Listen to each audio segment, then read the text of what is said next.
Welcome to Long Stories for Sleep. Just set me playing, relax, and drift off. Subscribe and you'll have a library of stories to choose from. Comment to let me know where in the world you are and what stories you would like added. That's really helpful information. Enough rambling. On with the story. Emma by Jane Austen. Read for you by Long Stories for Sleep. Volume 2. Chapter 1. Emma and Harriet had been walking together one morning, and, in Emma's opinion, had been talking enough of Mr. Elton for that day. She could not think that Harriet's solace or her own sins required more, and she was therefore industriously getting rid of the subject as they returned, but it burst out again when she thought she had succeeded, and after speaking some time of what the poor must suffer in winter, and receiving no other answer than a very plaintive Mr. Elton is so good to the poor, she found something else must be done. They were just approaching the house where lived Mrs. and Miss Bates. She determined to call upon them and seek safety in numbers. There was always sufficient reason for such an attention. Mrs. and Miss Bates loved to be called on, and she knew she was considered by the very few who presumed ever to see imperfection in her, as rather negligent in that respect, and as not contributing what she ought to the stock of their scanty comforts. She had had many a hint from Mr. Knightley and some from her own heart, as to her deficiency, but none were equal to counteract the persuasion of its being very disagreeable, a waste of time, tiresome women, and all the horror of being in danger of falling in with the second-rate and third-rate of Highbury, who were calling on them for ever, and therefore she seldom went near them. But now she made the sudden resolution of not passing their door without going in, observing, as she proposed it to Harriet, that, as well as she could calculate, they were just now quite safe from any letter from Jane Fairfax. The house belonged to people in business. Mrs. and Miss Bates occupied the drawing-room floor, and there, in the very moderate-sized apartment, which was everything to them, the visitors were most cordially and even gratefully welcomed.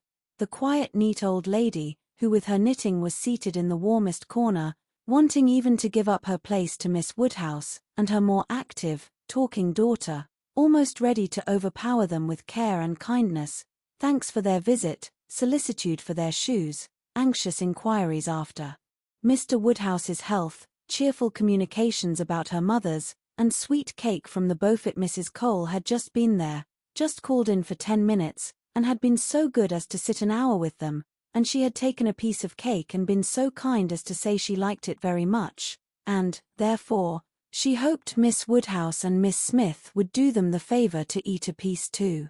The mention of the Coles was sure to be followed by that of Mr. Elton. There was intimacy between them, and Mr. Cole had heard from Mr. Elton since his going away. Emma knew what was coming. They must have the letter over again, and settle how long he had been gone, and how much he was engaged in company, and what a favorite he was wherever he went, and how full the master of the ceremonies ball had been, and she went through it very well, with all the interest and all the commendation that could be requisite, and always putting forward to prevent Harriet's being obliged to say a word. This she had been prepared for when she entered the house, but meant, having once talked him handsomely over, to be no farther incommoded by any troublesome topic, and to wander at large amongst all the mistresses and misses of Highbury, and their card parties. She had not been prepared to have Jane Fairfax succeed Mr. Elton, but he was actually hurried off by Miss Bates. She jumped away from him at last abruptly to the Coles, to usher in a letter from her niece. "Oh, yes, Mr. Elton, I understand certainly as to dancing. Mrs. Cole was telling me that dancing at the rooms at Bath was Mrs. Cole was so kind as to sit some time with us, talking of Jane, for as soon as she came in, she began inquiring after her. Jane is so very great a favorite there. Whenever she is with us, Mrs. Cole does not know how to show her kindness enough, and I must say that Jane deserves it as much as anybody can. And so she began inquiring after her directly, saying, I know you cannot have heard from Jane lately, because it is not her time for writing, and when I immediately said, but indeed we had a letter this very morning, I do not know that I ever saw anybody more surprised. Have you, upon your honor, said she, well, that is quite unexpected. Do let me hear what she says. Emma's politeness was at hand directly, to say, with smiling interest, have you heard from Miss Fairfax so lately? I am extremely happy. I hope she is well. Thank you. You are so kind, replied the happily deceived aunt, while eagerly hunting for the letter. Oh, here it is. I was sure it could not be far off, but I had put my huswife upon it, you see, without being aware, and so it was quite hid, but I had it in my hand so very lately that I was almost sure it must be on the table. I was reading it to Mrs. Cole, and since she went away, I was reading it again to my mother, for it is such a pleasure to her a letter from Jane that she can never hear it often enough, so I knew it could not be far off, and here it is, only just under my huswife, and since you are so kind as to wish to hear what she says, but, first of all, I really must, in justice to Jane, apologize for her writing so short a letter, only 2 pages, you see, hardly 2, and in general she fills the whole paper. And crosses half. My mother often wonders that I can make it out so well. She often says, when the letter is first opened, "Well, Hetty, now I think you will be put to it to make out all that checker work, don't you, hm?" And then I tell her, I am sure she would contrive to make it out herself. If she had nobody to do it for her, every word of it, I am sure she would pore over it till she had made out every word. And, indeed, though my mother's eyes are not so good as they were, she can see amazingly well still, thank God. With the help of spectacles. It is such a blessing. My mother's are really very good indeed. Jane often says, when she is here, I am sure, Grandmamma, you must have had very strong eyes to see as you do, and so much fine work as you have done too. I only wish my eyes may last me as well. All this spoken extremely fast obliged Miss Bates to stop for breath, and Emma said something very civil about the excellence of Miss Fairfax's handwriting. You are extremely kind, replied Miss Bates, highly gratified, you who are such a judge, and write so beautifully yourself. I am sure there is nobody's praise that could give us so much pleasure as Miss Woodhouse's. My mother does not hear, she is a little deaf, you know. Addressing her, do you hear what Miss Woodhouse is so obliging to say about Jane's handwriting? And Emma had the advantage of hearing her own silly compliment repeated twice over before the good old lady could comprehend it. She was pondering, in the meanwhile, upon the possibility, without seeming very rude, of making her escape from Jane Fairfax's letter, and had almost resolved on hurrying away directly under some slight excuse, when Miss Bates turned to her again and seized her attention. My mother's deafness is very trifling, you see, just nothing at all. By only raising my voice, and saying anything 2 or 3 times over, she is sure to hear, but then she is used to my voice. But it is very remarkable that she should always hear Jane better than she does me. Jane speaks so distinct. However, she will not find her grandmamma at all deafer than she was 2 years ago, which is saying a great deal at my mother's time of life, and it really is full 2 years, you know, since she was here. We never were so long without seeing her before, and as I was telling Mrs. Cole, we shall hardly know how to make enough of her now. Are you expecting Miss Fairfax here soon? Oh yes, next week. Indeed. That must be a very great pleasure. Thank you. You are very kind. Yes, next week. Everybody is so surprised, and everybody says the same obliging things. I am sure she will be as happy to see her friends at Highbury as they can be to see her. Yes, Friday or Saturday, she cannot say which, because Colonel Campbell will be wanting the carriage himself one of those days. So very good of them to send her the whole way. But they always do, you know. Oh yes, Friday or Saturday next. That is what she writes about. That is the reason of her writing out of rule, as we call it, for, in the common course, we should not have heard from her before next Tuesday or Wednesday. Yes, so I imagined. I was afraid there could be little chance of my hearing anything of Miss Fairfax today. So obliging of you. No, we should not have heard, if it had not been for this particular circumstance, of her being to come here so soon. My mother is so delighted, for she is to be 3 months with us at least. 3 months, she says so, positively, as I am going to have the pleasure of reading to you. The case is, you see, that the Campbells are going to Ireland. Mrs. Dixon has persuaded her father and mother to come over and see her directly. They had not intended to go over till the summer, but she is so impatient to see them again, for till she married, last October, she was never away from them so much as a week, which must make it very strange to be in different kingdoms, I was going to say, but however different countries, and so she wrote a very urgent letter to her mother or her father. I declare I do not know which it was, but we shall see presently. In Jane's letter wrote in Mr. Dixon's name as well as her own, to press their coming over directly, and they would give them the meeting in Dublin, and take them back to their country seat, Ballycraig, a beautiful place, I fancy. Jane has heard a great deal of its beauty, from Mr. Dixon. I do not know that she ever heard about it from anybody else, but it was very natural, that he should like to speak of his own place while he was paying his addresses, and as Jane used to be very often walking out with them, for Colonel and Mrs. Campbell were very particular about their daughters not walking out often with only Mr. Dixon, for which I do not at all blame them. Of course she heard everything he might be telling Miss Campbell about his own home in Ireland, and I think she wrote us word that he had shown them some drawings of the place, views that he had taken himself. He is a most amiable, charming young man, I believe. Jane was quite longing to go to Ireland, from his account of things. At this moment, an ingenious and animating suspicion entering Emma's brain with regard to Jane Fairfax, this charming Mr. Dixon, and the not going to Ireland, she said, with the insidious design of farther discovery, "You must feel it very fortunate that Miss Fairfax should be allowed to come to you at such a time. Considering the very particular friendship between her and Mrs. Dixon, you could hardly have expected her to be excused from accompanying Colonel and Mrs. Campbell." Very true, indeed. The very thing that we have always been rather afraid of, for we should not have liked to have her at such a distance from us, for months together not able to come if anything was to happen. But you see, everything turns out for the best. They want her, Mr. and Mrs. Dixon, excessively to come over with Colonel and Mrs. Campbell. Quite depend upon it, nothing can be more kind or pressing than their joint invitation, Jane says, as you will hear presently, Mr. Chapter 2. Jane Fairfax was an orphan, the only child of Mrs. Bates's youngest daughter.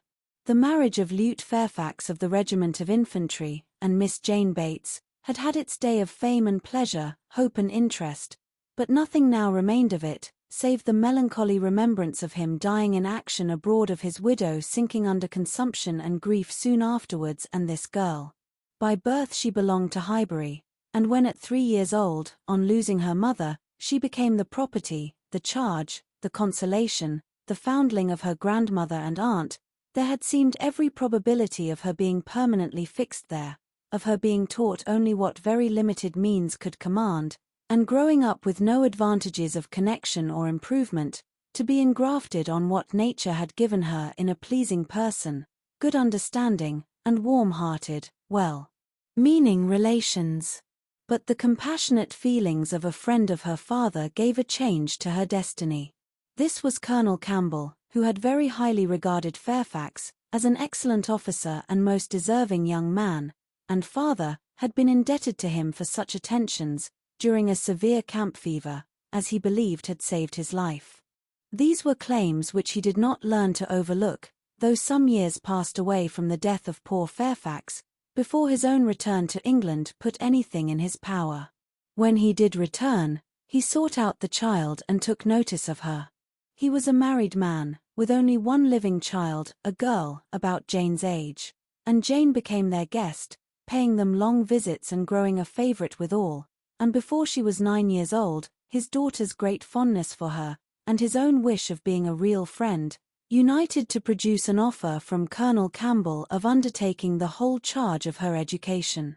It was accepted, and from that period Jane had belonged to Colonel Campbell's family, and had lived with them entirely, only visiting her grandmother from time to time. The plan was that she should be brought up for educating others, the very few £100 which she inherited from her father making independence impossible. To provide for her otherwise was out of Colonel Campbell's power, for though his income, by pay and appointments, was handsome, his fortune was moderate and must be all his daughter's.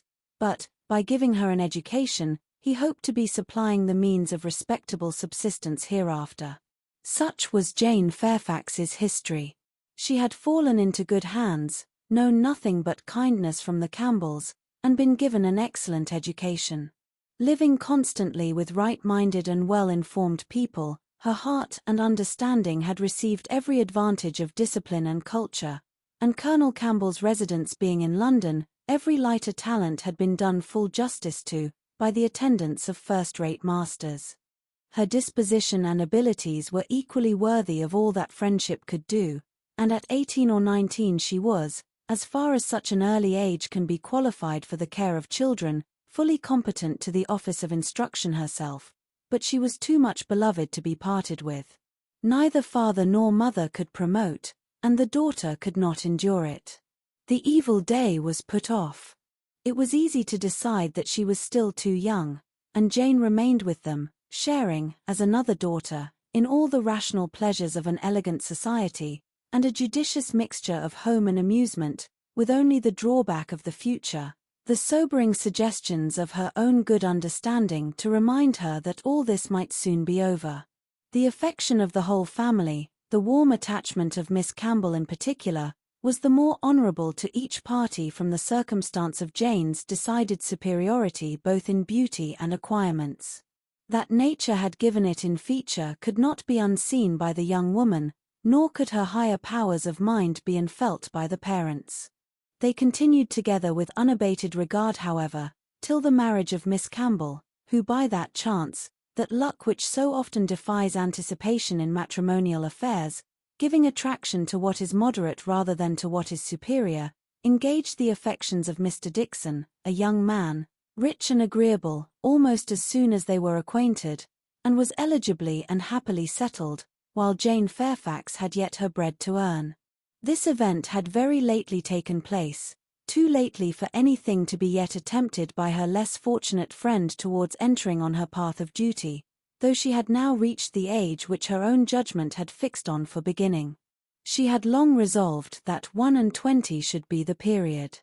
With the fortitude of a devoted novitiate, she had resolved at 21 to complete the sacrifice, and retire from all the pleasures of life, of rational intercourse, equal society, peace and hope, to penance and mortification for ever. The good sense of Colonel and Mrs. Campbell could not oppose such a resolution, though their feelings did.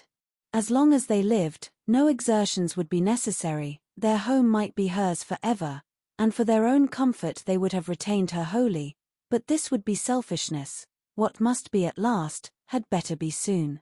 Perhaps they began to feel it might have been kinder and wiser to have resisted the temptation of any delay, and spared her from a taste of such enjoyments of ease and leisure as must now be relinquished. Still, however, affection was glad to catch at any reasonable excuse for not hurrying on the wretched moment.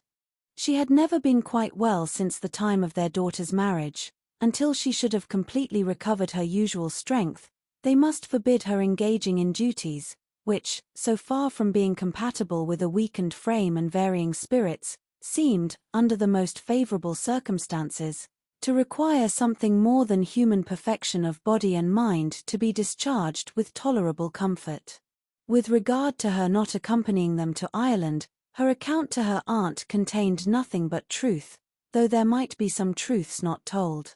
It was her own choice to give the time of their absence to Highbury, to spend, perhaps, her last months of perfect liberty with those kind relations to whom she was so very dear, and the Campbells, whatever might be their motive or motives, whether single or double or treble, gave the arrangement their ready sanction, and said that they depended more on a few months spent in her native air, for the recovery of her health, than on anything else. Certain it was that she was to come, and that Highbury, instead of welcoming that perfect novelty which had been so long promised it, Mr. Frank Churchill must put up for the present with Jane Fairfax, who could bring only the freshness of a 2 years' absence. Emma was sorry to have to pay civilities to a person she did not like through 3 long months, to be always doing more than she wished, and less than she ought. Why she did not like Jane Fairfax might be a difficult question to answer. Mr. Knightley had once told her it was because she saw in her the really accomplished young woman, which she wanted to be thought herself, and though the accusation had been eagerly refuted at the time, there were moments of self-examination in which her conscience could not quite acquit her. But she could never get acquainted with her. She did not know how it was, but there was such coldness and reserve, such apparent indifference whether she pleased or not, and then, her aunt was such an eternal talker, and she was made such a fuss with by everybody, and it had been always imagined that they were to be so intimate because their ages were the same. Everybody had supposed they must be so fond of each other. These were her reasons, she had no better. It was a dislike so little, just every imputed fault was so magnified by fancy, that she never saw Jane Fairfax the first time after any considerable absence, without feeling that she had injured her. And now, when the due visit was paid, on her arrival, after a 2 years' interval, she was particularly struck with the very appearance and manners, which for those 2 whole years she had been depreciating. Jane Fairfax was very elegant, remarkably elegant, and she had herself the highest value for elegance.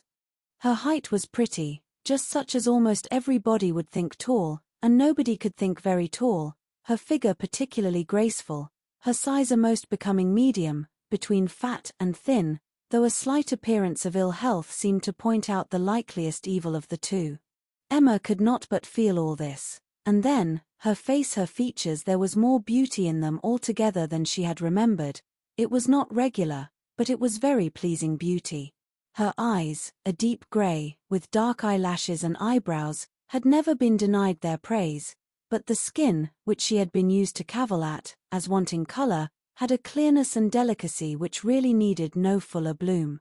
It was a style of beauty, of which elegance was the reigning character, and as such, she must, in honour, by all her principles, admire it, elegance, which, whether of person or of mind, she saw so little in Highbury. There, not to be vulgar, was distinction, and merit. In short, she sat, during the first visit, looking at Jane Fairfax with twofold complacency, the sense of pleasure and the sense of rendering justice, and was determining that she would dislike her no longer. When she took in her history, indeed, her situation, as well as her beauty, when she considered what all this elegance was destined to, what she was going to sink from, how she was going to live, it seemed impossible to feel anything but compassion and respect, especially, if to every well-known particular entitling her to interest, were added the highly probable circumstance of an attachment to Mr. Dickson, which she had so naturally started to herself. In that case, nothing could be more pitiable or more honourable than the sacrifices she had resolved on. Emma was very willing now to acquit her of having seduced Mr. Dickson's affections from his wife, or of anything mischievous which her imagination had suggested at first. If it were love, it might be simple, single, successless love on her side alone. She might have been unconsciously sucking in the sad poison, while a sharer of his conversation with her friend, and from the best, the purest of motives, might now be denying herself this visit to Ireland, and resolving to divide herself effectually from him and his connections by soon beginning her career of laborious duty. Upon the whole, Emma left her with such softened, charitable feelings, as made her look around in walking home, and lament that Highbury afforded no young man worthy of giving her independence, nobody that she could wish to scheme about for her. These were charming feelings but not lasting. Before she had committed herself by any public profession of eternal friendship for Jane Fairfax, or done more towards a recantation of past prejudices and errors, than saying to Mr. Knightley, "She certainly is handsome, she is better than handsome." Jane had spent an evening at Hartfield with her grandmother and aunt, and everything was relapsing much into its usual state. Former provocations reappeared.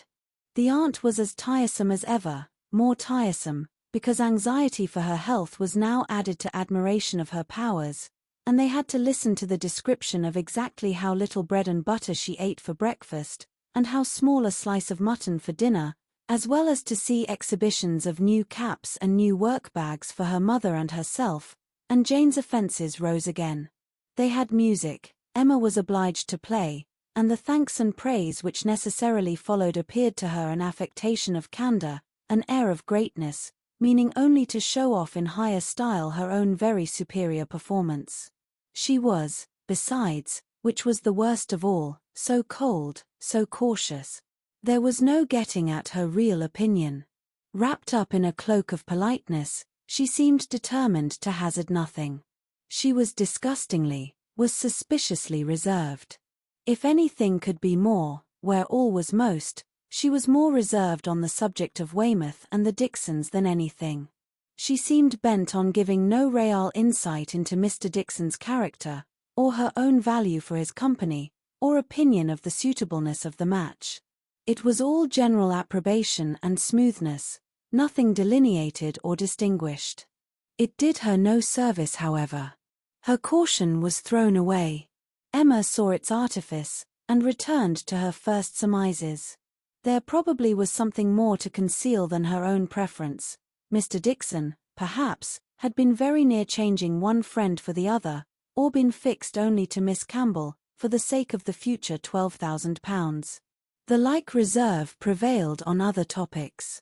She and Mr. Frank Churchill had been at Weymouth at the same time. It was known that they were a little acquainted, but not a syllable of real information could Emma procure as to what he truly was. Was he handsome? She believed he was reckoned a very fine young man. Was he agreeable?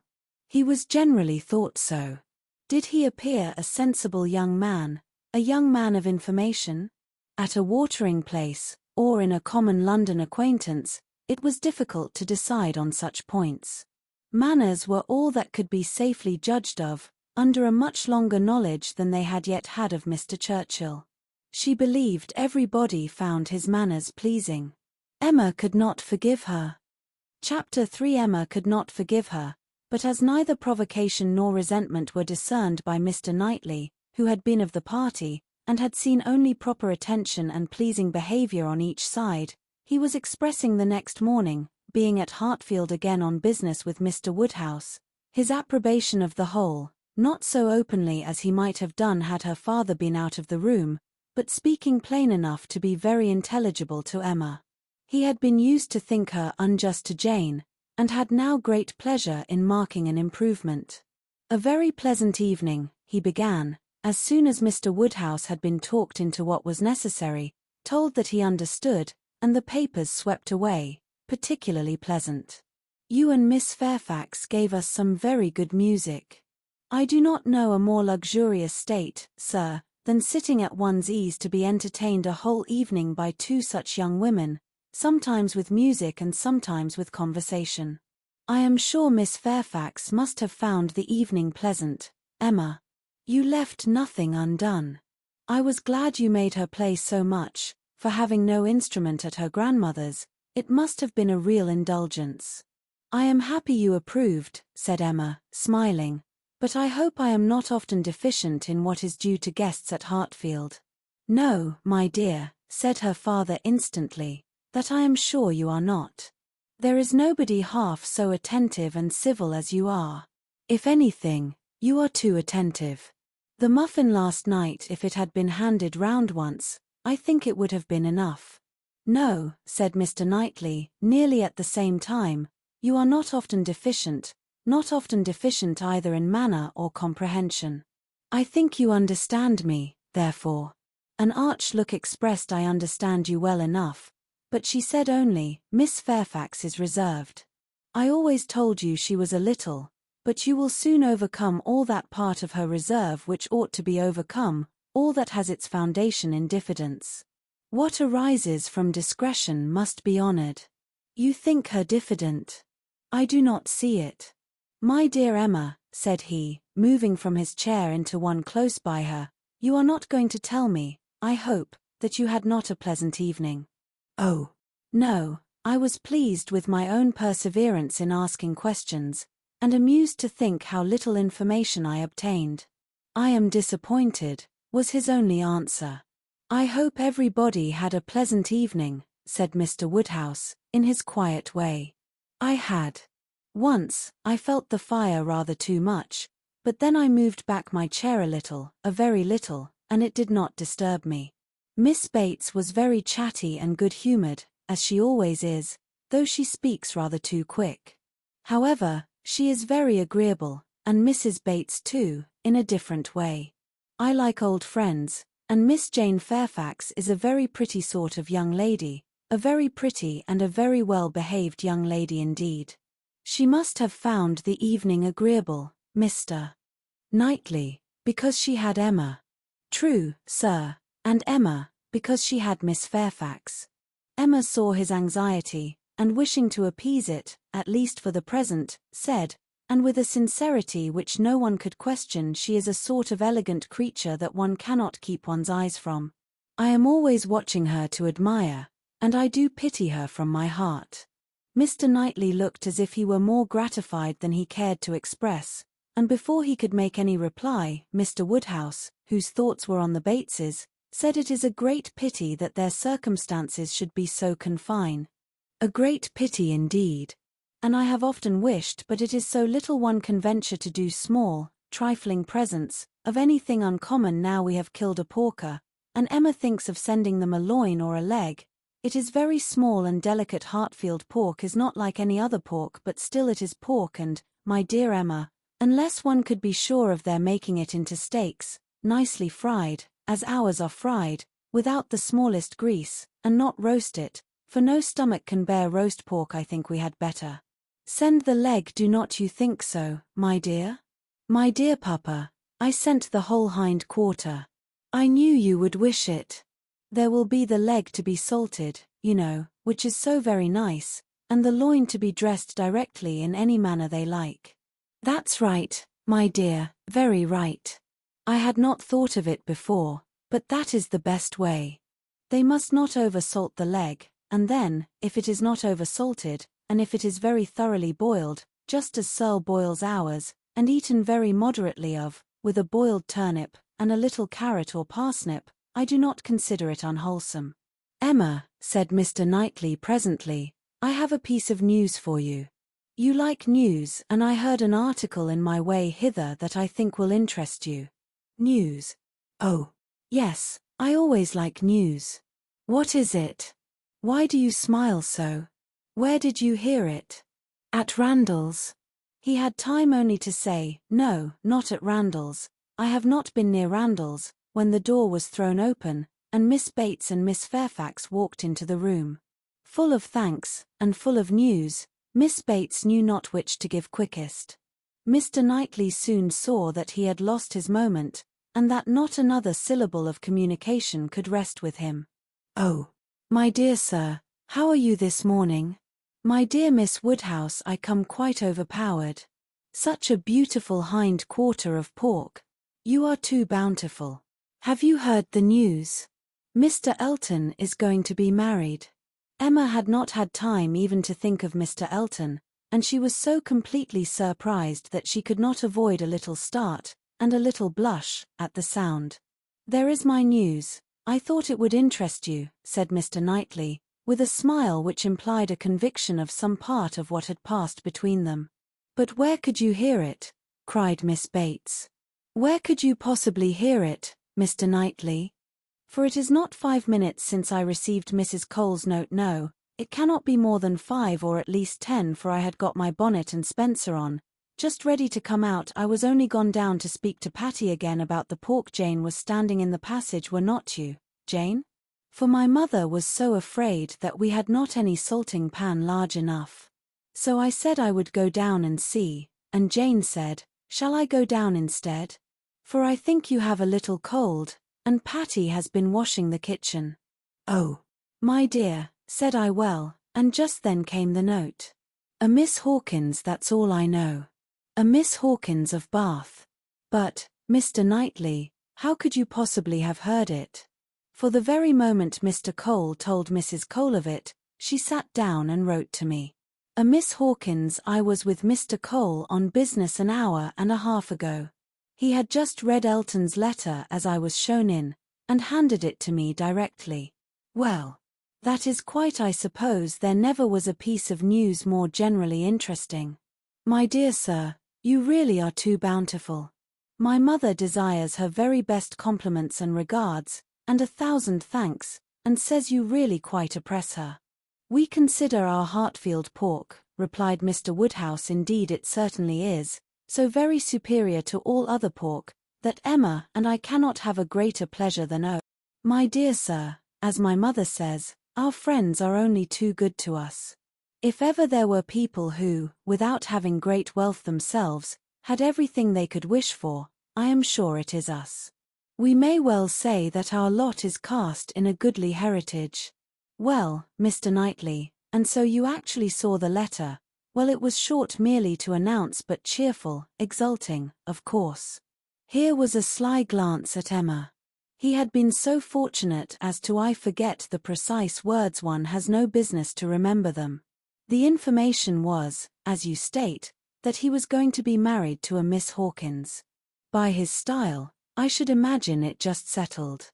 Mr. Elton going to be married, said Emma, as soon as she could speak. He will have everybody's wishes for his happiness. He is very young to settle, was Mr. Woodhouse's observation. He had better not be in a hurry. He seemed to me very well off as he was. We were always glad to see him at Hartfield. A new neighbour for us all, Miss Woodhouse, said Miss Bates, joyfully. My mother is so pleased. She says she cannot bear to have the poor old vicarage without a mistress. This is great news, indeed. Jane, you have never seen Mr. Elton. No wonder that you have such a curiosity to see him. Jane's curiosity did not appear of that absorbing nature as wholly to occupy her. No, I have never seen Mr. Elton, she replied, starting on this appeal. Is he a tall man? Who shall answer that question? Cried Emma. My father would say yes, Mr. Knightley no, and Miss Bates and I that he is just the happy medium. When you have been here a little longer, Miss Fairfax, you will understand that Mr. Elton is the standard of perfection in Highbury, both in person and mind. Very true, Miss Woodhouse, so she will. He is the very best young man, but, my dear Jane, if you remember, I told you yesterday he was precisely the height of Mr. Perry. Miss Hawkins, I dare say, an excellent young woman. His extreme attention to my mother wanting her to sit in the vicarage pew, that she might hear the better, for my mother is a little deaf, you know it is not much, but she does not hear quite quick. Jane says that Colonel Campbell is a little deaf. He fancied bathing might be good for it, the warm bath, but she says it did him no lasting benefit. Colonel Campbell, you know, is quite our angel. And Mr. Dixon seems a very charming young man, quite worthy of him. It is such a happiness when good people get together, and they always do. Now, here will be Mr. Elton and Miss Hawkins, and there are the Coles, such very good people, and the Perrys. I suppose there never was a happier or a better couple than Mr. and Mrs. Perry. I say, sir, turning to Mr. Woodhouse, I think there are few places with such society as Highbury. I always say, we are quite blessed in our neighbours. My dear sir, if there is one thing my mother loves better than another, it is pork, a roast loin of pork. As to who, or what Miss Hawkins is, or how long he has been acquainted with her, said Emma, nothing I suppose can be known. One feels that it cannot be a very long acquaintance. He has been gone only 4 weeks. Nobody had any information to give, and, after a few more wonderings, Emma said, You are silent, Miss Fairfax, but I hope you mean to take an interest in this news. You, who have been hearing and seeing so much of late on these subjects, who must have been so deep in the business on Miss Campbell's account, we shall not excuse your being indifferent about Mr. Elton and Miss Hawkins. When I have seen Mr. Elton, replied Jane, I dare say I shall be interested, but I believe it requires that with me. And as it is some months since Miss Campbell married, the impression may be a little worn off. Yes, he has been gone just 4 weeks, as you observe, Miss Woodhouse, said Miss Bates, 4 weeks yesterday. A Miss Hawkins. Well, I had always rather fancied it would be some young lady hereabouts, not that I ever. Mrs. Cole once whispered to me, but I immediately said, No, Mr. Elton is a most worthy young man, but in short, I do not think I am particularly quick at those sort of discoveries. I do not pretend to it. What is before me, I see.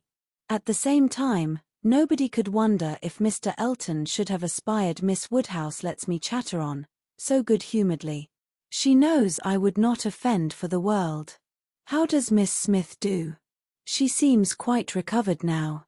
Have you heard from Mrs. John Knightley lately? Oh, those dear little children. Jane, do you know I always fancy Mr. Dixon like Mr. John Knightley. I mean in person tall, and with that sort of look and not very talkative. Quite wrong, my dear aunt, there is no likeness at all. Very odd. But one never does form a just idea of anybody beforehand. One takes up a notion, and runs away with it. Mr. Dixon, you say, is not, strictly speaking, handsome? Handsome? Oh, no, far from it, certainly plain. I told you he was plain. My dear, you said that Miss Campbell would not allow him to be plain, and that you yourself owe. As for me, my judgment is worth nothing. Where I have a regard, I always think a person well-looking. But I gave what I believed the general opinion, when I called him plain. Well, my dear Jane, I believe we must be running away. The weather does not look well, and grandmamma will be uneasy.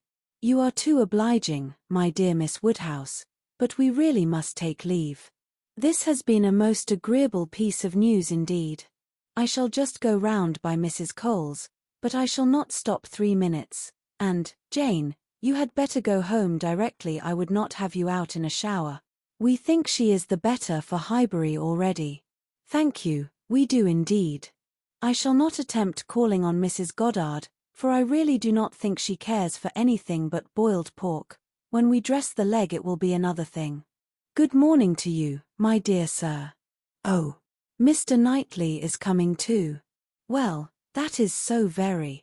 I am sure if Jane is tired, you will be so kind as to give her your arm. Mr. Elton, and Miss Hawkins.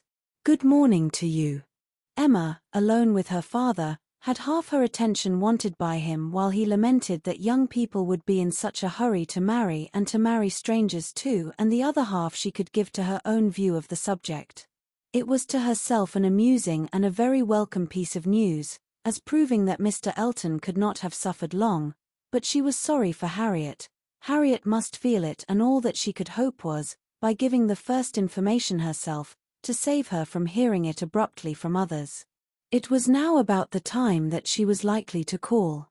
If she were to meet Miss Bates in her way, and upon its beginning to rain, Emma was obliged to expect that the weather would be detaining her at Mrs. Goddard's, and that the intelligence would undoubtedly rush upon her without preparation. The shower was heavy, but short, and it had not been over 5 minutes, when in came Harriet, with just the heated, agitated look which hurrying thither with a full heart was likely to give, and the "Oh, Miss Woodhouse, what do you think has happened?" which instantly burst forth, had all the evidence of corresponding perturbation. As the blow was given, Emma felt that she could not now show greater kindness than in listening, and Harriet, unchecked, ran eagerly through what she had to tell. She had set out from Mrs. Goddard's half an hour ago. She had been afraid it would rain, she had been afraid it would pour down every moment, but she thought she might get to Hartfield first. She had hurried on as fast as possible.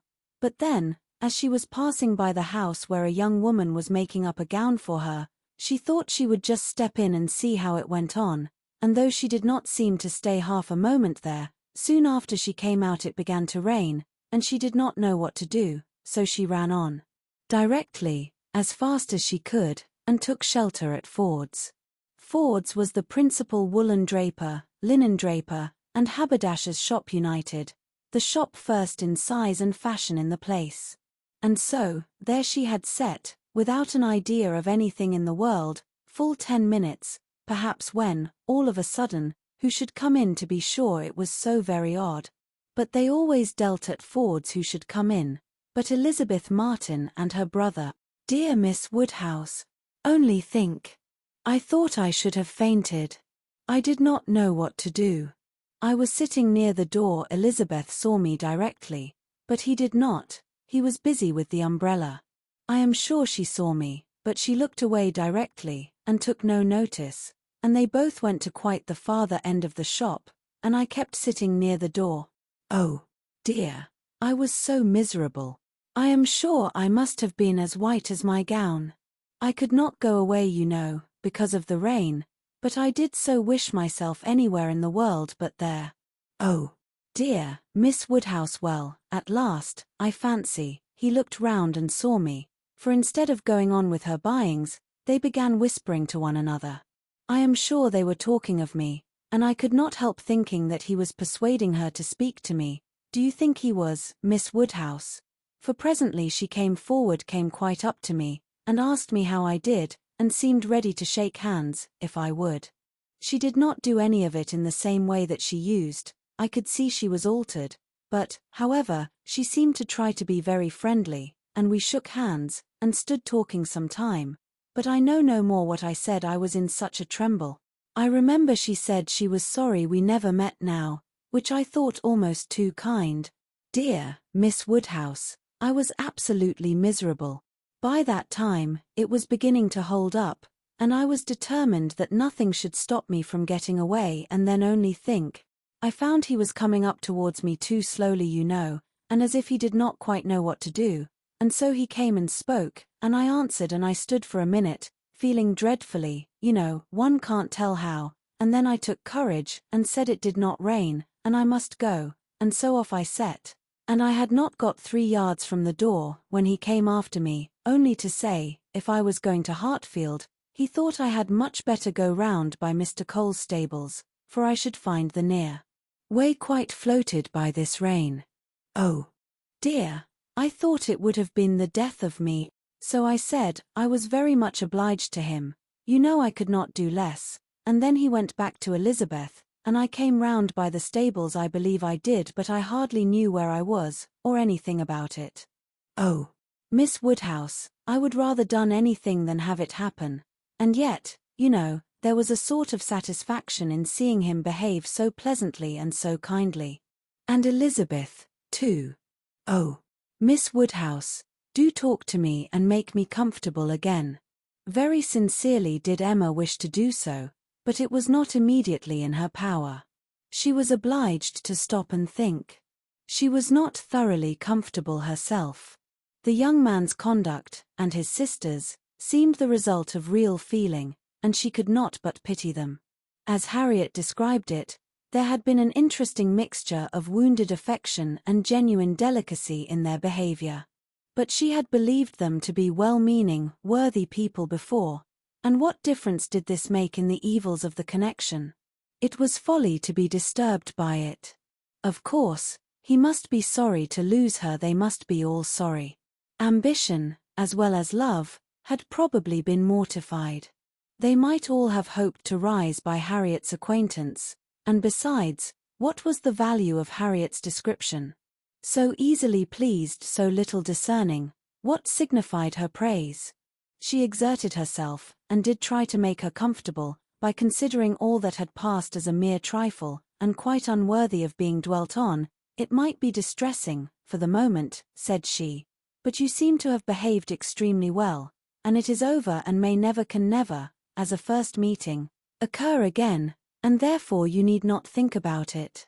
Harriet said, very true, and she would not think about it, but still she talked of it, still she could talk of nothing else, and Emma, at last, in order to put the Martins out of her head, was obliged to hurry on the news, which she had meant to give with so much tender caution, hardly knowing herself whether to rejoice or be angry, ashamed, or only amused. At such a state of mind in poor Harriet, such a conclusion of Mr. Elton's importance with her. Mr. Elton's rights, however, gradually revived. Though she did not feel the first intelligence as she might have done the day before, or an hour before, its interest soon increased, and before their first conversation was over, she had talked herself into all the sensations of curiosity, wonder and regret, pain and pleasure, as to this fortunate Miss Hawkins, which could conduce to place the Martins under proper subordination in her fancy. Emma learned to be rather glad that there had been such a meeting. It had been serviceable in deadening the first shock, without retaining any influence to alarm.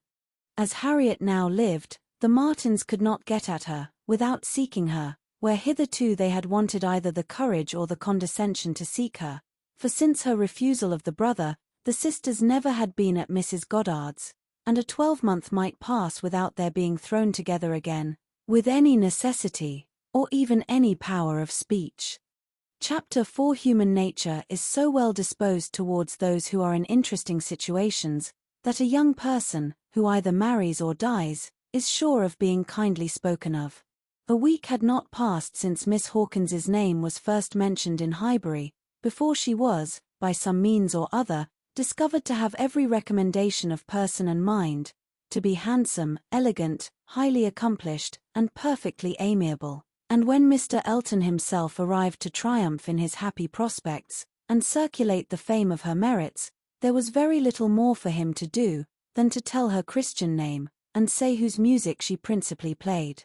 Mr. Elton returned, a very happy man. He had gone away rejected and mortified, disappointed in a very sanguine hope, after a series of what appeared to him strong encouragement, and not only losing the right lady, but finding himself debased to the level of a very wrong one. He had gone away deeply offended. He came back engaged to another and to another as superior, of course, to the first, as under such circumstances what is gained always is to what is lost. He came back gay and self-satisfied, eager and busy, caring nothing for Miss Woodhouse, and defying Miss Smith. The charming Augusta Hawkins, in addition to all the usual advantages of perfect beauty and merit, was in possession of an independent fortune, of so many thousands as would always be called 10, a point of some dignity, as well as some convenience. The story told well. He had not thrown himself away. He had gained a woman of 10,000 L or thereabouts, and he had gained her with such delightful rapidity. The first hour of introduction had been so very soon followed by distinguishing notice. The history which he had to give Mrs. Cole of the rise and progress of the affair was so glorious, the steps so quick, from the accidental rencontre to the dinner at Mr. Green's, and the party at Mrs. Brown's, smiles and blushes rising in importance with consciousness and agitation richly scattered. The lady had been so easily impressed, so sweetly disposed, had, in short, to use a most intelligible phrase, been so very ready to have him, that vanity and prudence were equally contented. He had caught both substance and shadow, both fortune and affection, and was just the happy man he ought to be, talking only of himself and his own concerns, expecting to be congratulated, ready to be laughed at, and, with cordial, fearless smiles, now addressing all the young ladies of the place, to whom, a few weeks ago, he would have been more cautiously gallant. The wedding was no distant event, as the parties had only themselves to please, and nothing but the necessary preparations to wait for, and when he set out for Bath again, there was a general expectation, which a certain glance of Mrs. Cole's did not seem to contradict, that when he next entered Highbury he would bring his bride. During his present short stay, Emma had barely seen him, but just enough to feel that the first meeting was over, and to give her the impression of his not being improved by the mixture of pique and pretension now spread over his air. She was, in fact, beginning very much to wonder that she had ever thought him pleasing at all, and his sight was so inseparably connected with some very disagreeable feelings, that, except in a moral light, as a penance, a lesson, a source of profitable humiliation to her own mind, she would have been thankful to be assured of never seeing him again. She wished him very well, but he gave her pain, and his welfare 20 miles off would administer most satisfaction. The pain of his continued residence in Highbury, however, must certainly be lessened by his marriage.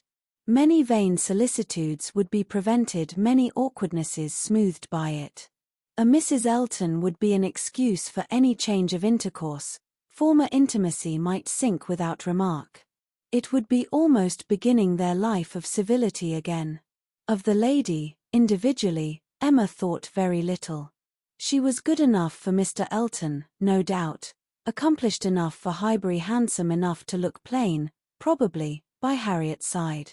As to connection, there Emma was perfectly easy, persuaded that after all his own vaunted claims and disdain of Harriet, he had done nothing. On that article, truth seemed attainable. What she was, must be uncertain, but who she was, might be found out, and setting aside the 10,000L, it did not appear that she was at all Harriet's superior. She brought no name, no blood, no alliance. Miss Hawkins was the youngest of the 2 daughters of a Bristol merchant, of course, he must be called, but, as the whole of the profits of his mercantile life appeared so very moderate, it was not unfair to guess the dignity of his line of trade had been very moderate also. Part of every winter she had been used to spend in Bath, but Bristol was her home, the very heart of Bristol, for though the father and mother had died some years ago, an uncle remained in the law line. Nothing more distinctly honourable was hazarded of him, than that he was in the law line, and with him the daughter had lived. Emma guessed him to be the drudge of some attorney, and too stupid to rise. And all the grandeur of the connection seemed dependent on the elder sister, who was very well married, to a gentleman in a great way, near Bristol, who kept 2 carriages.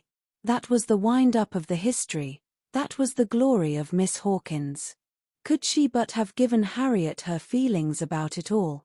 She had talked her into love, but, alas, she was not so easily to be talked out of it. The charm of an object to occupy the many vacancies of Harriet's mind was not to be talked away. He might be superseded by another, he certainly would indeed, nothing could be clearer, even a Robert Martin would have been sufficient, but nothing else, she feared, would cure her. Harriet was one of those, who, having once begun, would be always in love. And now, poor girl, she was considerably worse from this reappearance of Mr. Elton. She was always having a glimpse of him somewhere or other. Emma saw him only once, but 2 or 3 times every day Harriet was sure just to meet with him, or just to miss him, just to hear his voice, or see his shoulder, just to have something occur to preserve him in her fancy, in all the favouring warmth of surprise and conjecture. She was, moreover, perpetually hearing about him. For, excepting when at Hartfield, she was always among those who saw no fault in Mr. Elton, and found nothing so interesting as the discussion of his concerns, and every report, therefore, every guess all that had already occurred, all that might occur in the arrangement of his affairs, comprehending income, servants, and furniture, was continually in agitation around her. Her regard was receiving strength by invariable praise of him, and her regrets kept alive, and feelings irritated by ceaseless repetitions of Miss Hawkins's happiness, and continual observation of how much he seemed attached. His air as he walked by the house, the very sitting of his hat, being all in proof of how much he was in love. Had it been allowable entertainment, had there been no pain to her friend, or reproach to herself, in the waverings of Harriet's mind, Emma would have been amused by its variations. Sometimes Mr. Elton predominated, sometimes the Martins, and each was occasionally useful as a check to the other. Mr. Elton's engagement had been the cure of the agitation of meeting Mr. Martin. The unhappiness produced by the knowledge of that engagement had been a little put aside by Elizabeth Martin's calling at Mrs. Goddard's a few days afterwards. Harriet had not been at home, but a note had been prepared and left for her, written in the very style to touch, a small mixture of reproach, with a great deal of kindness. Until Mr. Elton himself appeared, she had been much occupied by it, continually pondering over what could be done in return, and wishing to do more than she dared to confess. But Mr. Elton, in person, had driven away all such cares. While he stayed, the Martins were forgotten, and on the very morning of his setting off for Bath again, Emma, to dissipate some of the distress it occasioned, judged it best for her to return Elizabeth Martin's visit. How that visit was to be acknowledged, what would be necessary and what might be safest, had been a point of some doubtful consideration. Absolute neglect of the mother and sisters, when invited to come, would be ingratitude. It must not be, and yet the danger of a renewal of the acquaintance. After much thinking, she could determine on nothing better than Harriet's returning the visit, but in a way that, if they had understanding, should convince them that it was to be only a formal acquaintance. She meant to take her in the carriage, leave her at the Abbey Mill, while she drove a little farther, and call for her again so soon, as to allow no time for insidious applications or dangerous recurrences to the past, and give the most decided proof of what degree of intimacy was chosen for the future. She could think of nothing better, and though there was something in it which her own heart could not approve, something of ingratitude, merely glossed over it must be done, or what would become of Harriet? Read by Long Stories for Sleep. Chapter 5. Small Heart had Harriet for visiting. Only half an hour before her friend called for her at Mrs. Goddard's, her evil stars had led her to the very spot where, at that moment, a trunk, directed to the Reverend Philip Elton, White Hart, Bath, was to be seen under the operation of being lifted into the butcher's cart, which was to convey it to where the coaches passed, and everything in this world, excepting that trunk and the direction, was consequently a blank.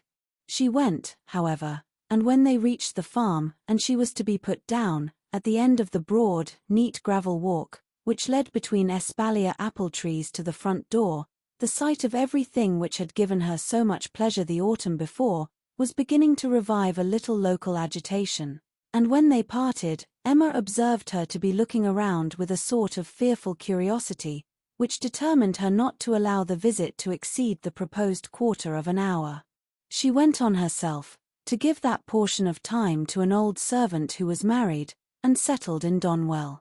The quarter of an hour brought her punctually to the White Gate again, and Miss Smith, receiving her summons, was with her without delay, and unattended by any alarming young man.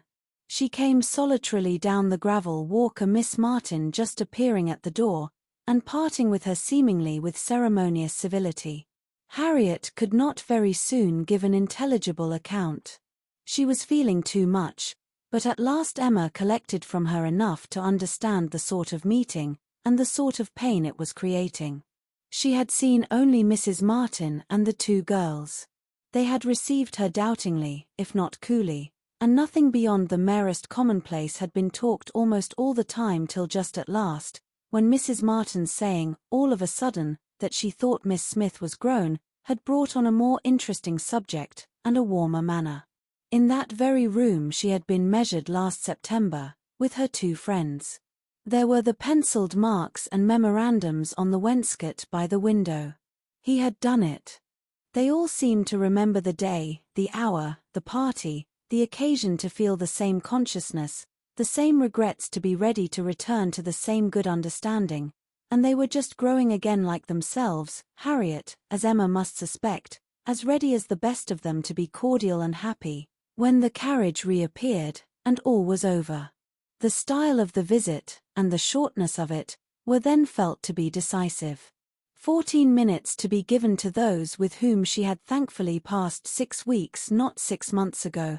Emma could not but picture it all, and feel how justly they might resent, how naturally Harriet must suffer. It was a bad business. She would have given a great deal, or endured a great deal, to have had the Martins in a higher rank of life. They were so deserving, that a little higher should have been enough, but as it was, how could she have done otherwise? Impossible. She could not repent. They must be separated, but there was a great deal of pain in the process, so much to herself at this time, that she soon felt the necessity of a little consolation, and resolved on going home by way of Randalls to procure it. Her mind was quite sick of Mr. Elton and the Martins. The refreshment of Randalls was absolutely necessary.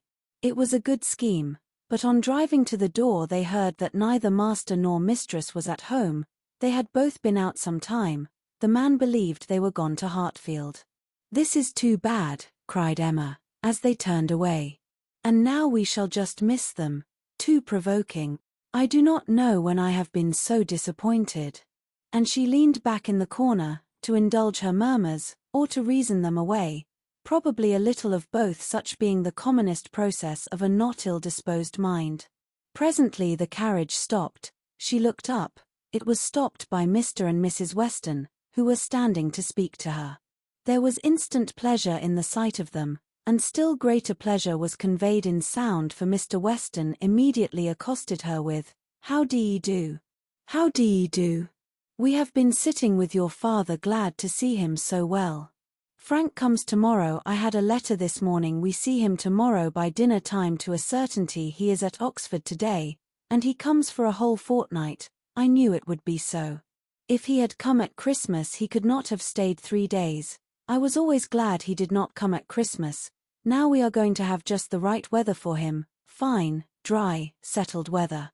We shall enjoy him completely. Everything has turned out exactly as we could wish.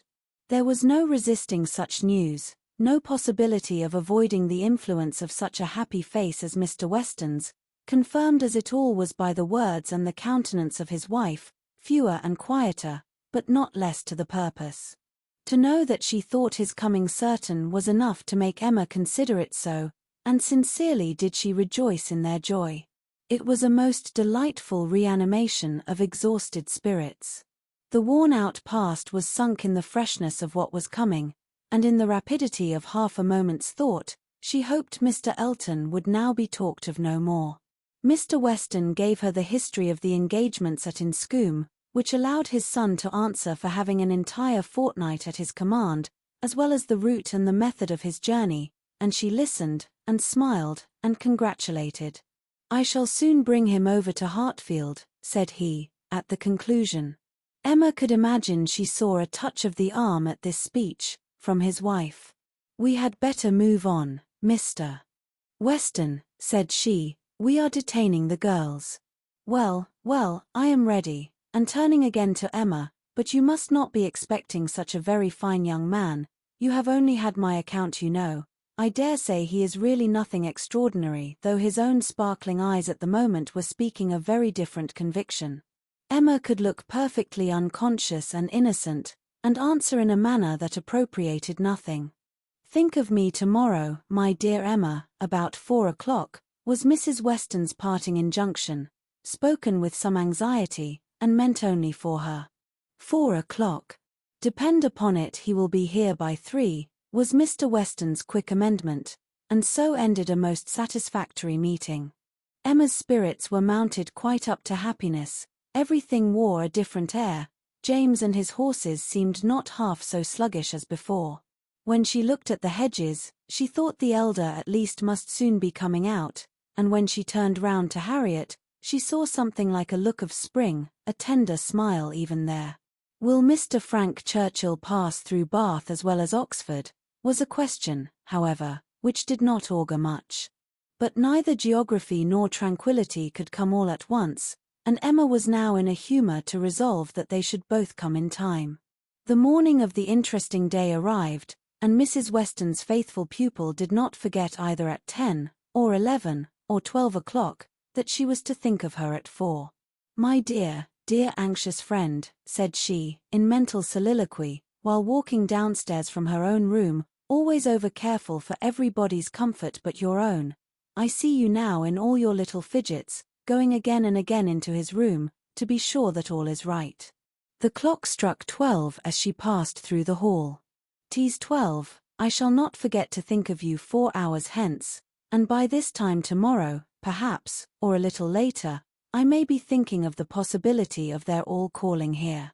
I am sure they will bring him soon." She opened the parlour door, and saw 2 gentlemen sitting with her father, Mr. Weston, and his son. They had been arrived only a few minutes, and Mr. Weston had scarcely finished his explanation of Frank's being a day before his time, and her father was yet in the midst of his very civil welcome and congratulations, when she appeared, to have her share of surprise, introduction, and pleasure. The Frank Churchill so long talked of, so high in interest, was actually before her. He was presented to her, and she did not think too much had been said in his praise. He was a very good-looking young man. Height, air, address, all were unexceptionable, and his countenance had a great deal of the spirit and liveliness of his father's.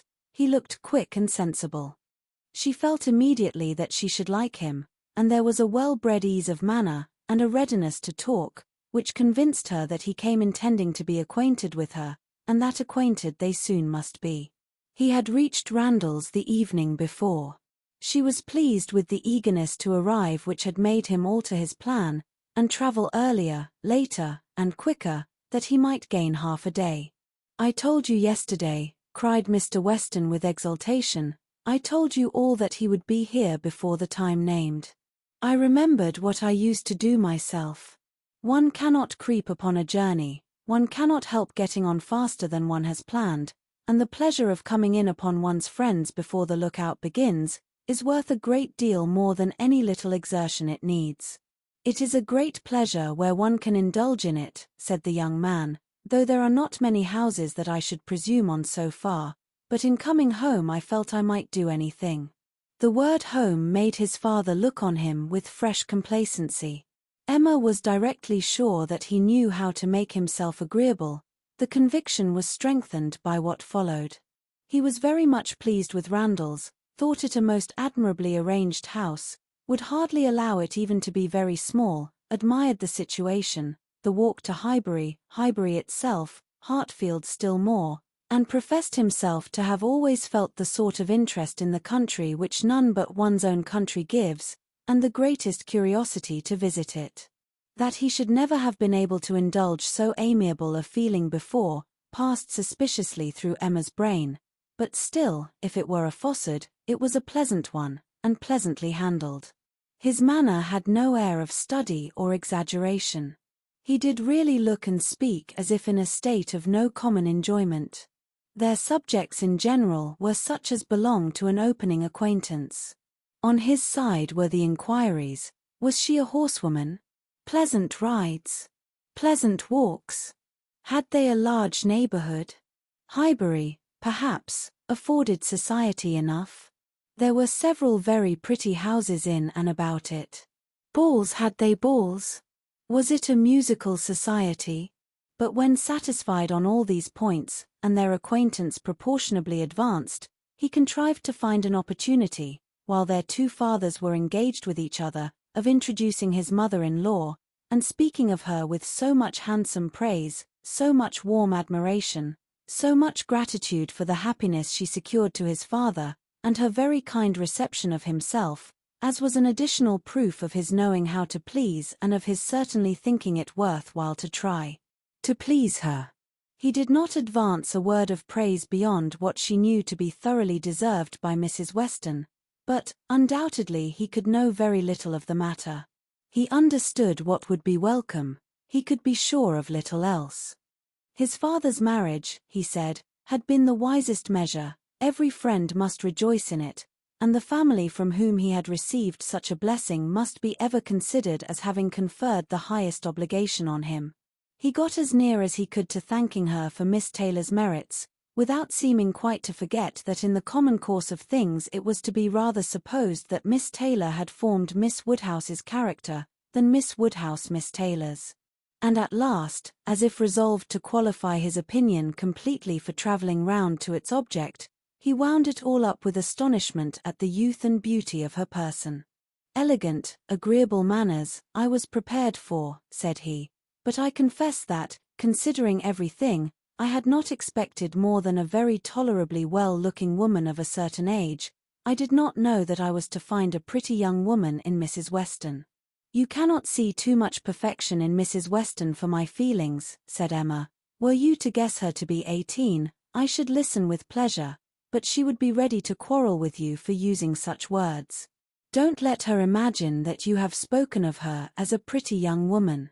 I hope I should know better, he replied. No, depend upon it, with a gallant bow, that in addressing Mrs. Weston I should understand whom I might praise without any danger of being thought extravagant in my terms.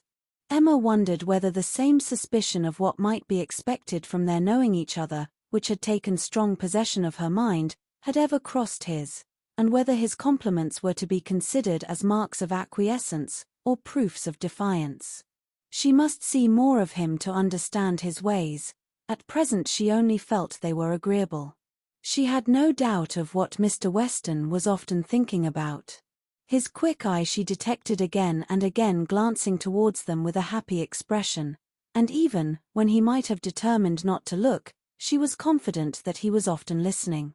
Her own father's perfect exemption from any thought of the kind, the entire deficiency in him of all such sort of penetration or suspicion, was a most comfortable circumstance. Happily he was not farther from approving matrimony than from foreseeing it. Though always objecting to every marriage that was arranged, he never suffered beforehand from the apprehension of any. It seemed as if he could not think so ill of any two persons' understanding as to suppose they meant to marry till it were proved against them. She blessed the favouring blindness. He could now, without the drawback of a single unpleasant surmise, without a glance forward at any possible treachery in his guest, give way to all his natural kind-hearted civility in solicitous inquiries after Mr.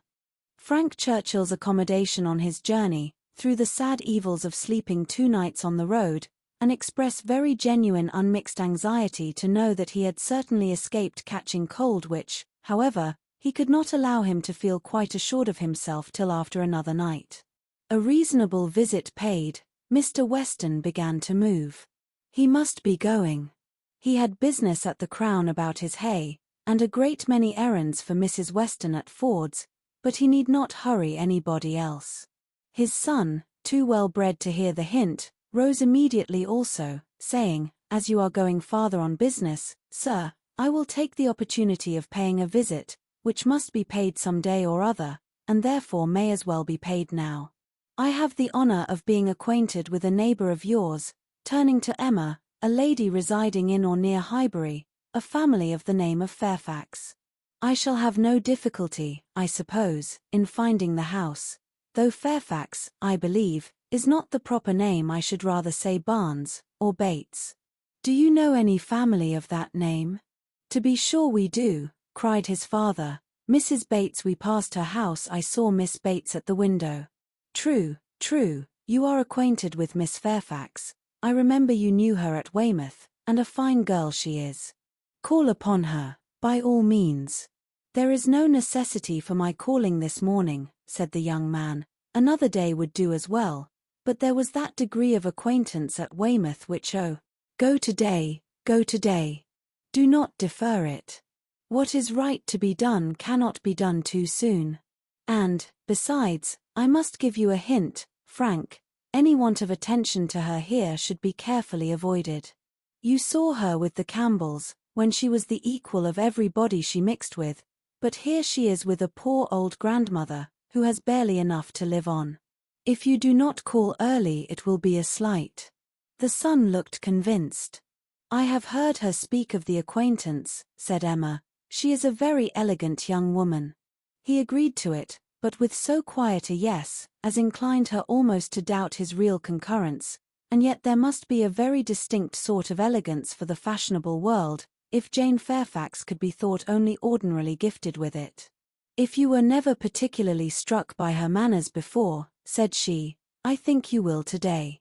You will see her to advantage. See her and hear her. No, I am afraid you will not hear her at all, for she has an aunt who never holds her tongue." "You are acquainted with Miss Jane Fairfax, sir, are you?" said Mr. Woodhouse, always the last to make his way in conversation. "Then give me leave to assure you that you will find her a very agreeable young lady. She is staying here on a visit to her grandmamma and aunt, very worthy people. I have known them all my life. They will be extremely glad to see you, I am sure, and one of my servants shall go with you to show you the way." "My dear sir, upon no account in the world. My father can direct me." "But your father is not going so far. He is only going to the Crown, quite on the other side of the street, and there are a great many houses. You might be very much at a loss, and it is a very dirty walk, unless you keep on the footpath, but my coachman can tell you where you had best cross the street." Mr. Frank Churchill still declined it, looking as serious as he could, and his father gave his hearty support by calling out, "My good friend, this is quite unnecessary. Frank knows a puddle of water when he sees it, and as to Mrs. Bates's, he may get there from the Crown in a hop, step, and jump." They were permitted to go alone, and with a cordial nod from one, and a graceful bow from the other, the two gentlemen took leave. Emma remained very well pleased with this beginning of the acquaintance, and could now engage to think of them all at Randalls any hour of the day, with full confidence in their comfort. Chapter 6. The next morning brought Mr. Frank Churchill again. He came with Mrs. Weston, to whom and to Highbury he seemed to take very cordially. He had been sitting with her, it appeared, most companionably at home, till her usual hour of exercise, and on being desired to choose their walk, immediately fixed on Highbury. He did not doubt there being very pleasant walks in every direction, but if left to him, he should always choose the same. Highbury, that airy, cheerful, happy-looking Highbury, would be his constant attraction. Highbury, with Mrs. Weston, stood for Hartfield, and she trusted to its bearing the same construction with him. They walked thither directly. Emma had hardly expected them, for Mr. Weston, who had called in for half a minute, in order to hear that his son was very handsome, knew nothing of their plans, and it was an agreeable surprise to her, therefore, to perceive them walking up to the house together, arm in arm. She was wanting to see him again, and especially to see him in company with Mrs. Weston, upon his behaviour to whom her opinion of him was to depend. If he were deficient there, nothing should make amends for it. But on seeing them together, she became perfectly satisfied. It was not merely in fine words or hyperbolical compliment that he paid his duty. Nothing could be more proper or pleasing than his whole manner to her. Nothing could more agreeably denote his wish of considering her as a friend and securing her affection. And there was time enough for Emma to form a reasonable judgment, as their visit included all the rest of the morning. They were all three walking about together for an hour or two, first round the shrubberies of Hartfield, and afterwards in Highbury. He was delighted with everything, admired Hartfield sufficiently for Mr. Woodhouse's ear, and when their going farther was resolved on, confessed his wish to be made acquainted with the whole village, and found matter of commendation and interest much oftener than Emma could have supposed. Some of the objects of his curiosity spoke very amiable feelings. He begged to be shown the house which his father had lived in so long, and which had been the home of his father's father, and on recollecting that an old woman who had nursed him was still living, walked in quest of her cottage from one end of the street to the other, and though in some points of pursuit or observation there was no positive merit, they showed, altogether, a good will towards Highbury in general, which must be very like a merit to those he was with. Emma watched and decided that with such feelings as were now shown, it could not be fairly supposed that he had been ever voluntarily absenting himself, that he had not been acting a part, or making a parade of insincere professions, and that Mr. Knightley certainly had not done him justice. Their first pause was at the Crown Inn, an inconsiderable house, though the principal one of the sort, where a couple of pair of post-horses were kept, more for the convenience of the neighbourhood than from any run on the road, and his companions had not expected to be detained by any interest excited there. But in passing it they gave the history of the large room visibly added. It had been built many years ago for a ballroom, and while the neighbourhood had been in a particularly populous dancing state, had been occasionally used as such, but such brilliant days had long passed away, and now the highest purpose for which it was ever wanted was to accommodate a whist club established among the gentlemen and half-gentlemen of the place. He was immediately interested. Its character as a ball-room caught him, and instead of passing on, he stopped for several minutes at the two superior sashed windows which were open, to look in and contemplate its capabilities, and lament that its original purpose should have ceased. He saw no fault in the room, he would acknowledge none which they suggested. No, it was long enough, broad enough, handsome enough. It would hold the very number for comfort. They ought to have balls there at least every fortnight through the winter. Why had not Miss Woodhouse revived the former good old days of the room? She who could do anything in Highbury. The want of proper families in the place, and the conviction that none beyond the place and its immediate environs could be tempted to attend, were mentioned, but he was not satisfied. He could not be persuaded that so many good-looking houses as he saw around him could not furnish numbers enough for such a meeting, and even when particulars were given and families described, he was still unwilling to admit that the inconvenience of such a mixture would be anything, or that there would be the smallest difficulty in everybody's returning into their proper place the next morning. He argued like a young man very much bent on dancing, and Emma was rather surprised to see the constitution of the Weston prevail so decidedly against the habits of the Churchills. He seemed to have all the life and spirit, cheerful feelings, and social inclinations of his father, and nothing of the pride or reserve of Inscoombe. Of pride, indeed, there was, perhaps, scarcely enough. His indifference to a confusion of rank bordered too much on inelegance of mind. He could be no judge, however, of the evil he was holding cheap. It was but an effusion of lively spirits. At last he was persuaded to move on from the front of the Crown, and being now almost facing the house where the Bateses lodged, Emma recollected his intended visit the day before, and asked him if he had paid it. Yes, oh, yes, he replied, I was just going to mention it. A very successful visit. I saw all the three ladies, and felt very much obliged to you for your preparatory hint. If the talking aunt had taken me quite by surprise, it must have been the death of me. As it was, I was only betrayed into paying a most unreasonable visit. 10 minutes would have been all that was necessary, perhaps all that was proper, and I had told my father I should certainly be at home before him, but there was no getting away, no pause, and, to my utter astonishment, I found, when he, finding me nowhere else, joined me there at last, that I had been actually sitting with them very nearly 3/4 of an hour. The good lady had not given me the possibility of escape before. And how did you think Miss Fairfax looking? Ill, very ill, that is, if a young lady can ever be allowed to look ill. But the expression is hardly admissible, Mrs. Weston, is it? Ladies can never look ill. And, seriously, Miss Fairfax is naturally so pale, as almost always to give the appearance of ill health. A most deplorable want of complexion.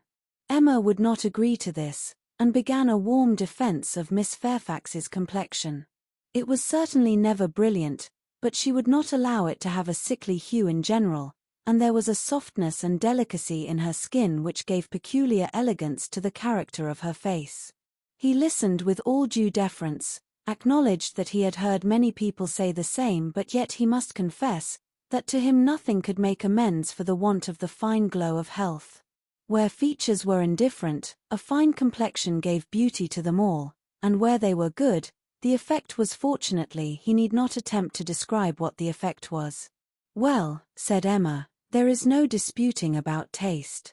At least you admire her except her complexion. He shook his head and laughed. I cannot separate Miss Fairfax and her complexion. Did you see her often at Weymouth?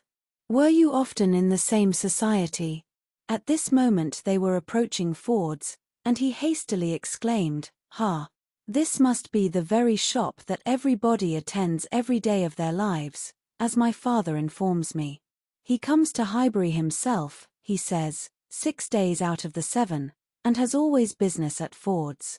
If it be not inconvenient to you, pray let us go in, that I may prove myself to belong to the place, to be a true citizen of Highbury. I must buy something at Ford's. It will be taking out my freedom. I dare say they sell gloves. Oh, yes, gloves and everything. I do admire your patriotism. You will be adored in Highbury. You were very popular before you came, because you were Mr. Weston's son, but lay out half a guinea at Ford's, and your popularity will stand upon your own virtues.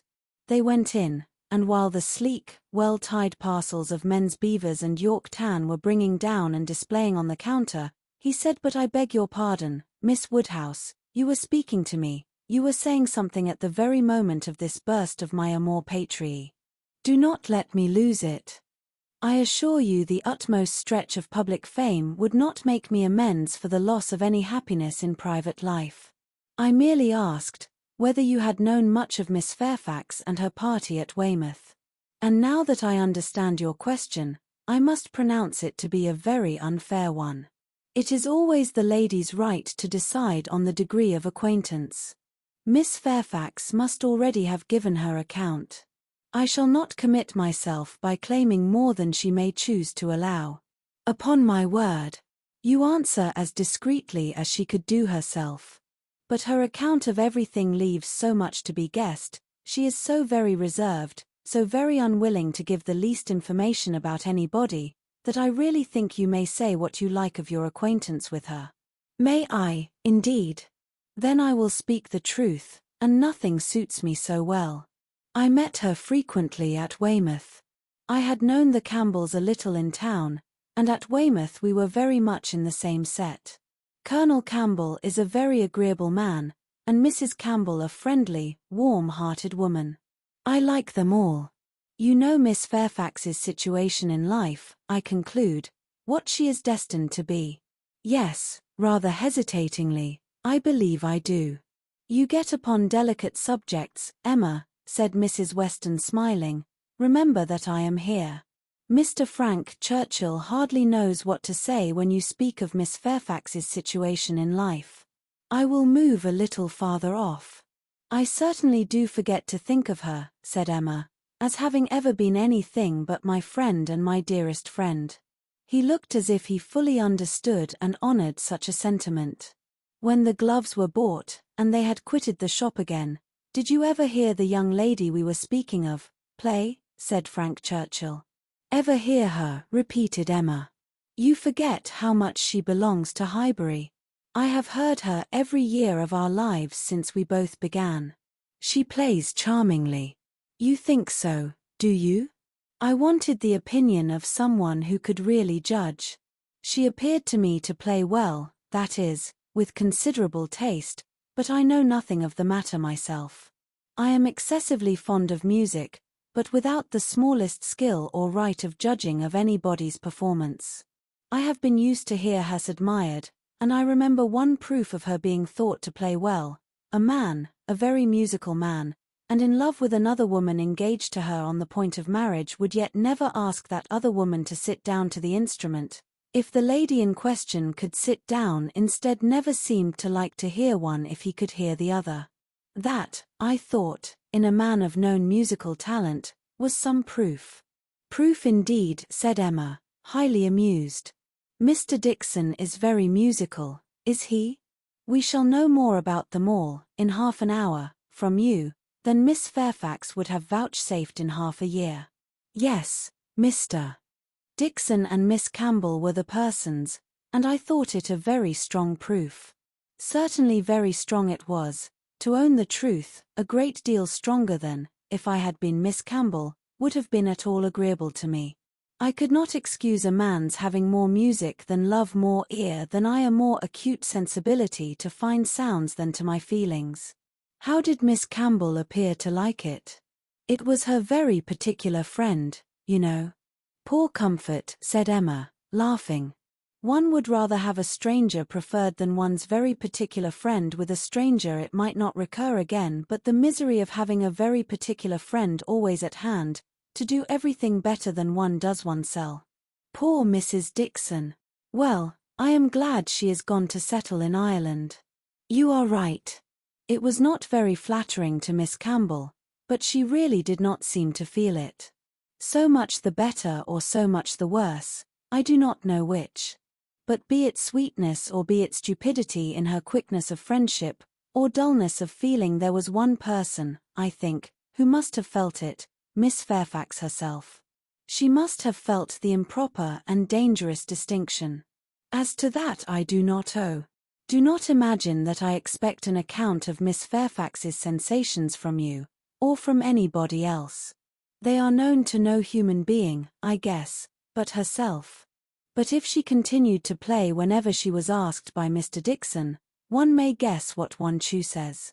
There appeared such a perfectly good understanding among them all. He began rather quickly, but checking himself, added, however, it is impossible for me to say on what terms they really were, how it might all be behind the scenes. I can only say that there was smoothness outwardly. But you, who have known Miss Fairfax from a child, must be a better judge of her character, and of how she is likely to conduct herself in critical situations, than I can be. I have known her from a child, undoubtedly. We have been children and women together, and it is natural to suppose that we should be intimate, that we should have taken to each other whenever she visited her friends. But we never did. I hardly know how it has happened, a little, perhaps, from that wickedness on my side which was prone to take disgust towards a girl so idolized and so cried up as she always was, by her aunt and grandmother, and all their set. And then, her reserve. I never could attach myself to any one so completely reserved. "It is a most repulsive quality, indeed," said he. "Oftentimes very convenient, no doubt, but never pleasing. There is safety in reserve, but no attraction. One cannot love a reserved person. Not till the reserve ceases towards oneself, and then the attraction may be the greater. But I must be more in want of a friend, or an agreeable companion, than I have yet been, to take the trouble of conquering anybody's reserve to procure one. Intimacy between Miss Fairfax and me is quite out of the question. I have no reason to think ill of her, not the least, except that such extreme and perpetual cautiousness of word and manner, such a dread of giving a distinct idea about anybody, is apt to suggest suspicions of there being something to conceal." He perfectly agreed with her, and after walking together so long, and thinking so much alike, Emma felt herself so well acquainted with him, that she could hardly believe it to be only their second meeting. He was not exactly what she had expected, less of the man of the world in some of his notions, less of the spoiled child of fortune, therefore better than she had expected. His ideas seemed more moderate, his feelings warmer. She was particularly struck by his manner of considering Mr. Elton's house, which, as well as the church, he would go and look at, and would not join them in finding much fault with. No, he could not believe it a bad house, not such a house as a man was to be pitied for having. If it were to be shared with the woman he loved, he could not think any man to be pitied for having that house. There must be ample room in it for every real comfort. The man must be a blockhead who wanted more. Mrs. Weston laughed, and said he did not know what he was talking about. Used only to a large house himself, and without ever thinking how many advantages and accommodations were attached to its size, he could be no judge of the privations inevitably belonging to a small one. But Emma, in her own mind, determined that he did know what he was talking about, and that he showed a very amiable inclination to settle early in life, and to marry, from worthy motives. He might not be aware of the inroads on domestic peace to be occasioned by no housekeeper's room, or a bad butler's pantry, but no doubt he did perfectly feel that in Scombe could not make him happy, and that whenever he were attached, he would willingly give up much of wealth to be allowed an early establishment. Chapter 7. Emma's very good opinion of Frank Churchill was a little shaken the following day, by hearing that he was gone off to London, merely to have his hair cut. A sudden freak seemed to have seized him at breakfast, and he had sent for a chaise and set off, intending to return to dinner, but with no more important view that appeared than having his hair cut. There was certainly no harm in his travelling 16 miles twice over on such an errand, but there was an air of foppery and nonsense in it which she could not approve. It did not accord with the rationality of plan, the moderation in expense, or even the unselfish warmth of heart, which she had believed herself to discern in him yesterday. Vanity, extravagance, love of change, restlessness of temper, which must be doing something, good or bad, heedlessness as to the pleasure of his father and Mrs. Weston, indifferent as to how his conduct might appear in general, he became liable to all these charges. His father only called him a coxcomb, and thought it a very good story, but that Mrs. Weston did not like it, was clear enough, by her passing it over as quickly as possible, and making no other comment than that all young people would have their little whims. With the exception of this little blot, Emma found that his visit hitherto had given her friend only good ideas of him. Mrs. Weston was very ready to say how attentive and pleasant a companion he made himself, how much she saw to like in his disposition altogether. He appeared to have a very open temper, certainly a very cheerful and lively one. She could observe nothing wrong in his notions, a great deal decidedly right. He spoke of his uncle with warm regard, was fond of talking of him, said he would be the best man in the world if he were left to himself, and though there was no being attached to the aunt, he acknowledged her kindness with gratitude, and seemed to mean always to speak of her with respect. This was all very promising, and, but for such an unfortunate fancy for having his hair cut, there was nothing to denote him unworthy of the distinguished honor which her imagination had given him. The honor, if not of being really in love with her, of being at least very near it, and saved only by her own indifference, for still her resolution held of never marrying, the honor, in short, of being marked out for her by all their joint acquaintance. Mr. Weston, on his side, added a virtue to the account which must have some weight. He gave her to understand that Frank admired her extremely, thought her very beautiful and very charming, and with so much to be said for him altogether, she found she must not judge him harshly. As Mrs. Weston observed, all young people would have their little whims. There was one person among his new acquaintance in Surrey, not so leniently disposed. In general he was judged, throughout the parishes of Donwell and Highbury, with great candour. Liberal allowances were made for the little excesses of such a handsome young man, one who smiled so often and bowed so well, but there was one spirit among them not to be softened, from its power of censure, by bows or smiles. Mr. Knightley. The circumstance was told him at Hartfield. For the moment, he was silent, but Emma heard him almost immediately afterwards say to himself, over a newspaper he held in his hand, just the trifling, silly fellow I took him for. She had half a mind to resent, but an instant's observation convinced her that it was really said only to relieve his own feelings, and not meant to provoke, and therefore she let it pass.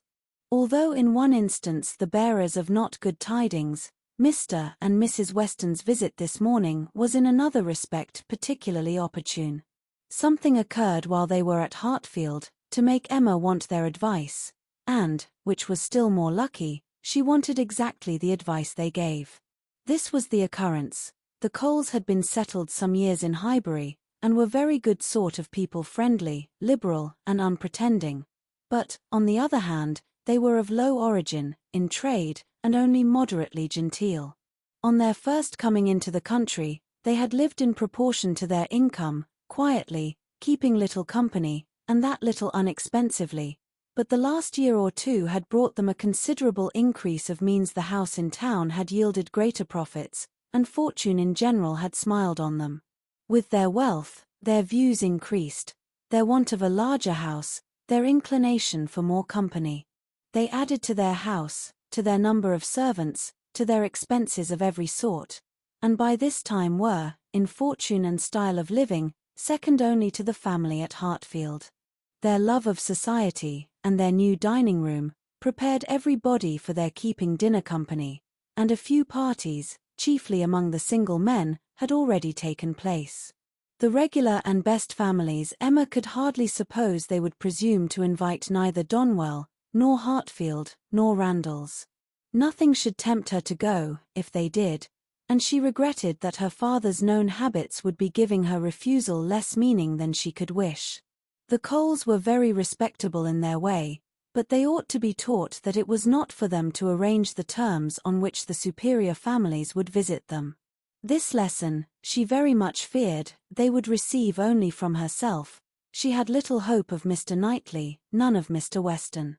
But she had made up her mind how to meet this presumption so many weeks before it appeared, that when the insult came at last, it found her very differently affected.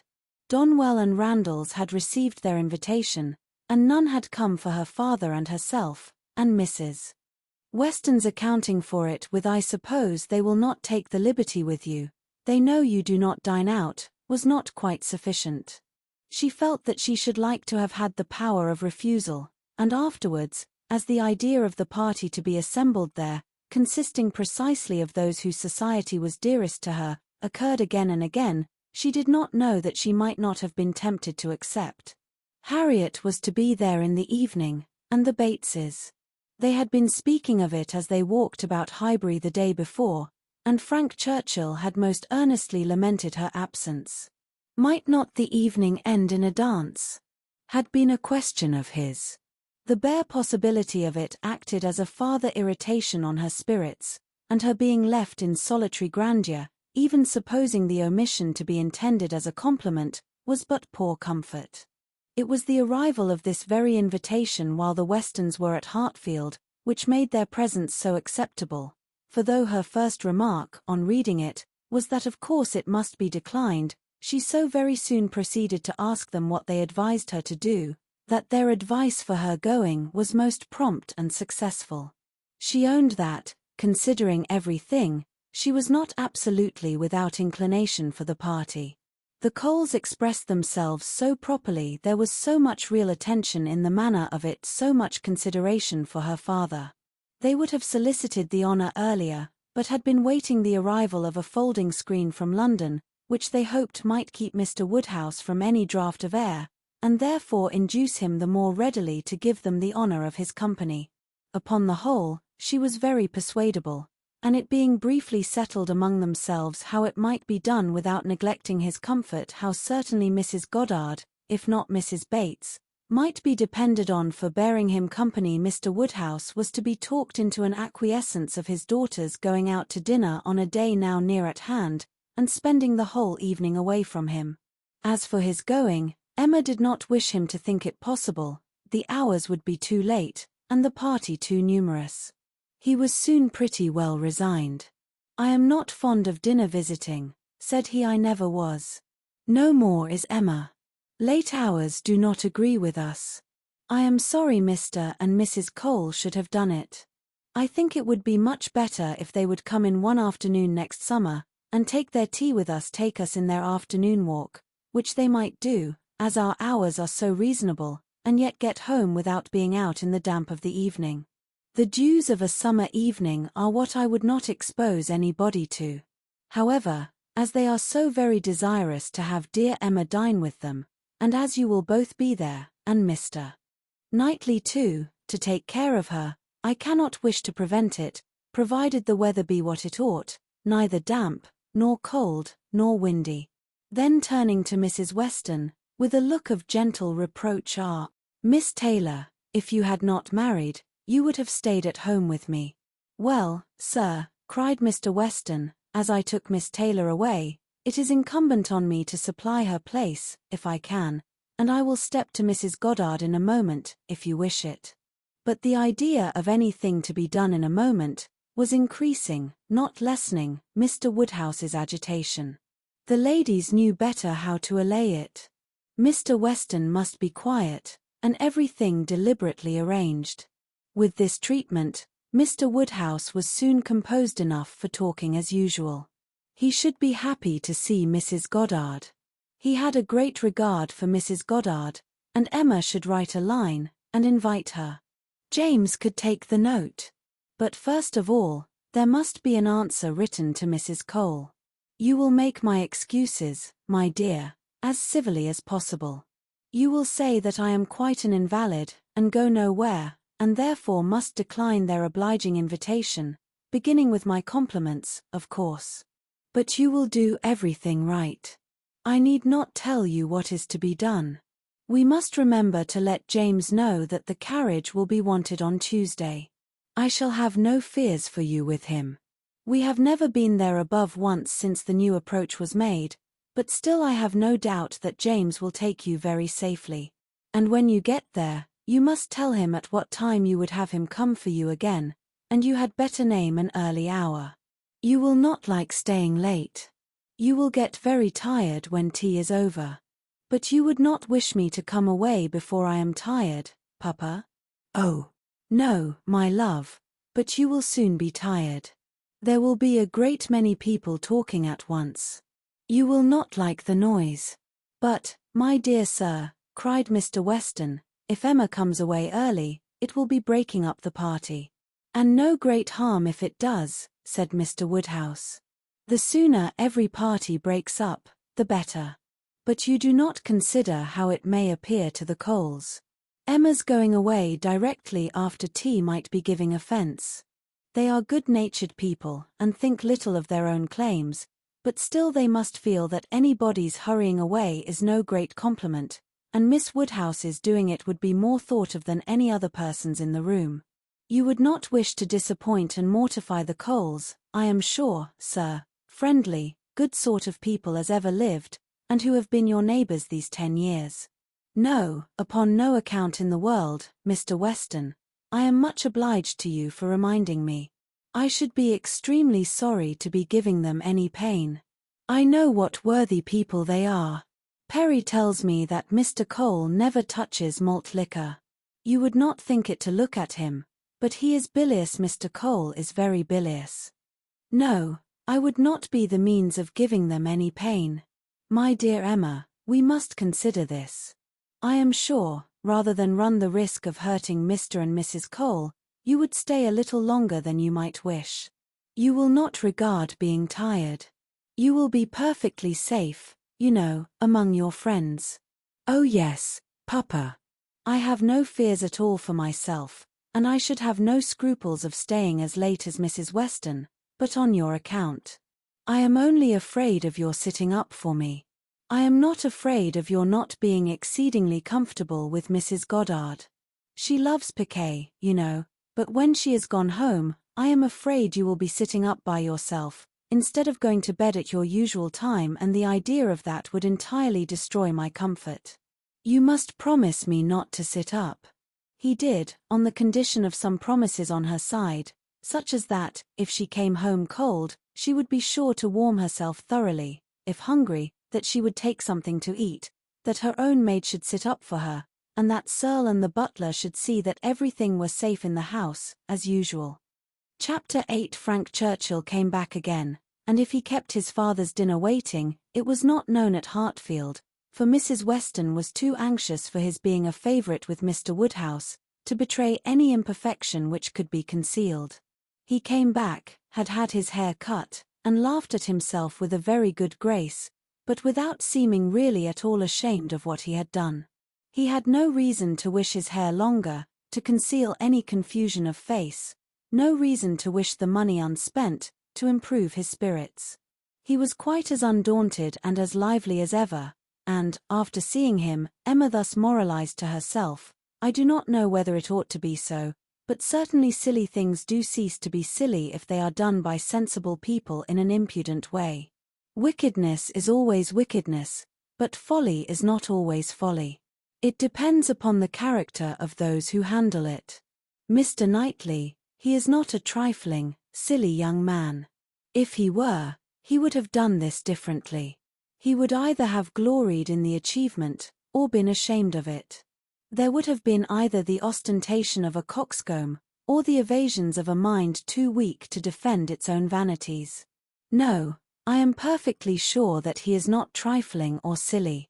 With Tuesday came the agreeable prospect of seeing him again, and for a longer time than hitherto, of judging of his general manners, and by inference, of the meaning of his manners towards herself, of guessing how soon it might be necessary for her to throw coldness into her air, and of fancying what the observations of all those might be, who were now seeing them together for the first time.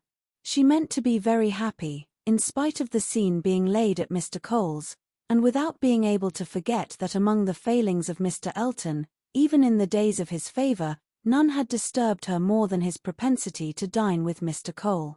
Her father's comfort was amply secured, Mrs. Bates as well as Mrs. Goddard being able to come, and her last pleasing duty, before she left the house, was to pay her respects to them as they sat together after dinner, and while her father was fondly noticing the beauty of her dress, to make the two ladies all the amends in her power, by helping them to large slices of cake and full glasses of wine, for whatever unwilling self-denial his care of their constitution might have obliged them to practice during the meal.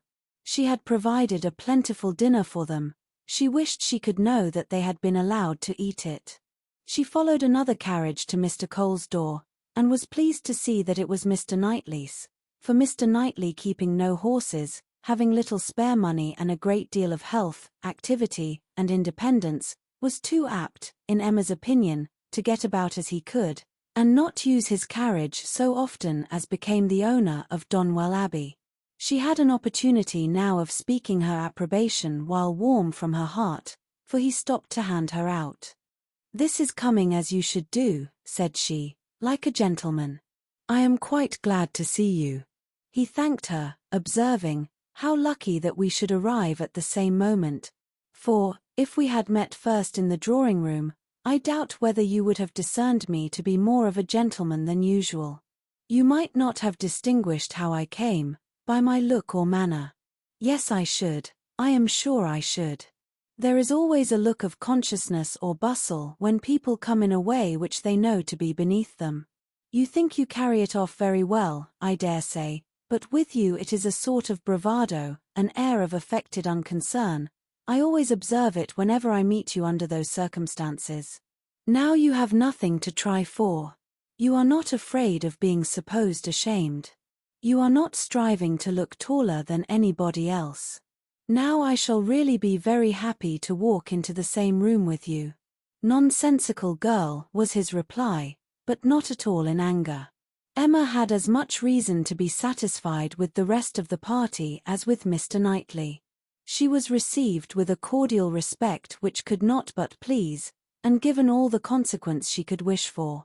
When the Westons arrived, the kindest looks of love, the strongest of admiration were for her, from both husband and wife. The son approached her with a cheerful eagerness which marked her as his peculiar object, and at dinner she found him seated by her and, as she firmly believed, not without some dexterity on his side. The party was rather large, as it included one other family, a proper unobjectionable country family, whom the Coles had the advantage of naming among their acquaintance, and the male part of Mr. Cox's family, the lawyer of Highbury. The less worthy females were to come in the evening, with Miss Bates, Miss Fairfax, and Miss Smith. But already, at dinner, they were too numerous for any subject of conversation to be general, and, while politics and Mr. Elton were talked over, Emma could fairly surrender all her attention to the pleasantness of her neighbour. The first remote sound to which she felt herself obliged to attend was the name of Jane Fairfax. Mrs. Cole seemed to be relating something of her that was expected to be very interesting. She listened, and found it well worth listening to. That very dear part of Emma, her fancy, received an amusing supply. Mrs. Cole was telling that she had been calling on Miss Bates, and as soon as she entered the room had been struck by the sight of a pianoforte, a very elegant-looking instrument, not a grand, but a large-sized square pianoforte, and the substance of the story, the end of all the dialogue which ensued of surprise, and inquiry, and congratulations on her side, and explanations on Miss Bates's, was, that this pianoforte had arrived from Broadwood's the day before, to the great astonishment of both aunt and niece, entirely unexpected, that at first, by Miss Bates's account, Jane herself was quite at a loss, quite bewildered to think who could possibly have ordered it, but now, they were both perfectly satisfied that it could be from only one quarter. Of course it must be from Colonel Campbell. One can suppose nothing else, added Mrs. Cole, and I was only surprised that there could ever have been a doubt. But Jane, it seems, had a letter from them very lately, and not a word was said about it. She knows their ways best, but I should not consider their silence as any reason for their not meaning to make the present. They might choose to surprise her. Mrs. Cole had many to agree with her. Everybody who spoke on the subject was equally convinced that it must come from Colonel Campbell, and equally rejoiced that such a present had been made, and there were enough ready to speak to allow Emma to think her own way, and still listen to Mrs. Cole. I declare, I do not know when I have heard anything that has given me more satisfaction. It always has quite hurt me that Jane Fairfax, who plays so delightfully, should not have an instrument. It seemed quite a shame, especially considering how many houses there are where fine instruments are absolutely thrown away. This is like giving ourselves a slap, to be sure. And it was but yesterday I was telling Mr. Cole, I really was ashamed to look at our new grand pianoforte in the drawing-room, while I do not know one note from another, and our little girls, who are but just beginning, perhaps may never make anything of it. And there is poor Jane Fairfax, who is mistress of music, has not anything of the nature of an instrument, not even the pitifullest old spinet in the world, to amuse herself with. I was saying this to Mr. Cole but yesterday, and he quite agreed with me, only he is so particularly fond of music that he could not help indulging himself in the purchase, hoping that some of our good neighbours might be so obliging occasionally to put it to a better use than we can. And that really is the reason why the instrument was bought, or else I am sure we ought to be ashamed of it. We are in great hopes that Miss Woodhouse may be prevailed with to try it this evening. Miss Woodhouse made the proper acquiescence, and finding that nothing more was to be entrapped from any communication of Mrs. Cole's, turned to Frank Churchill. "Why do you smile?" said she. "Nay, why do you? Me. I suppose I smile for pleasure at Colonel Campbell's being so rich and so liberal. It is a handsome present. Very. I rather wonder that it was never made before. Perhaps Miss Fairfax has never been staying here so long before. Or that he did not give her the use of their own instrument, which must now be shut up in London, untouched by anybody. That is a grand pianoforte, and he might think it too large for Mrs. Bates's house. You may say what you choose, but your countenance testifies that your thoughts on this subject are very much like mine. I do not know. I rather believe you are giving me more credit for acuteness than I deserve. I smile because you smile, and shall probably suspect whatever I find you suspect, but at present I do not see what there is to question. If Colonel Campbell is not the person, who can be? What do you say to Mrs. Dixon? Mrs. Dixon. Very true indeed. I had not thought of Mrs. Dixon. She must know as well as her father how acceptable an instrument would be, and perhaps the mode of it, the mystery, the surprise, is more like a young woman's scheme than an elderly man's. It is Mrs. Dixon, I dare say. I told you that your suspicions would guide mine. If so, you must extend your suspicions and comprehend Mr. Dixon in them. Mr. Dixon. Very well. Yes, I immediately perceive that it must be the joint present of Mr. and Mrs. Dixon. We were speaking the other day, you know, of his being so warm an admirer of her performance. Yes, and what you told me on that head confirmed an idea which I had entertained before. I do not mean to reflect upon the good intentions of either Mr. Dixon or Miss Fairfax, but I cannot help suspecting either that, after making his proposals to her friend, he had the misfortune to fall in love with her, or that he became conscious of a little attachment on her side. One might guess 20 things without guessing exactly the right, but I am sure there must be a particular cause for her choosing to come to Highbury instead of going with the Campbells to Ireland. Here, she must be leading a life of privation and penance, there it would have been all enjoyment. As to the pretence of trying her native air, I look upon that as a mere excuse. In the summer it might have passed, but what can anybody's native air do for them in the months of January, February, and March? Good fires and carriages would be much more to the purpose in most cases of delicate health, and I dare say in hers. I do not require you to adopt all my suspicions, though you make so noble a profession of doing it, but I honestly tell you what they are.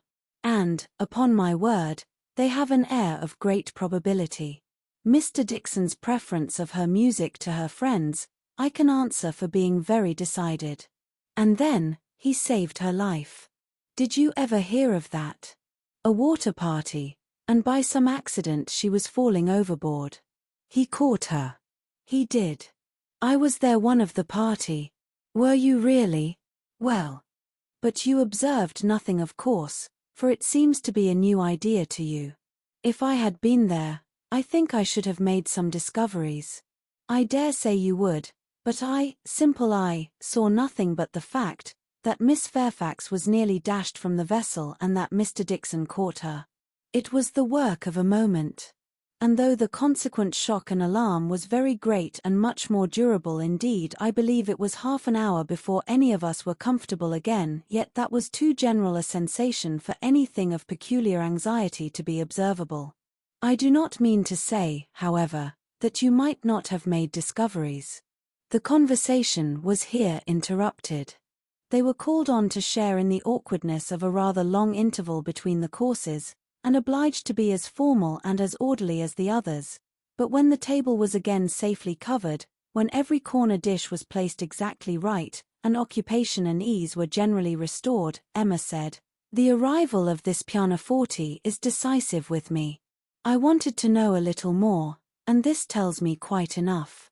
Depend upon it, we shall soon hear that it is a present from Mr. and Mrs. Dixon. And if the Dixons should absolutely deny all knowledge of it, we must conclude it to come from the Campbells. No, I am sure it is not from the Campbells. Miss Fairfax knows it is not from the Campbells, or they would have been guessed at first. She would not have been puzzled, had she dared fix on them. I may not have convinced you perhaps, But I am perfectly convinced myself that Mr. Dixon is a principal in the business. Indeed, you injure me if you suppose me unconvinced. Your reasonings carry my judgment along with them entirely. At first, while I supposed you satisfied that Colonel Campbell was the giver, I saw it only as paternal kindness, and thought it the most natural thing in the world. But when you mentioned Mrs. Dixon, I felt how much more probable that it should be the tribute of warm female friendship. And now I can see it in no other light than as an offering of love. There was no occasion to press the matter farther. The conviction seemed real, he looked as if he felt it. She said no more, other subjects took their turn, and the rest of the dinner passed away. The dessert succeeded, the children came in, and were talked to and admired amid the usual rate of conversation. A few clever things said, a few downright silly, but by much the larger proportion neither the one nor the other nothing worse than everyday remarks, dull repetitions, old news, and heavy jokes. The ladies had not been long in the drawing-room, before the other ladies, in their different divisions, arrived. Emma watched the intrigue of her own particular little friend, and if she could not exult in her dignity and grace, she could not only love the blooming sweetness and the artless manner, but could most heartily rejoice in that light, cheerful, unsentimental disposition which allowed her so many alleviations of pleasure, in the midst of the pangs of disappointed affection. There she sat, and who would have guessed how many tears she had been lately shedding? To be in company, nicely dressed herself and seeing others nicely dressed, to sit and smile and look pretty, and say nothing, was enough for the happiness of the present hour. Jane Fairfax did look and move superior, but Emma suspected she might have been glad to change feelings with Harriet, very glad to have purchased the mortification of having loved, yes, of having loved even Mr. Elton in vain, by the surrender of all the dangerous pleasure of knowing herself beloved by the husband of her friend. In so large a party it was not necessary that Emma should approach her. She did not wish to speak of the pianoforte, she felt too much in the secret herself, to think the appearance of curiosity or interest fair, and therefore purposely kept at a distance. But by the others, the subject was almost immediately introduced, and she saw the blush of consciousness with which congratulations were received, the blush of guilt which accompanied the name of my excellent friend Colonel Campbell. Mrs. Weston, kind-hearted and musical, was particularly interested by the circumstance, and Emma could not help being amused at her perseverance in dwelling on the subject, and having so much to ask and to say as to tone, touch, and pedal, totally unsuspicious of that wish of saying as little about it as possible, which she plainly read in the fair heroine's countenance. They were soon joined by some of the gentlemen, and the very first of the early was Frank Churchill. In he walked, the first and the handsomest, and after paying his compliments en passant to Miss Bates and her niece, made his way directly to the opposite side of the circle, where sat Miss Woodhouse, until he could find a seat by her, would not sit at all. Emma divined what everybody present must be thinking. She was his object, and everybody must perceive it. She introduced him to her friend, Miss Smith, and, at convenient moments afterwards, heard what each thought of the other. He had never seen so lovely a face, and was delighted with her navet. And she, only to be sure it was paying him too great a compliment, but she did think there were some looks a little like Mr. Elton. Emma restrained her indignation, and only turned from her in silence. Smiles of intelligence passed between her and the gentleman on first glancing towards Miss Fairfax, but it was most prudent to avoid speech. He told her that he had been impatient to leave the dining-room, hated sitting long, was always the first to move when he could, that his father, Mr. Knightley, Mr. Cox, and Mr. Cole, were left very busy over parish business, that as long as he had stayed, however, it had been pleasant enough, as he had found them in general a set of gentlemanlike, sensible men, and spoke so handsomely of Highbury, altogether thought it so abundant in agreeable families, that Emma began to feel she had been used to despise the place rather too much.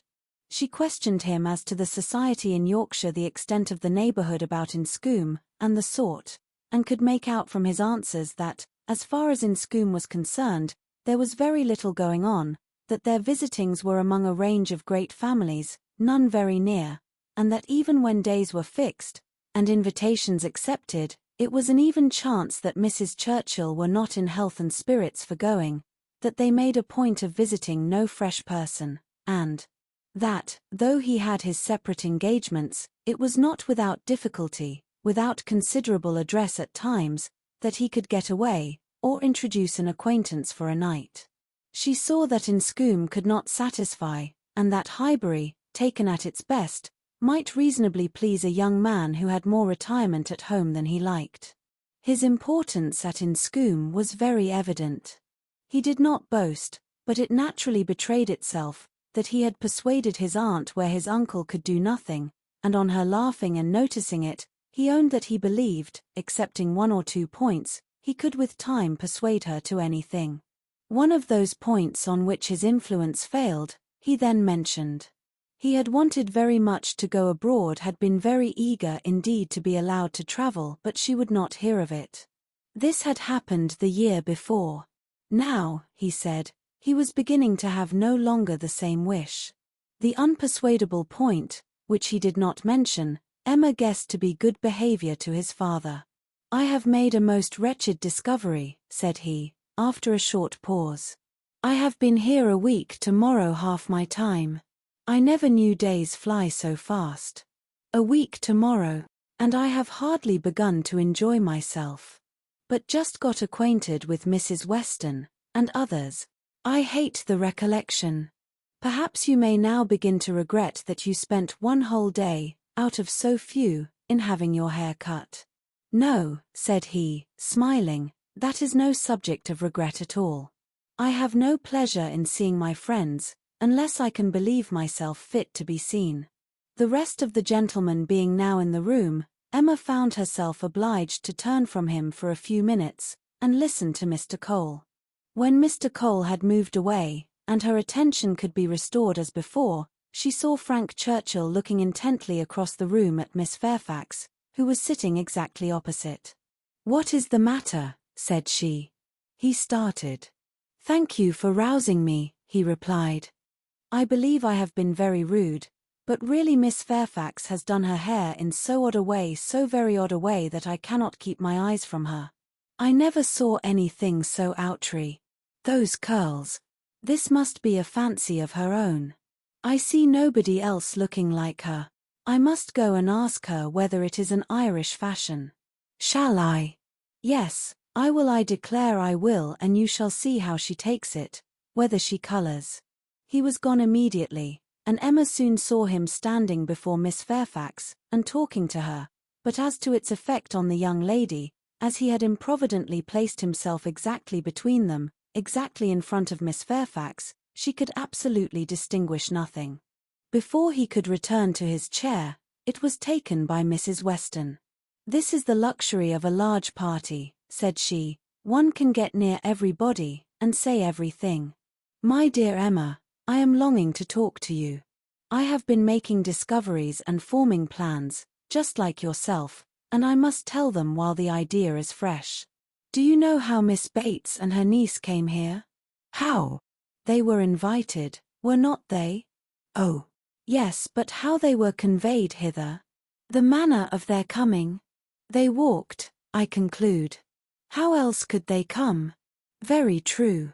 Well, a little while ago it occurred to me how very sad it would be to have Jane Fairfax walking home again, late at night, and cold as the nights are now. And as I looked at her, though I never saw her appear to more advantage, it struck me that she was heated, and would therefore be particularly liable to take cold. Poor girl! I could not bear the idea of it, so, as soon as Mr. Weston came into the room, and I could get at him, I spoke to him about the carriage. You may guess how readily he came into my wishes, and having his approbation, I made my way directly to Miss Bates, to assure her that the carriage would be at her service before it took us home, for I thought it would be making her comfortable at once. Good soul! She was as grateful as possible, you may be sure. Nobody was ever so fortunate as herself, but with many, many thanks there was no occasion to trouble us, for Mr. Knightley's carriage had brought, and was to take them home again. I was quite surprised, very glad, I am sure, but really quite surprised. Such a very kind attention and so thoughtful an attention, the sort of thing that so few men would think of. And, in short, from knowing his usual ways, I am very much inclined to think that it was for their accommodation the carriage was used at all. I do suspect he would not have had a pair of horses for himself, and that it was only as an excuse for assisting them. Very likely, said Emma, nothing more likely. I know no man more likely than Mr. Knightley to do the sort of thing, to do anything really good-natured, useful, considerate, or benevolent. He is not a gallant man, but he is a very humane one, and this, considering Jane Fairfax's ill health, would appear a case of humanity to him, and for an act of unostentatious kindness, there is nobody whom I would fix on more than on Mr. Knightley. I know he had horses today, for we arrived together, and I laughed at him about it, but he said not a word that could betray. Well, said Mrs. Weston, smiling, you give him credit for more simple, disinterested benevolence in this instance than I do, for while Miss Bates was speaking, a suspicion darted into my head, and I have never been able to get it out again. The more I think of it, the more probable it appears. In short, I have made a match between Mr. Knightley and Jane Fairfax. See the consequence of keeping you company. What do you say to it? Mr. Knightley and Jane Fairfax, exclaimed Emma. Dear Mrs. Weston, how could you think of such a thing? Mr. Knightley must not marry. You would not have little Henry cut out from Donwell? Oh, no, Henry must have Donwell. I cannot at all consent to Mr. Knightley's marrying, and I am sure it is not at all likely. I am amazed that you should think of such a thing. My dear Emma, I have told you what led me to think of it. I do not want the match, I do not want to injure dear little Henry, but the idea has been given me by circumstances, and if Mr. Knightley really wished to marry, you would not have him refrain on Henry's account, a boy of 6 years old, who knows nothing of the matter. Yes, I would. I could not bear to have Henry supplanted. Mr. Knightley marry? No, I have never had such an idea, and I cannot adopt it now. And Jane Fairfax, too, of all women. Nay, she has always been a first favourite with him, as you very well know. But the imprudence of such a match. I am not speaking of its prudence, merely its probability. I see no probability in it, unless you have any better foundation than what you mention. His good nature, his humanity, as I tell you, would be quite enough to account for the horses. He has a great regard for the Bateses, you know, independent of Jane Fairfax, and is always glad to show them attention. My dear Mrs. Weston, do not take to matchmaking. You do it very ill. Jane Fairfax, mistress of the Abbey. Oh, no, every feeling revolts. For his own sake, I would not have him do so mad a thing. Imprudent, if you please, but not mad. Excepting inequality of fortune, and perhaps a little disparity of age, I can see nothing unsuitable. But Mr. Knightley does not want to marry. I am sure he has not the least idea of it. Do not put it into his head. Why should he marry? He is as happy as possible by himself, with his farm, and his sheep, and his library, and all the parish to manage, and he is extremely fond of his brother's children. He has no occasion to marry, either to fill up his time or his heart. My dear Emma, as long as he thinks so, it is so, but if he really loves Jane Fairfax, nonsense.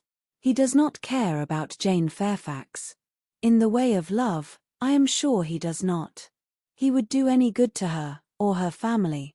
But well, said Mrs. Weston, laughing, perhaps the greatest good he could do them, would be to give Jane such a respectable home. If it would be good to her, I am sure it would be evil to himself, a very shameful and degrading connection. How would he bear to have Miss Bates belonging to him? To have her haunting the Abbey, and thanking him all day long for his great kindness in marrying Jane? So very kind and obliging, but he always had been such a very kind neighbour, and then fly off, through half a sentence, to her mother's old petticoat. Not that it was such a very old petticoat either, for still it would last a great while, and, indeed, she must thankfully say that their petticoats were all very strong. For shame, Emma. Do not mimic her. You divert me against my conscience. And, upon my word, I do not think Mr. Knightley would be much disturbed by Miss Bates. Little things do not irritate him. She might talk on, and if he wanted to say anything himself, he would only talk louder, and drown her voice. But the question is not whether it would be a bad connection for him, but whether he wishes it, and I think he does. I have heard him speak, and so must you, so very highly of Jane Fairfax. The interest he takes in her, his anxiety about her health, his concern that she should have no happier prospect. I have heard him express himself so warmly on those points. Such an admirer of her performance on the pianoforte, and of her voice. I have heard him say that he could listen to her forever. Oh! And I had almost forgotten one idea that occurred to me, this pianoforte that has been sent here by somebody, though we have all been so well satisfied to consider it a present from the Campbells, may it not be from Mr. Knightley? I cannot help suspecting him. I think he is just the person to do it, even without being in love. Then it can be no argument to prove that he is in love. But I do not think it is at all a likely thing for him to do. Mr. Knightley does nothing mysteriously. I have heard him lamenting her having no instrument repeatedly, oftener than I should suppose such a circumstance would, in the common course of things, occur to him. Very well, and if he had intended to give her one, he would have told her so. There might be scruples of delicacy, my dear Emma. I have a very strong notion that it comes from him. I am sure he was particularly silent when Mrs. Cole told us of it at dinner. You take up an idea, Mrs. Weston, and run away with it, as you have many a time reproached me with doing. I see no sign of attachment, I believe nothing of the pianoforte, and proof only shall convince me that Mr. Knightley has any thought of marrying Jane Fairfax. They combated the point some time longer in the same way, Emma rather gaining ground over the mind of her friend, for Mrs. Weston was the most used of the two to yield, till a little bustle in the room showed them that tea was over, and the instrument in preparation, and at the same moment Mr. Cole approaching to entreat Miss Woodhouse would do them the honour of trying it. Frank Churchill, of whom, in the eagerness of her conversation with Mrs. Weston, she had been seeing nothing, except that he had found a seat by Miss Fairfax, followed Mr. Cole, to add his very pressing entreaties, and as, in every respect, it suited Emma best to lead, she gave a very proper compliance.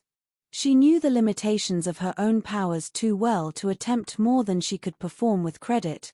She wanted neither taste nor spirit in the little things which are generally acceptable, and could accompany her own voice well. One accompaniment to her song took her agreeably by surprise, a second, slightly but correctly taken by Frank Churchill. Her pardon was duly begged at the close of the song, and everything usual followed. He was accused of having a delightful voice, and a perfect knowledge of music, which was properly denied, and that he knew nothing of the matter, and had no voice at all, roundly asserted. They sang together once more, and Emma would then resign her place to Miss Fairfax, whose performance, both vocal and instrumental, she never could attempt to conceal from herself, was infinitely superior to her own. With mixed feelings, she seated herself at a little distance from the numbers round the instrument, to listen. Frank Churchill sang again. They had sung together once or twice, it appeared, at Weymouth. But the sight of Mr. Knightley among the most attentive soon drew away half Emma's mind, and she fell into a train of thinking on the subject of Mrs. Weston's suspicions, to which the sweet sounds of the united voices gave only momentary interruptions. Her objections to Mr. Knightley's marrying did not in the least subside. She could see nothing but evil in it. It would be a great disappointment to Mr. John Knightley, consequently to Isabella. A real injury to the children, a most mortifying change, and material loss to them all, a very great deduction from her father's daily comfort, and, as to herself, she could not at all endure the idea of Jane Fairfax at Donwell Abbey. A Mrs. Knightley for them all to give way to. No, Mr. Knightley must never marry. Little Henry must remain the heir of Donwell. Presently Mr. Knightley looked back, and came and sat down by her. They talked at first only of the performance. His admiration was certainly very warm, yet she thought, but for Mrs. Weston, it would not have struck her. As a sort of touchstone, however, she began to speak of his kindness in conveying the aunt and niece, and though his answer was in the spirit of cutting the matter short, she believed it to indicate only his disinclination to dwell on any kindness of his own. "I often feel concern," said she, "that I dare not make our carriage more useful on such occasions. It is not that I am without the wish, but you know how impossible my father would deem it that James should put to for such a purpose." "Quite out of the question, quite out of the question," he replied, "but you must often wish it, I am sure." And he smiled with such seeming pleasure at the conviction that she must proceed another step. "This present from the Campbells," said she, "this pianoforte is very kindly given." "Yes," he replied, and without the smallest apparent embarrassment. "But they would have done better had they given her notice of it. Surprises are foolish things. The pleasure is not enhanced, and the inconvenience is often considerable. I should have expected better judgment in Colonel Campbell." From that moment, Emma could have taken her oath that Mr. Knightley had had no concern in giving the instrument. But whether he were entirely free from peculiar attachment, whether there were no actual preference, remained a little longer doubtful. Towards the end of Jane's second song, her voice grew thick. "That will do," said he, when it was finished, thinking aloud, "you have sung quite enough for one evening, now be quiet." Another song, however, was soon begged for. One more. They would not fatigue Miss Fairfax on any account, and would only ask for one more. And Frank Churchill was heard to say, "I think you could manage this without effort. The first part is so very trifling. The strength of the song falls on the second." Mr. Knightley grew angry. "That fellow," said he, indignantly, "thinks of nothing but showing off his own voice. This must not be." And touching Miss Bates, who at that moment passed near, "Miss Bates, are you mad, to let your niece sing herself hoarse in this manner? Go, and interfere. They have no mercy on her."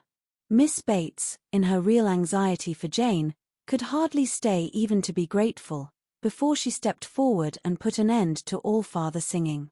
Here ceased the concert part of the evening, for Miss Woodhouse and Miss Fairfax were the only young lady performers. But soon, within 5 minutes, the proposal of dancing, originating nobody exactly knew where, was so effectually promoted by Mr. and Mrs. Cole, that everything was rapidly clearing away, to give proper space.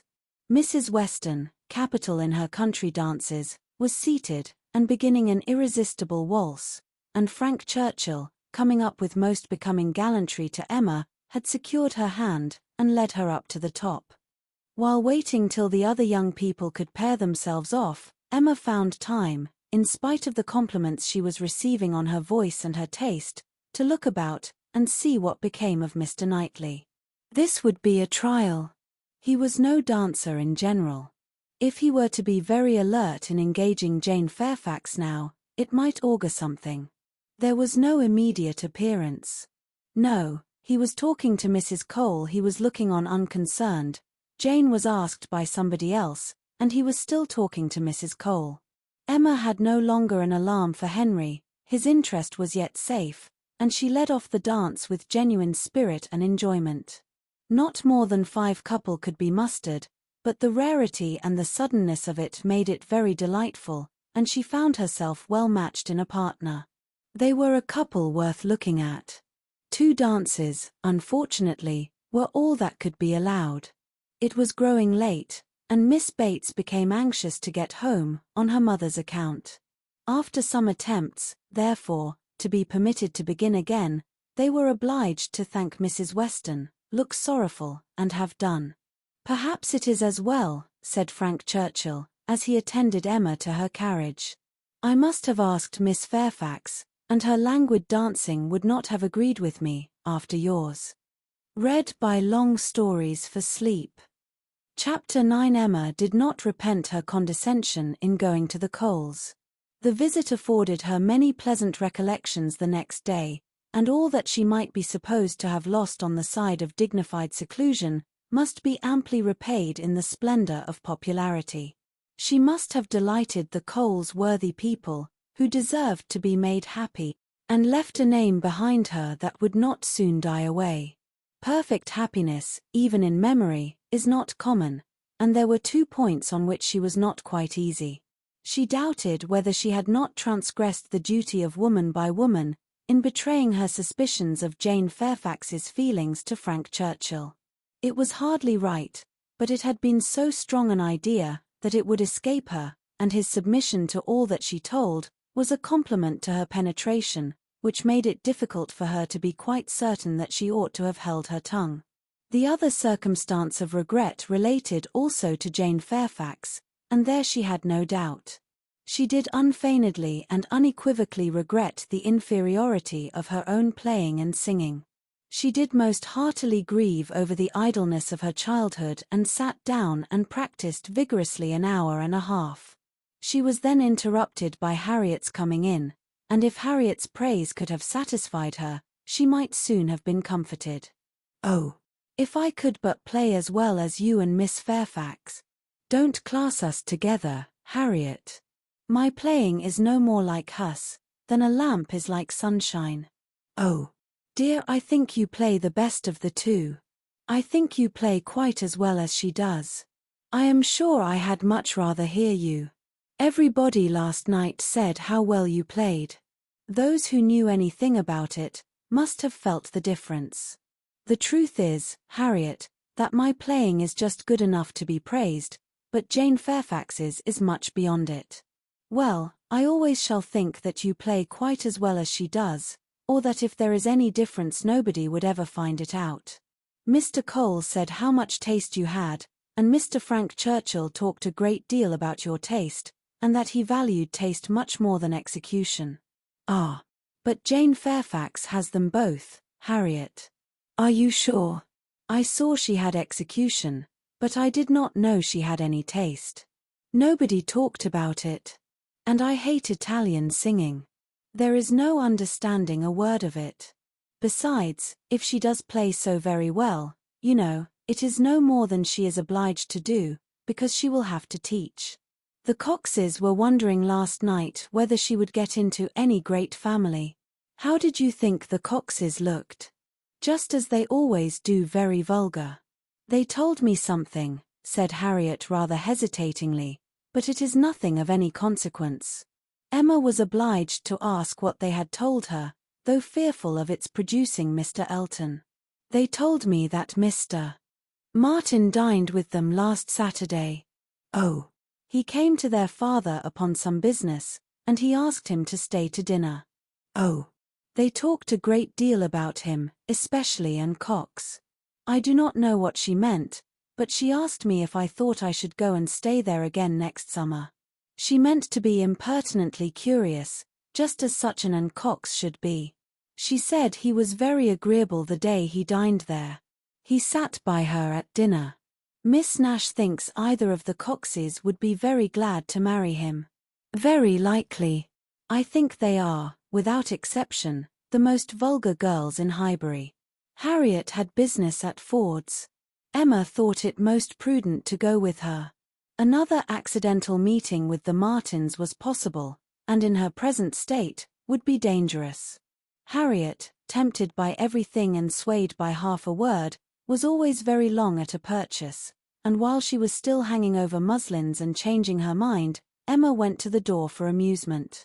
Much could not be hoped from the traffic of even the busiest part of Highbury, Mr. Perry walking hastily by, Mr. William Cox letting himself in at the office door, Mr. Cole's carriage horses returning from exercise, or a stray letter boy on an obstinate mule, were the liveliest objects she could presume to expect, and when her eyes fell only on the butcher with his tray, a tidy old woman travelling homewards from shop with her full basket, 2 curs quarrelling over a dirty bone, and a string of dawdling children round the baker's little bow window eyeing the gingerbread, she knew she had no reason to complain, and was amused enough, quite enough still to stand at the door. A mind lively and at ease can do with seeing nothing, and can see nothing that does not answer. She looked down the Randalls Road. The scene enlarged, 2 persons appeared, Mrs. Weston and her son-in-law. They were walking into Highbury, to Hartfield of course. They were stopping, however, in the first place at Mrs. Bates's, whose house was a little nearer Randalls than Ford's, and had all but knocked, when Emma caught their eye. Immediately they crossed the road and came forward to her, and the agreeableness of yesterday's engagement seemed to give fresh pleasure to the present meeting. Mrs. Weston informed her that she was going to call on the Bateses, in order to hear the new instrument. "For my companion tells me," said she, "that I absolutely promised Miss Bates last night that I would come this morning. I was not aware of it myself. I did not know that I had fixed a day, but as he says I did, I am going now. And while Mrs. Weston pays her visit, I may be allowed, I hope," said Frank Churchill, "to join your party and wait for her at Hartfield if you are going home." Mrs. Weston was disappointed. "I thought you meant to go with me." "They would be very much pleased." "Me? I should be quite in the way. But perhaps I may be equally in the way here. Miss Woodhouse looks as if she did not want me.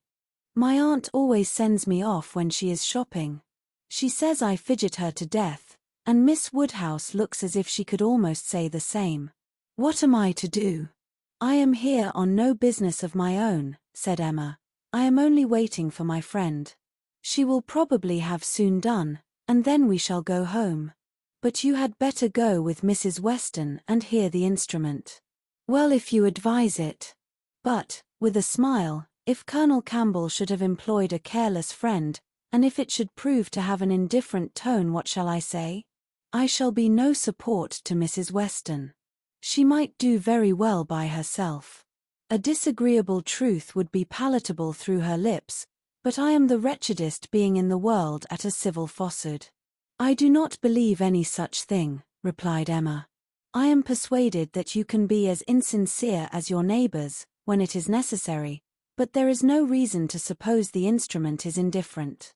Quite otherwise indeed, if I understood Miss Fairfax's opinion last night."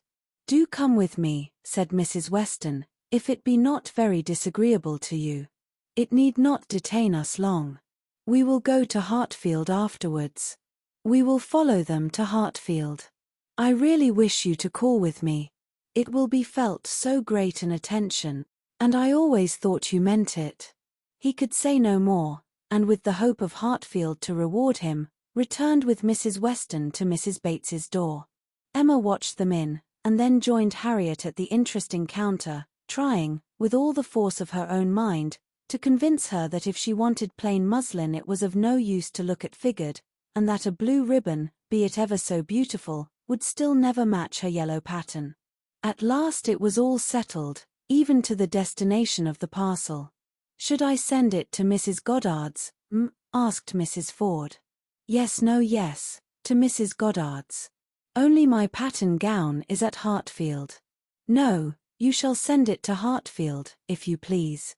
But then, Mrs. Goddard will want to see it. And I could take the pattern gown home any day. But I shall want the ribbon directly, so it had better go to Hartfield, at least the ribbon. You could make it into 2 parcels, Mrs. Ford, could not you? It is not worth while, Harriet, to give Mrs. Ford the trouble of 2 parcels. "No more it is." "No trouble in the world," said the obliging Mrs. Ford. "Oh, but indeed I would much rather have it only in one." "Then, if you please, you shall send it all to Mrs. Goddard's. I do not know, no, I think, Miss Woodhouse, I may just as well have it sent to Hartfield, and take it home with me at night." "What do you advise?" "That you do not give another half-second to the subject. To Hartfield, if you please, Mrs. Ford." "Aye, that will be much best," said Harriet, quite satisfied. "I should not at all like to have it sent to Mrs. Goddard's." Voices approached the shop, or rather one voice and 2 ladies. Mrs. Weston and Miss Bates met them at the door. "My dear Miss Woodhouse," said the latter, I am just run across to entreat the favor of you to come and sit down with us a little while, and give us your opinion of our new instrument, you and Miss Smith. How do you do, Miss Smith? Very well, I thank you. And I begged Mrs. Weston to come with me, that I might be sure of succeeding. I hope Mrs. Bates and Miss Fairfax are very well. I am much obliged to you. My mother is delightfully well, and Jane caught no cold last night. How is Mr. Woodhouse? I am so glad to hear such a good account. Mrs. Weston told me you were here. Oh. Then, said I must run across. I am sure Miss Woodhouse will allow me just to run across and entreat her to come in. My mother will be so very happy to see her, and now we are such a nice party, she cannot refuse. Aye, pray do, said Mr. Frank Churchill. Miss Woodhouse's opinion of the instrument will be worth having. But, said I shall be more sure of succeeding if one of you will go with me. Oh, said he, wait half a minute, till I have finished my job, for, would you believe it, Miss Woodhouse, there he is, in the most obliging manner in the world, fastening in the rivet of my mother's spectacles. The rivet came out, you know, this morning. So very obliging. For my mother had no use of her spectacles, could not put them on. And, by the by, everybody ought to have 2 pair of spectacles. They should indeed. Jane said so. I meant to take them over to John Saunders the first thing I did, but something or other hindered me all the morning. First one thing, then another, there is no saying what, you know. At one time Patty came to say she thought the kitchen chimney wanted sweeping. Oh, said I, Patty, do not come with your bad news to me. Here is the rivet of your mistress's spectacles out. Then the baked apples came home, Mrs. Wallace sent them by her boy. They are extremely civil and obliging to us, the Wallaces. Always I have heard some people say that Mrs. Wallace can be uncivil and give a very rude answer, but we have never known anything but the greatest attention from them. And it cannot be for the value of our custom now, for what is our consumption of bread, you know? Only 3 of us. Besides dear Jane at present, and she really eats nothing, makes such a shocking breakfast, you would be quite frightened if you saw it. I dare not let my mother know how little she eats, so I say one thing and then I say another, and it passes off. But about the middle of the day she gets hungry, and there is nothing she likes so well as these baked apples, and they are extremely wholesome, for I took the opportunity the other day of asking Mr. Perry. I happened to meet him in the street. Not that I had any doubt before, I have so often heard Mr. Woodhouse recommend a baked apple. I believe it is the only way that Mr. Woodhouse thinks the fruit thoroughly wholesome. We have apple dumplings, however, very often. Patty makes an excellent apple dumpling. Well, Mrs. Weston, you have prevailed, I hope, and these ladies will oblige us. Emma would be very happy to wait on Mrs. Bates, and see. And they did at last move out of the shop, with no farther delay from Miss Bates. Then, how do you do, Mrs. Ford? I beg your pardon. I did not see you before. I hear you have a charming collection of new ribbons from town. Jane came back delighted yesterday. Thank ye, the gloves do very well, only a little too large about the wrist, but Jane is taking them in. What was I talking of? Said she, beginning again when they were all in the street. Emma wondered on what, of all the medley, she would fix. I declare I cannot recollect what I was talking of. Oh, my mother's spectacles. So very obliging of Mr. Frank Churchill. Oh, said he, I do think I can fasten the rivet. I like a job of this kind excessively. Which you know showed him to be so very.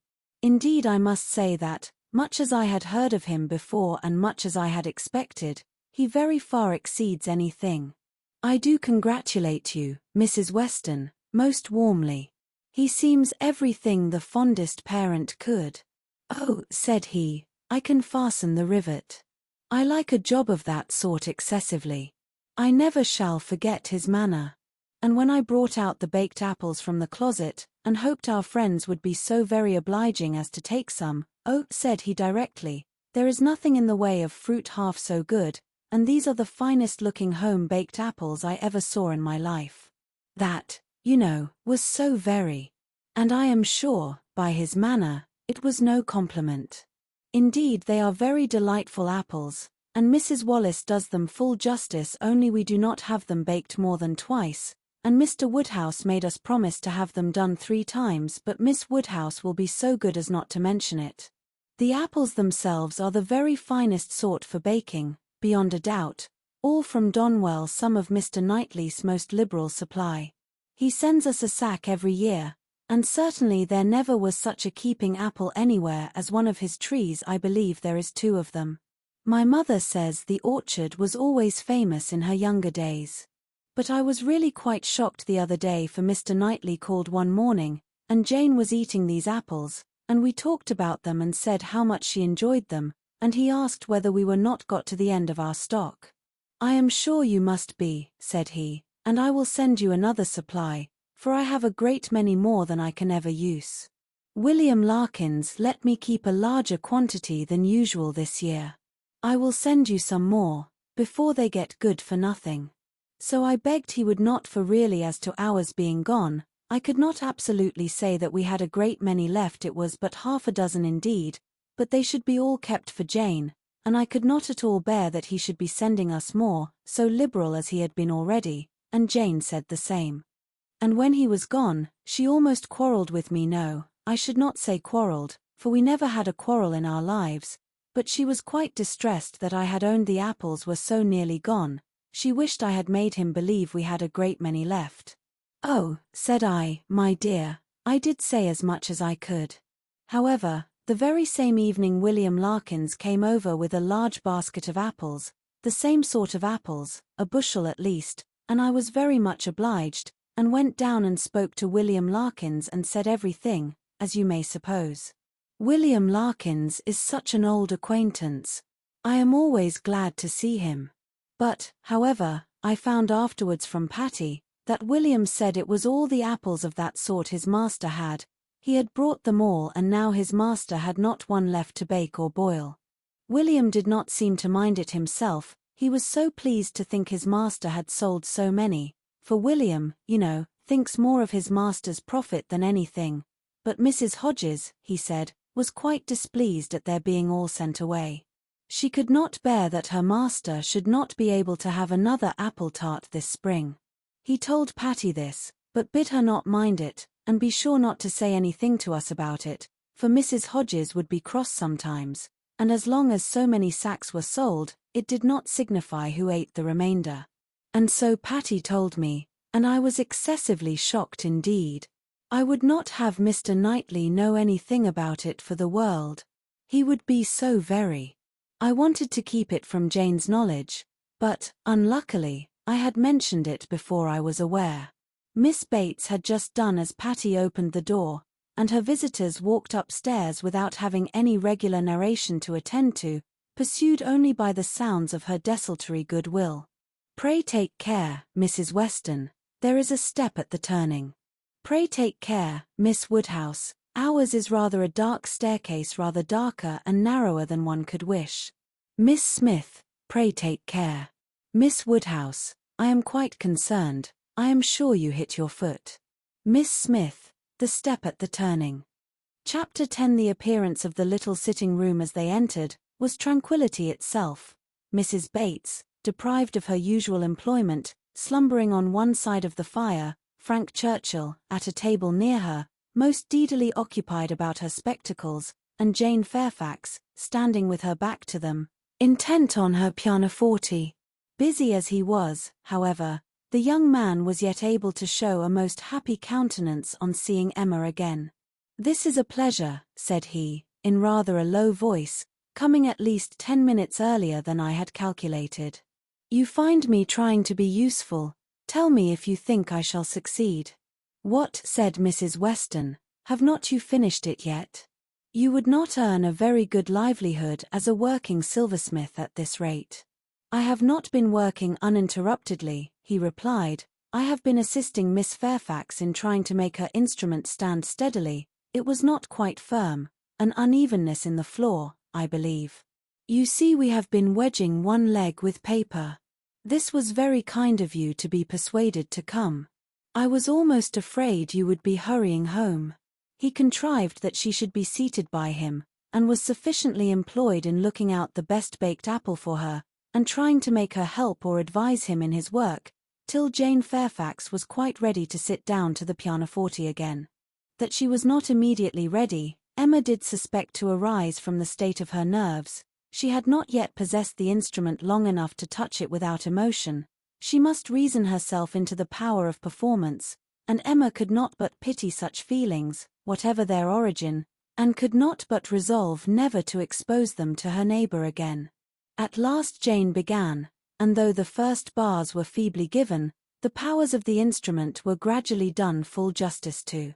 Mrs. Weston had been delighted before, and was delighted again. Emma joined her in all her praise, and the pianoforte, with every proper discrimination, was pronounced to be altogether of the highest promise. "Whoever Colonel Campbell might employ," said Frank Churchill, with a smile at Emma, "the person has not chosen ill. I heard a good deal of Colonel Campbell's taste at Weymouth, and the softness of the upper notes I am sure is exactly what he and all that party would particularly prize. I dare say, Miss Fairfax, that he either gave his friend very minute directions, or wrote to Broadwood himself. Do not you think so?" Jane did not look round. She was not obliged to hear. Mrs. Weston had been speaking to her at the same moment. "It is not fair," said Emma, in a whisper. "Mine was a random guess. Do not distress her." He shook his head with a smile, and looked as if he had very little doubt and very little mercy. Soon afterwards he began again. "How much your friends in Ireland must be enjoying your pleasure on this occasion, Miss Fairfax. I dare say they often think of you, and wonder which will be the day, the precise day of the instrument's coming to hand. Do you imagine Colonel Campbell knows the business to be going forward just at this time?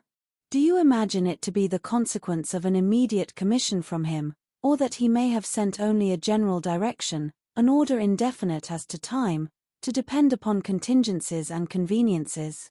He paused. She could not but hear, she could not avoid answering.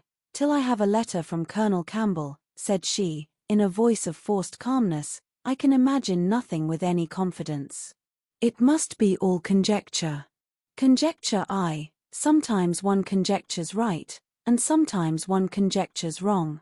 I wish I could conjecture how soon I shall make this rivet quite firm. What nonsense one talks, Miss Woodhouse, when hard at work, if one talks at all. Your real workmen, I suppose, hold their tongues, but we gentlemen labourers, if we get hold of a word." Miss Fairfax said something about conjecturing. "There, it is done. I have the pleasure, madam," to Mrs. Bates, "of restoring your spectacles, healed for the present." He was very warmly thanked both by mother and daughter. To escape a little from the latter, he went to the pianoforte, and begged Miss Fairfax, who was still sitting at it, to play something more. "If you are very kind," said he, "it will be one of the waltzes we danced last night. Let me live them over again. You did not enjoy them as I did. You appeared tired the whole time. I believe you were glad we danced no longer, but I would have given worlds, all the worlds one ever has to give, for another half hour." She played. What felicity it is to hear a tune again which has made one happy. "If I mistake not, that was danced at Weymouth." She looked up at him for a moment, coloured deeply, and played something else. He took some music from a chair near the pianoforte, and turning to Emma, said, "Here is something quite new to me. Do you know it? Kramer. And here are a new set of Irish melodies. That, from such a quarter, one might expect." This was all sent with the instrument. Very thoughtful of Colonel Campbell, was not it? He knew Miss Fairfax could have no music here. I honour that part of the attention particularly. It shows it to have been so thoroughly from the heart. Nothing hastily done, nothing incomplete. True affection only could have prompted it. Emma wished he would be less pointed, yet could not help being amused, and when on glancing her eye towards Jane Fairfax she caught the remains of a smile, when she saw that with all the deep blush of consciousness, there had been a smile of secret delight, she had less scruple in the amusement, and much less compunction with respect to her. This amiable, upright, perfect Jane Fairfax was apparently cherishing very reprehensible feelings. He brought all the music to her, and they looked it over together. Emma took the opportunity of whispering, "You speak too plain. She must understand you." "I hope she does. I would have her understand me. I am not in the least ashamed of my meaning. But really, I am half ashamed, and wish I had never taken up the idea. I am very glad you did, and that you communicated it to me. I have now a key to all her odd looks and ways. Leave shame to her. If she does wrong, she ought to feel it. She is not entirely without it, I think. I do not see much sign of it. She is playing Robin Adair at this moment, his favorite." Shortly afterwards Miss Bates, passing near the window, descried Mr. Knightley on horseback not far off. "Mr. Knightley, I declare. I must speak to him if possible, just to thank him. I will not open the window here, it would give you all cold, but I can go into my mother's room, you know. I dare say he will come in when he knows who is here. Quite delightful to have you all meet so. Our little room so honored." She was in the adjoining chamber while she still spoke, and opening the casement there, immediately called Mr. Knightley's attention, and every syllable of their conversation was as distinctly heard by the others, as if it had passed within the same apartment. "How do ye do? How do ye do? Very well, I thank you. So obliged to you for the carriage last night. We were just in time, my mother just ready for us. Pray come in, do come in. You will find some friends here." So began Miss Bates, and Mr. Knightley seemed determined to be heard in his turn, for most resolutely and commandingly did he say, "How is your niece, Miss Bates? I want to inquire after you all, but particularly your niece. How is Miss Fairfax? I hope she caught no cold last night. How is she today? Tell me how Miss Fairfax is." And Miss Bates was obliged to give a direct answer before he would hear her in anything else. The listeners were amused, and Mrs. Weston gave Emma a look of particular meaning. But Emma still shook her head in steady skepticism. "So obliged to you. So very much obliged to you for the carriage," resumed Miss Bates. He cut her short with, "I am going to Kingston. Can I do anything for you?" "Oh, dear, Kingston are you? Mrs. Cole was saying the other day she wanted something from Kingston. Mrs. Cole has servants to send. Can I do anything for you?" "No, I thank you. But do come in. Who do you think is here?" "Miss Woodhouse and Miss Smith, so kind as to call to hear the new pianoforte. Do put up your horse at the Crown, and come in." "Well," said he, in a deliberating manner, "for 5 minutes, perhaps. And here is Mrs. Weston and Mr. Frank Churchill too. Quite delightful, so many friends. No, not now, I thank you. I could not stay 2 minutes. I must get on to Kingston as fast as I can. Oh, do come in. They will be so very happy to see you." "No, no, your room is full enough. I will call another day, and hear the pianoforte. Well, I am so sorry. Oh, Mr. Knightley, what a delightful party last night, how extremely pleasant. Did you ever see such dancing? Was not it delightful? Miss Woodhouse and Mr. Frank Churchill, I never saw anything equal to it. Oh, very delightful indeed, I can say nothing less, for I suppose Miss Woodhouse and Mr. Frank Churchill are hearing everything that passes. And, raising his voice still more, I do not see why Miss Fairfax should not be mentioned too. I think Miss Fairfax dances very well, and Mrs. Weston is the very best country dance player, without exception, in England. Now, if your friends have any gratitude, they will say something pretty loud about you and me in return, but I cannot stay to hear it. Oh, Mr. Knightley, one moment more, something of consequence so shocked. Jane and I are both so shocked about the apples. What is the matter now? To think of your sending us all your store apples. You said you had a great many, And now you have not one left. We really are so shocked. Mrs. Hodges may well be angry. William Larkins mentioned it here. You should not have done it, indeed you should not. Ah, he is off. He never can bear to be thanked. But I thought he would have stayed now, and it would have been a pity not to have mentioned. Well, returning to the room, I have not been able to succeed. Mr. Knightley cannot stop. He is going to Kingston. He asked me if he could do anything. Yes, said Jane, we heard his kind offers, we heard everything. Oh. Yes, my dear, I dare say you might, because you know, the door was open, and the window was open, and Mr. Knightley spoke loud. You must have heard everything to be sure. Can I do anything for you at Kingston? Said he. So I just mentioned. Oh. Miss Woodhouse, must you be going?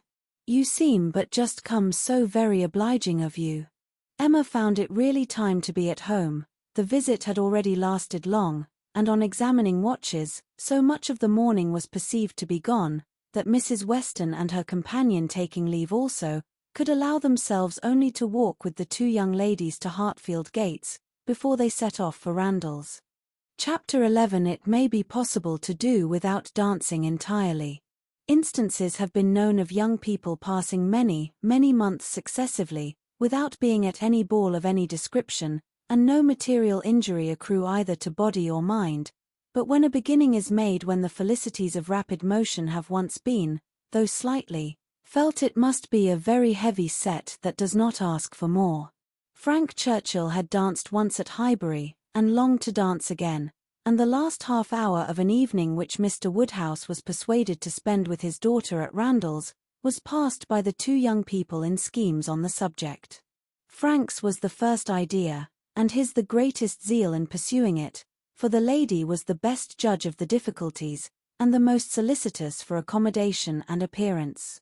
But still she had inclination enough for showing people again how delightfully Mr. Frank Churchill and Miss Woodhouse danced, for doing that in which she need not blush to compare herself with Jane Fairfax, and even for simple dancing itself, without any of the wicked aids of vanity to assist him, first in pacing out the room they were in to see what it could be made to hold, and then in taking the dimensions of the other parlour, in the hope of discovering, in spite of all that Mr. Weston could say of their exactly equal size, that it was a little the largest. His first proposition and request, that the dance begun at Mr. Cole's should be finished there, that the same party should be collected, and the same musician engaged, met with the readiest acquiescence. Mr. Weston entered into the idea with thorough enjoyment, and Mrs. Weston most willingly undertook to play as long as they could wish to dance, and the interesting employment had followed, of reckoning up exactly who there would be, and portioning out the indispensable division of space to every couple. You and Miss Smith, and Miss Fairfax, will be 3, and the 2 Miss Coxes 5, had been repeated many times over. And there will be the 2 Gilberts, young Cox, my father, and myself, besides Mr. Knightley. Yes, that will be quite enough for pleasure. You and Miss Smith, and Miss Fairfax, will be 3, and the 2 Miss Coxes 5, and for 5 couple there will be plenty of room. But soon it came to be on one side, but will there be good room for 5 couple? I really do not think there will. On another, and after all, 5 couple are not enough to make it worth while to stand up. 5 couple are nothing, when one thinks seriously about it. It will not do to invite 5 couple. It can be allowable only as the thought of the moment. Somebody said that Miss Gilbert was expected at her brother's, and must be invited with the rest. Somebody else believed Mrs. Gilbert would have danced the other evening, if she had been asked. A word was put in for a second young Cox, and at last, Mr. Weston naming one family of cousins who must be included, and another of very old acquaintance who could not be left out, it became a certainty that the 5 couple would be at least 10, and a very interesting speculation in what possible manner they could be disposed of. The doors of the 2 rooms were just opposite each other. Might not they use both rooms, and dance across the passage?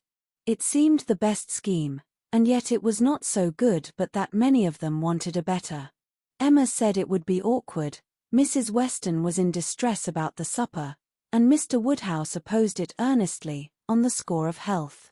It made him so very unhappy, indeed, that it could not be persevered in. "Oh, no," said he, "it would be the extreme of imprudence. I could not bear it for Emma. Emma is not strong. She would catch a dreadful cold. So would poor little Harriet. So you would all. Mrs. Weston, you would be quite laid up. Do not let them talk of such a wild thing. Pray do not let them talk of it. That young man," speaking lower, "is very thoughtless. Do not tell his father, but that young man is not quite the thing. He has been opening the doors very often this evening, and keeping them open very inconsiderately. He does not think of the draught. I do not mean to set you against him, but indeed he is not quite the thing." Mrs. Weston was sorry for such a charge. She knew the importance of it, and said everything in her power to do it away. Every door was now closed, the passage plan given up, and the first scheme of dancing only in the room they were in resorted to again, and with such goodwill on Frank Churchill's part, that the space which a quarter of an hour before had been deemed barely sufficient for 5 couple, was now endeavoured to be made out quite enough for 10. "We were too magnificent," said he. "We allowed unnecessary room. 10 couple may stand here very well." Emma demurred. It would be a sad crowd, and what could be worse than dancing without space to turn in? "Very true," he gravely replied, "it was very bad." But still he went on measuring, and still he ended with, "I think there will be very tolerable room for 10 couple." "No, no," said she, "you are quite unreasonable. It would be dreadful to be standing so close. Nothing can be farther from pleasure than to be dancing in a crowd and a crowd in a little room." "There is no denying it," he replied. "I agree with you exactly. A crowd in a little room, Miss Woodhouse, you have the art of giving pictures in a few words. Exquisite, quite exquisite. Still, however, having proceeded so far, one is unwilling to give the matter up. It would be a disappointment to my father, and altogether I do not know that I am rather of opinion that 10 couple might stand here very well." Emma perceived that the nature of his gallantry was a little self-willed, and that he would rather oppose than lose the pleasure of dancing with her, but she took the compliment, and forgave the rest. Had she intended ever to marry him, it might have been worth while to pause and consider, and try to understand the value of his preference, and the character of his temper, but for all the purposes of their acquaintance, he was quite amiable enough. Before the middle of the next day, he was at Hartfield, and he entered the room with such an agreeable smile as certified the continuance of the scheme. It soon appeared that he came to announce an improvement. "Well, Miss Woodhouse," he almost immediately began, "your inclination for dancing has not been quite frightened away, I hope, by the terrors of my father's little rooms. I bring a new proposal on the subject, a thought of my father's, which waits only your approbation to be acted upon. May I hope for the honour of your hand for the 2 first dances of this little projected ball, to be given, not at Randall's, but at the Crown Inn?" "The Crown? Yes, if you and Mr. Woodhouse see no objection, and I trust you cannot. My father hopes his friends will be so kind as to visit him there. Better accommodations, he can promise them, and not a less grateful welcome than at Randall's. It is his own idea. Mrs. Weston sees no objection to it, provided you are satisfied. This is what we all feel. Oh, you were perfectly right.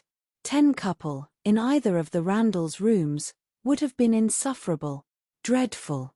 I felt how right you were the whole time, but was too anxious for securing anything to like to yield. Is not it a good exchange? You consent, I hope you consent. It appears to me a plan that nobody can object to, if Mr. and Mrs. Weston do not.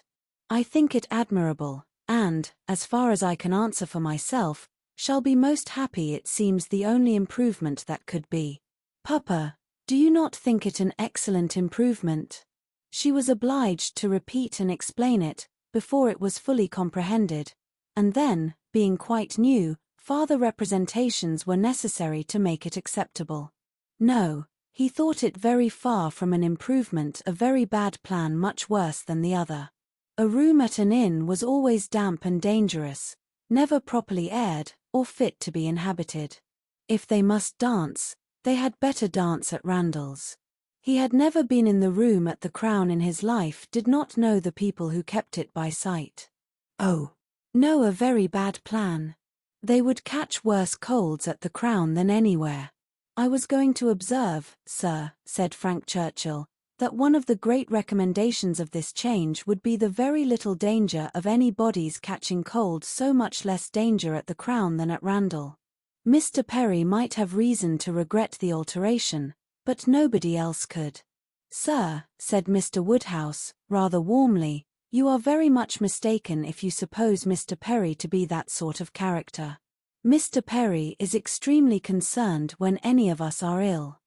But I do not understand how the room at the Crown can be safer for you than your father's house. From the very circumstance of its being larger, sir. We shall have no occasion to open the windows at all, not once the whole evening, and it is that dreadful habit of opening the windows, letting in cold air upon heated bodies, which, as you well know, sir, does the mischief. Open the windows.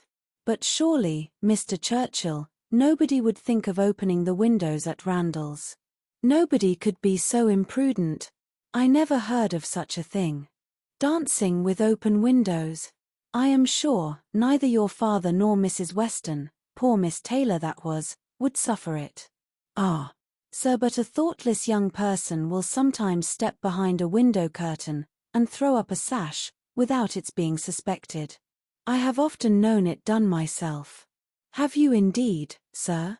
Bless me. I never could have supposed it. But I live out of the world, and am often astonished at what I hear. However, this does make a difference, and, perhaps, when we come to talk it over, but these sort of things require a good deal of consideration. One cannot resolve upon them in a hurry. If Mr. and Mrs. Weston will be so obliging as to call here one morning, we may talk it over, and see what can be done.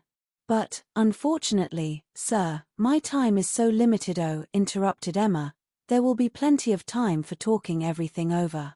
There is no hurry at all. If it can be contrived to be at the Crown, Papa, it will be very convenient for the horses. They will be so near their own stable. So they will, my dear. That is a great thing. Not that James ever complains, but it is right to spare our horses when we can. If I could be sure of the rooms being thoroughly aired, but is Mrs. Stokes to be trusted? I doubt it. I do not know her, even by sight.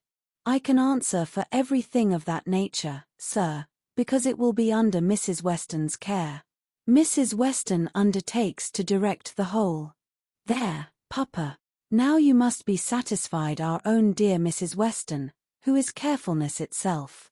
Do not you remember what Mr. Perry said, so many years ago, when I had the measles?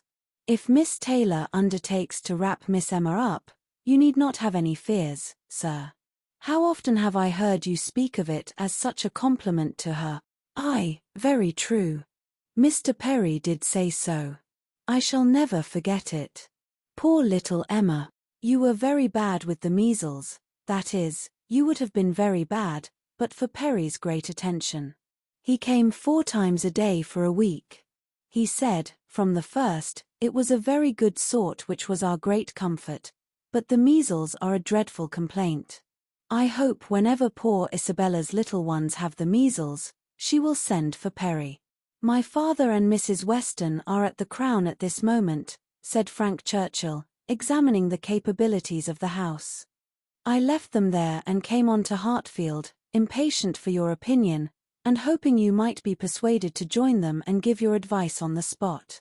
I was desired to say so from both. It would be the greatest pleasure to them, if you could allow me to attend you there. They can do nothing satisfactorily without you. Emma was most happy to be called to such a council, and her father, engaging to think it all over while she was gone, the 2 young people set off together without delay for the Crown. There were Mr. and Mrs. Weston, delighted to see her and receive her approbation, very busy and very happy in their different way, she, in some little distress, and he, finding everything perfect. "Emma," said she, "this paper is worse than I expected. Look. In places you see it is dreadfully dirty, and the wainscot is more yellow and forlorn than anything I could have imagined." "My dear, you are too particular," said her husband. "What does all that signify? You will see nothing of it by candlelight. It will be as clean as Randall's by candlelight. We never see anything of it on our club nights." The ladies here probably exchanged looks which meant, men never know when things are dirty or not, and the gentlemen perhaps thought each to himself, women will have their little nonsenses and needless cares. One perplexity, however, arose, which the gentleman did not disdain. It regarded a supper room. At the time of the ballrooms being built, suppers had not been in question, and a small card room adjoining was the only addition. What was to be done? This card room would be wanted as a card room now, or, if cards were conveniently voted unnecessary by their four selves, still was it not too small for any comfortable supper? Another room of much better size might be secured for the purpose, but it was at the other end of the house, and a long awkward passage must be gone through to get at it. This made a difficulty. Mrs. Weston was afraid of draughts for the young people in that passage, and neither Emma nor the gentleman could tolerate the prospect of being miserably crowded at supper. Mrs. Weston proposed having no regular supper, merely sandwiches, and set out in the little room, but that was scouted as a wretched suggestion. A private dance, without sitting down to supper, was pronounced an infamous fraud upon the rights of men and women, and Mrs. Weston must not speak of it again. She then took another line of expediency, and looking into the doubtful room, observed, "I do not think it is so very small. We shall not be many, you know." And Mr. Weston at the same time, walking briskly with long steps through the passage, was calling out, "You talk a great deal of the length of this passage, my dear. It is a mere nothing after all, and not the least draught from the stairs." "I wish," said Mrs. Weston, "one could know which arrangement our guests in general would like best. To do what would be most generally pleasing must be our object if one could but tell what that would be." "Yes, very true," cried Frank, "very true. You want your neighbors' opinions. I do not wonder at you. If one could ascertain what the chief of them, the Coles, for instance. They are not far off. Shall I call upon them? Or Miss Bates? She is still nearer.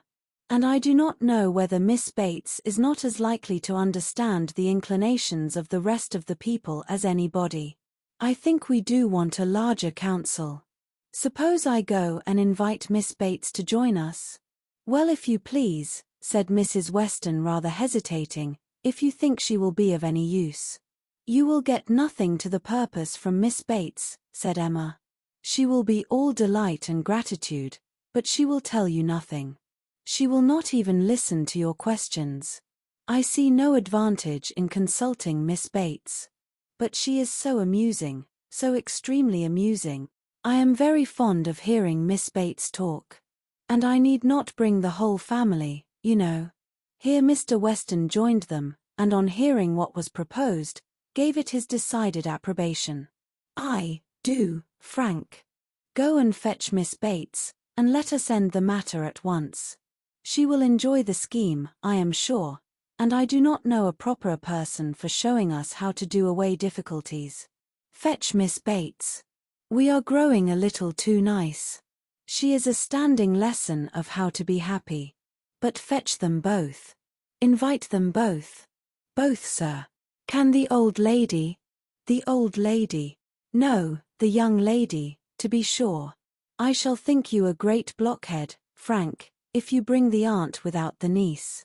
"Oh, I beg your pardon, sir. I did not immediately recollect. Undoubtedly, if you wish it, I will endeavor to persuade them both." And away he ran.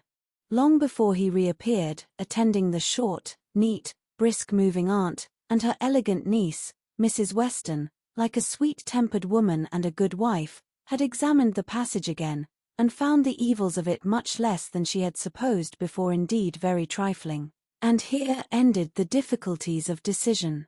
All the rest, in speculation at least, was perfectly smooth.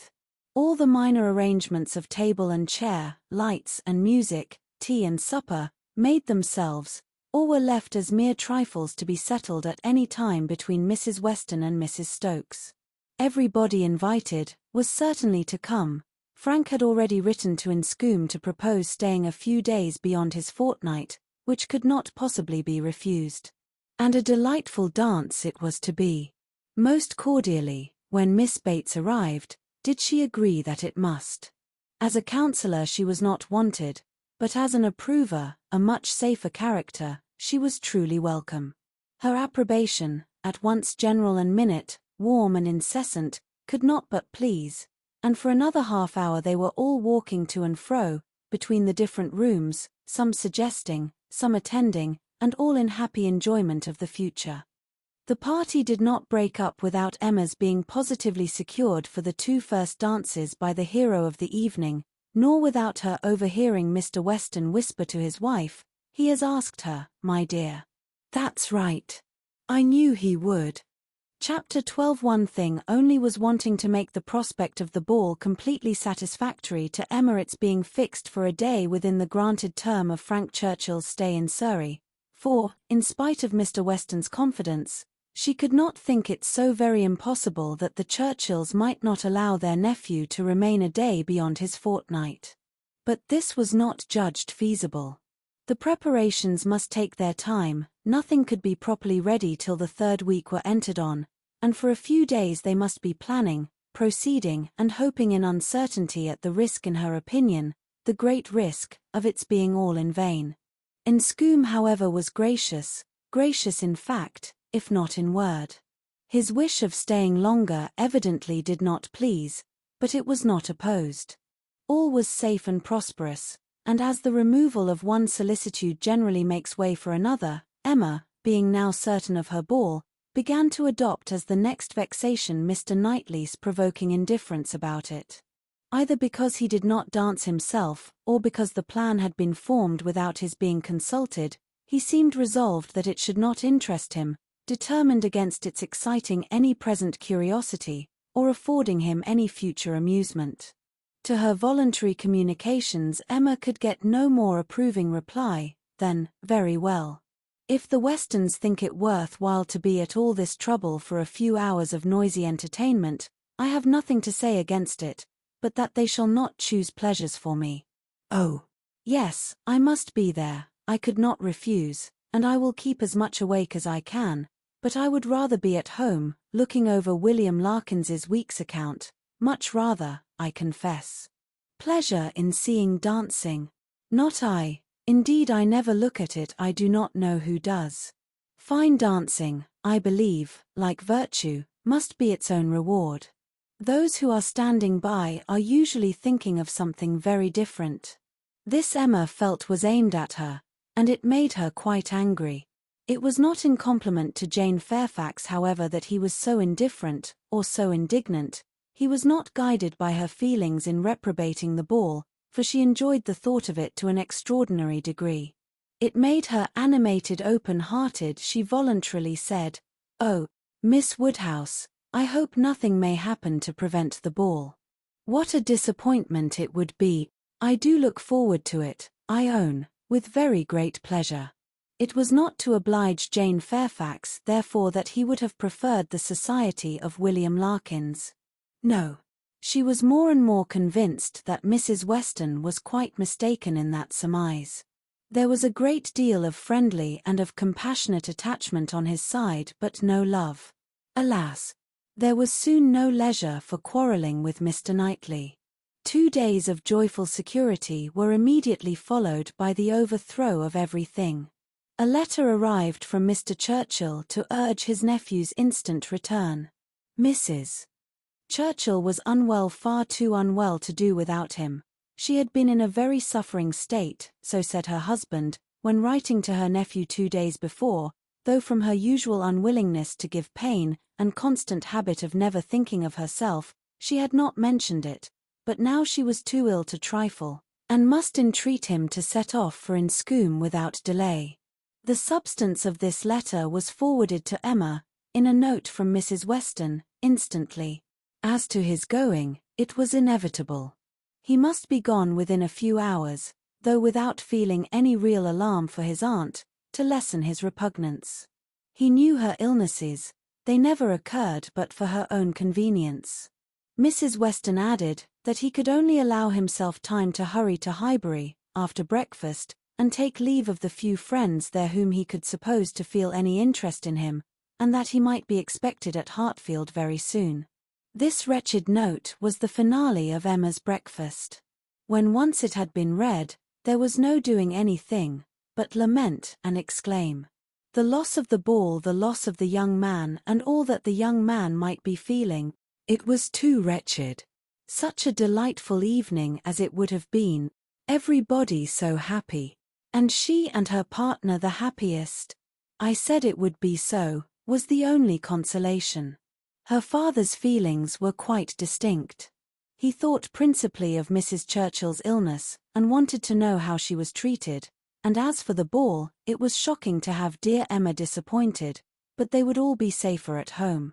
Emma was ready for her visitor some time before he appeared, but if this reflected at all upon his impatience, his sorrowful look and total want of spirits when he did come might redeem him. He felt the going away almost too much to speak of it. His dejection was most evident. He sat really lost in thought for the first few minutes, and when rousing himself, it was only to say, of all horrid things, leave-taking is the worst. "But you will come again," said Emma. "This will not be your only visit to Randalls." "Ah," shaking his head, "the uncertainty of when I may be able to return. I shall try for it with a zeal. It will be the object of all my thoughts and cares.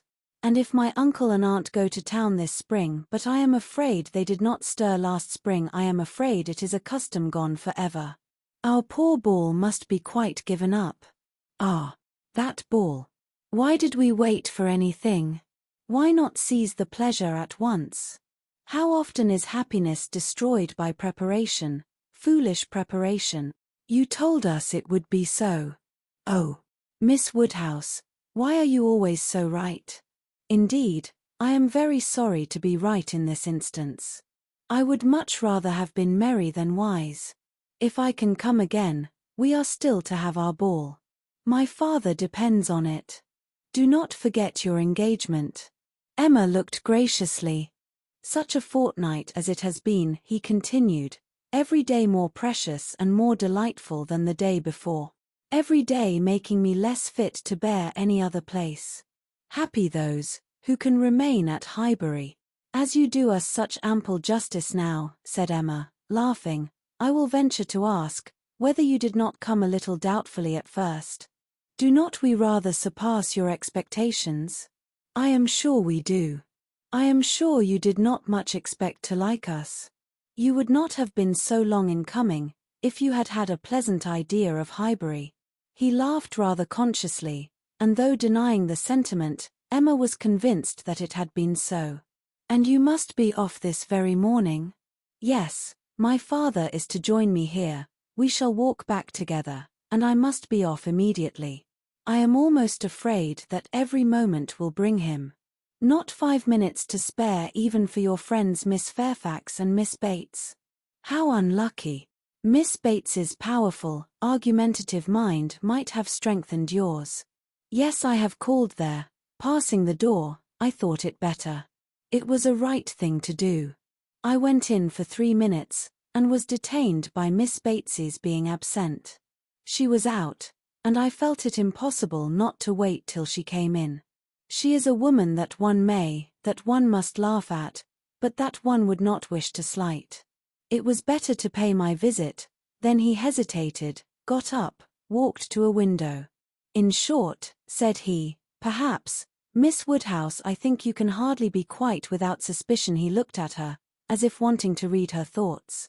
She hardly knew what to say. It seemed like the forerunner of something absolutely serious, which she did not wish.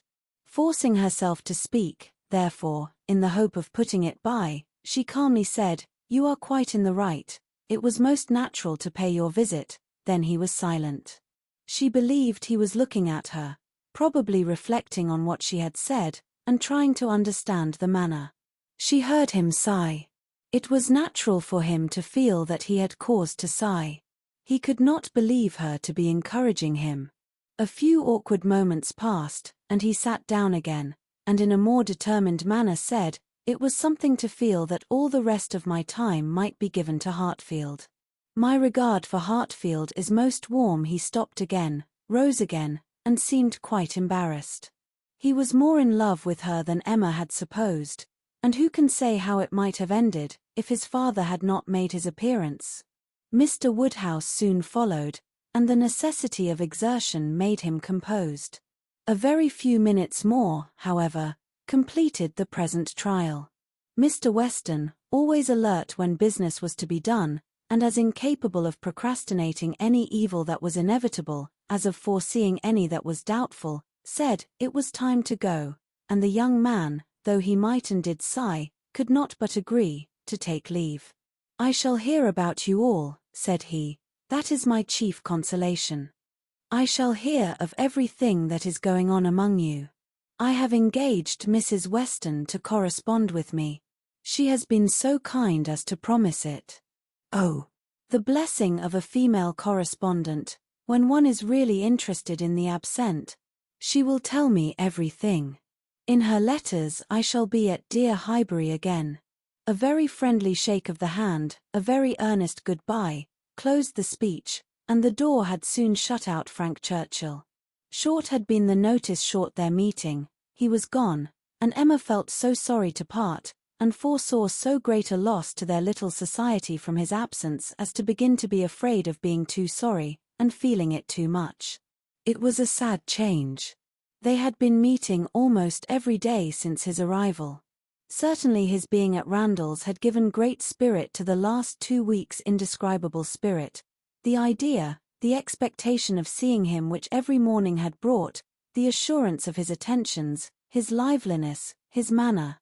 It had been a very happy fortnight, and forlorn must be the sinking from it into the common course of Hartfield days. To complete every other recommendation, he had almost told her that he loved her. What strength or what constancy of affection he might be subject to, was another point, but at present she could not doubt his having a decidedly warm admiration, a conscious preference of herself, and this persuasion, joined to all the rest, made her think that she must be a little in love with him, in spite of every previous determination against it. "I certainly must," said she. This sensation of listlessness, weariness, stupidity, this disinclination to sit down and employ myself, this feeling of everything's being dull and insipid about the house. I must be in love. I should be the oddest creature in the world if I were not for a few weeks at least. Well, evil to some is always good to others. I shall have many fellow mourners for the ball, if not for Frank Churchill, but Mr. Knightley will be happy. He may spend the evening with his dear William Larkins now if he likes." Mr. Knightley, however, showed no triumphant happiness. He could not say that he was sorry on his own account, his very cheerful look would have contradicted him if he had, but he said, and very steadily, that he was sorry for the disappointment of the others, and with considerable kindness added, "You, Emma, who have so few opportunities of dancing, you are really out of luck. You are very much out of luck." It was some days before she saw Jane Fairfax, to judge of her honest regret in this woeful change, but when they did meet, her composure was odious. She had been particularly unwell, however, suffering from headache to a degree, which made her aunt declare, that had the ball taken place, she did not think Jane could have attended it, and it was charity to impute some of her unbecoming indifference to the languor of ill health. Read by Long Stories for Sleep. Chapter 13. Emma continued to entertain no doubt of her being in love. Her ideas only varied as to the how much. At first, she thought it was a good deal, and afterwards, but little. She had great pleasure in hearing Frank Churchill talked of, and, for his sake, greater pleasure than ever in seeing Mr. and Mrs. Weston. She was very often thinking of him, and quite impatient for a letter, that she might know how he was, how were his spirits, how was his aunt, and what was the chance of his coming to Randalls again this spring. But, on the other hand, she could not admit herself to be unhappy, nor, after the first morning, to be less disposed for employment than usual. She was still busy and cheerful, and, pleasing as he was, she could yet imagine him to have faults. And father, though thinking of him so much, and, as she sat drawing or working, forming 1,000 amusing schemes for the progress and close of their attachment, fancying interesting dialogues, and inventing elegant letters, the conclusion of every imaginary declaration on his side was that she refused him. Their affection was always to subside into friendship. Everything tender and charming was to mark their parting, but still they were to part. When she became sensible of this, it struck her that she could not be very much in love, for in spite of her previous and fixed determination never to quit her father, never to marry, a strong attachment certainly must produce more of a struggle than she could foresee in her own feelings.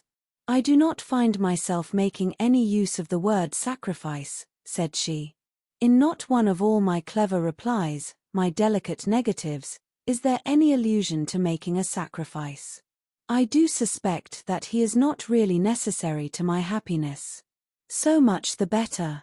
I certainly will not persuade myself to feel more than I do. I am quite enough in love. I should be sorry to be more." Upon the whole, she was equally contented with her view of his feelings. He is undoubtedly very much in love. Everything denotes it, very much in love indeed. And when he comes again, if his affection continue, I must be on my guard not to encourage it. It would be most inexcusable to do otherwise, as my own mind is quite made up. Not that I imagine he can think I have been encouraging him hitherto. No, if he had believed me at all to share his feelings, he would not have been so wretched. Could he have thought himself encouraged, his looks and language at parting would have been different. Still, however, I must be on my guard. This is in the supposition of his attachment continuing what it now is, but I do not know that I expect it will. I do not look upon him to be quite the sort of man. I do not altogether build upon his steadiness or constancy. His feelings are warm, but I can imagine them rather changeable. Every consideration of the subject, in short, makes me thankful that my happiness is not more deeply involved.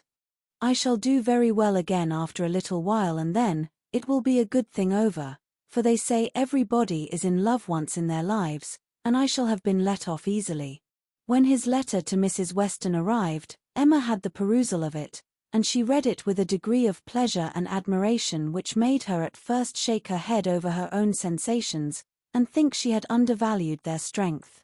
It was a long, well-written letter, giving the particulars of his journey and of his feelings, expressing all the affection, gratitude, and respect which was natural and honorable, and describing everything exterior and local that could be supposed attractive, with spirit and precision.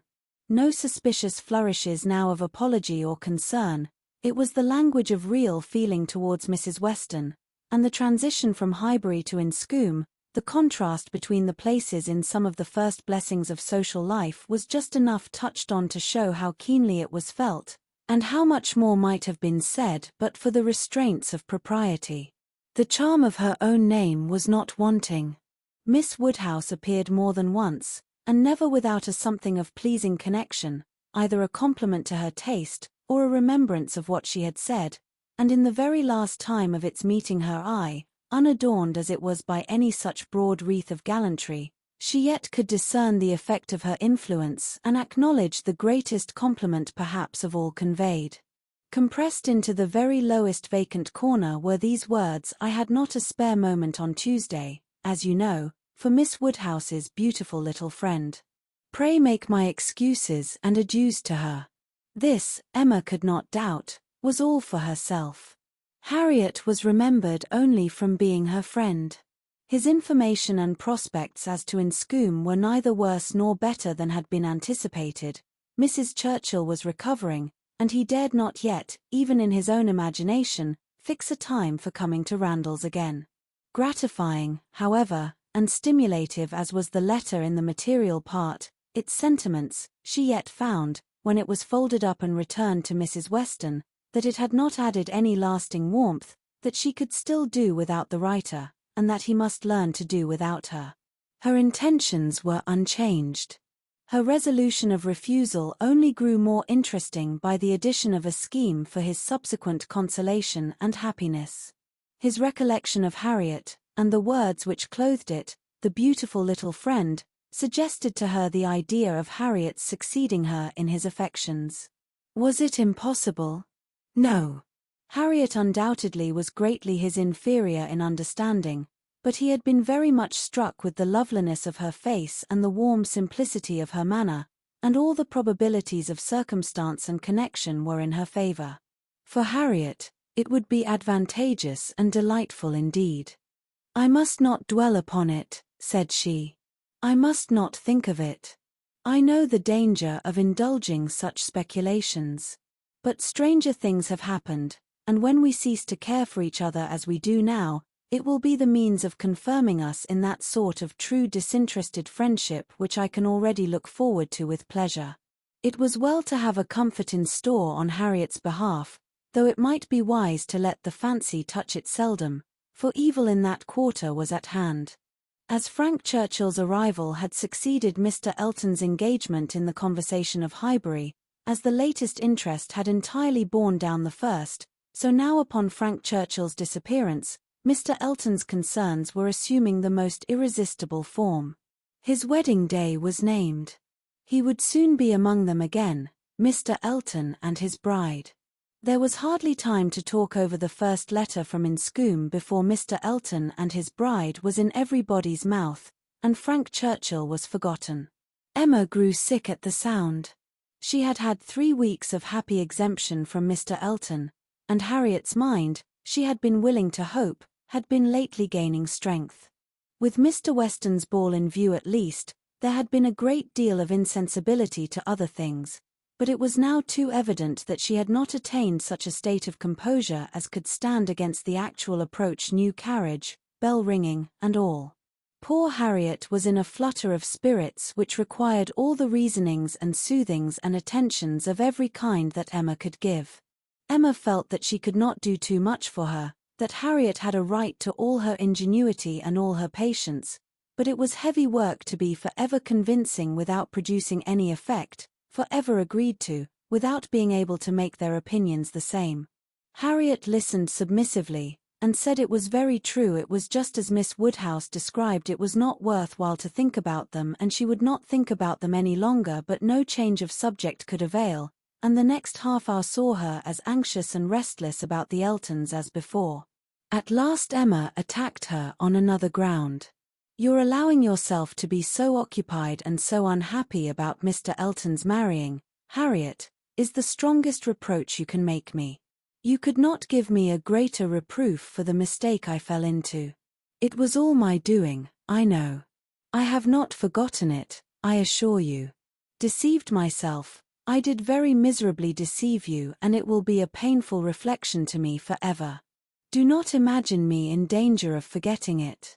Harriet felt this too much to utter more than a few words of eager exclamation. Emma continued, "I have not said, exert yourself, Harriet, for my sake. Think less, talk less of Mr. Elton for my sake, because for your own sake rather, I would wish it to be done, for the sake of what is more important than my comfort, a habit of self-command in you, a consideration of what is your duty, an attention to propriety, an endeavor to avoid the suspicions of others, to save your health and credit, and restore your tranquility. These are the motives which I have been pressing on you. They are very important, and sorry I am that you cannot feel them sufficiently to act upon them. My being saved from pain is a very secondary consideration. I want you to save yourself from greater pain. Perhaps I may sometimes have felt that Harriet would not forget what was due, or rather what would be kind by me. This appeal to her affections did more than all the rest. The idea of wanting gratitude and consideration for Miss Woodhouse, whom she really loved extremely, made her wretched for a while, and when the violence of grief was comforted away, still remained powerful enough to prompt to what was right and support her in it very tolerably. You, who have been the best friend I ever had in my life, want gratitude to you. Nobody is equal to you. I care for nobody as I do for you. Oh, Miss Woodhouse, how ungrateful I have been. Such expressions, assisted as they were by everything that look and manner could do, made Emma feel that she had never loved Harriet so well, nor valued her affection so highly before. There is no charm equal to tenderness of heart, said she afterwards to herself. There is nothing to be compared to it. Warmth and tenderness of heart, with an affectionate, open manner, will beat all the clearness of head in the world. For attraction, I am sure it will. It is tenderness of heart which makes my dear father so generally beloved, which gives Isabella all her popularity. I have it not, but I know how to prize and respect it. Harriet is my superior in all the charm and all the felicity it gives.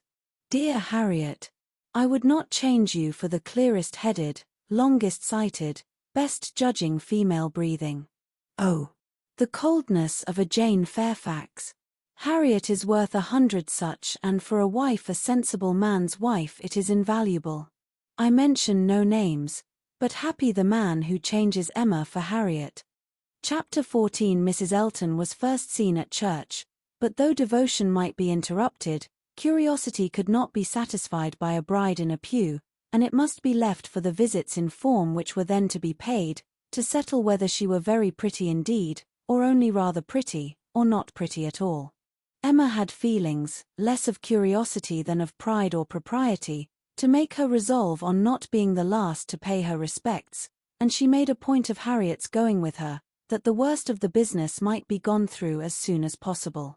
She could not enter the house again, could not be in the same room to which she had with such vain artifice retreated 3 months ago, to lace up her boot, without recollecting. 1,000 vexatious thoughts would recur. Compliments, charades, and horrible blunders, and it was not to be supposed that poor Harriet should not be recollecting too, but she behaved very well, and was only rather pale and silent. The visit was of course short, and there was so much embarrassment and occupation of mind to shorten it, that Emma would not allow herself entirely to form an opinion of the lady, and on no account to give one, beyond the nothing-meaning terms of being elegantly dressed, and very pleasing. She did not really like her. She would not be in a hurry to find fault, but she suspected that there was no elegance, ease, but not elegance. She was almost sure that for a young woman, a stranger, a bride, there was too much ease. Her person was rather good, her face not unpretty, but neither feature, nor air, nor voice, nor manner, were elegant. Emma thought at least it would turn out so. As for Mr. Elton, his manners did not appear, but no, she would not permit a hasty or a witty word from herself about his manners. It was an awkward ceremony at any time to be receiving wedding visits, and a man had need be all grace to acquit himself well through it. The woman was better off. She might have the assistance of fine clothes, and the privilege of bashfulness, but the man had only his own good sense to depend on, and when she considered how peculiarly unlucky poor Mr. Elton was in being in the same room at once with the woman he had just married, the woman he had wanted to marry, and the woman whom he had been expected to marry, she must allow him to have the right to look as little wise, and to be as much affectedly, and as little really easy, as could be. "Well, Miss Woodhouse," said Harriet, when they had quitted the house, and after waiting in vain for her friend to begin. "Well, Miss Woodhouse," with a gentle sigh, "what do you think of her? Is not she very charming?" There was a little hesitation in Emma's answer. "Oh, yes, a very pleasing young woman. I think her beautiful, quite beautiful. Very nicely dressed, indeed, a remarkably elegant gown. I am not at all surprised that he should have fallen in love. Oh, no, there is nothing to surprise one at all. A pretty fortune, and she came in his way." "I dare say," returned Harriet, sighing again, "I dare say she was very much attached to him. Perhaps she might, but it is not every man's fate to marry the woman who loves him best. Miss Hawkins perhaps wanted a home, and thought this the best offer she was likely to have. "Yes," said Harriet earnestly, "and well she might, nobody could ever have a better. Well, I wish them happy with all my heart. And now, Miss Woodhouse, I do not think I shall mind seeing them again. He is just as superior as ever, but being married, you know, it is quite a different thing. No, indeed, Miss Woodhouse, you need not be afraid, I can sit and admire him now without any great misery. To know that he has not thrown himself away is such a comfort. She does seem a charming young woman, just what he deserves. Happy creature. He called her Augusta.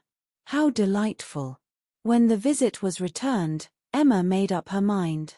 She could then see more and judge better.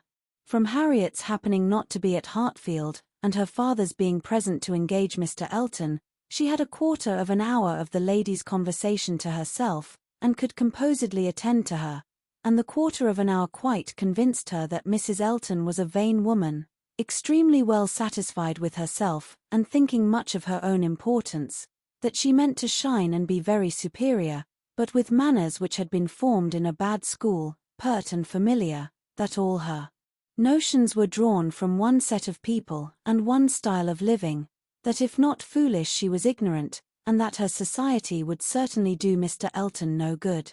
Harriet would have been a better match.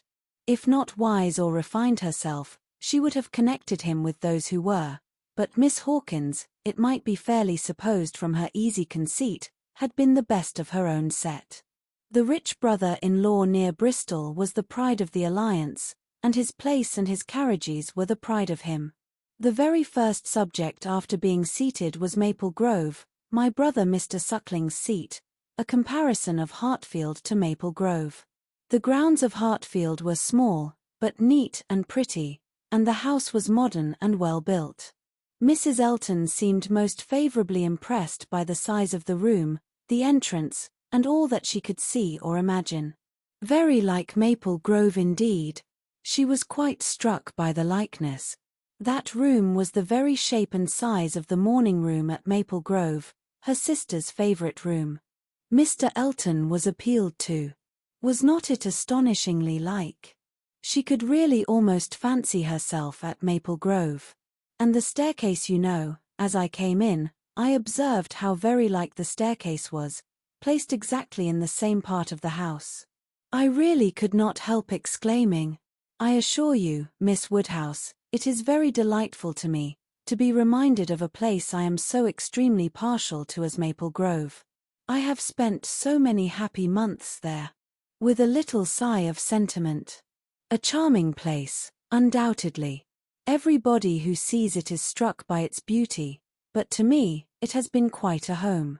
Whenever you are transplanted, like me, Miss Woodhouse, you will understand how very delightful it is to meet with anything at all like what one has left behind. I always say this is quite one of the evils of matrimony. Emma made as slight a reply as she could, but it was fully sufficient for Mrs. Elton, who only wanted to be talking herself. So extremely like Maple Grove.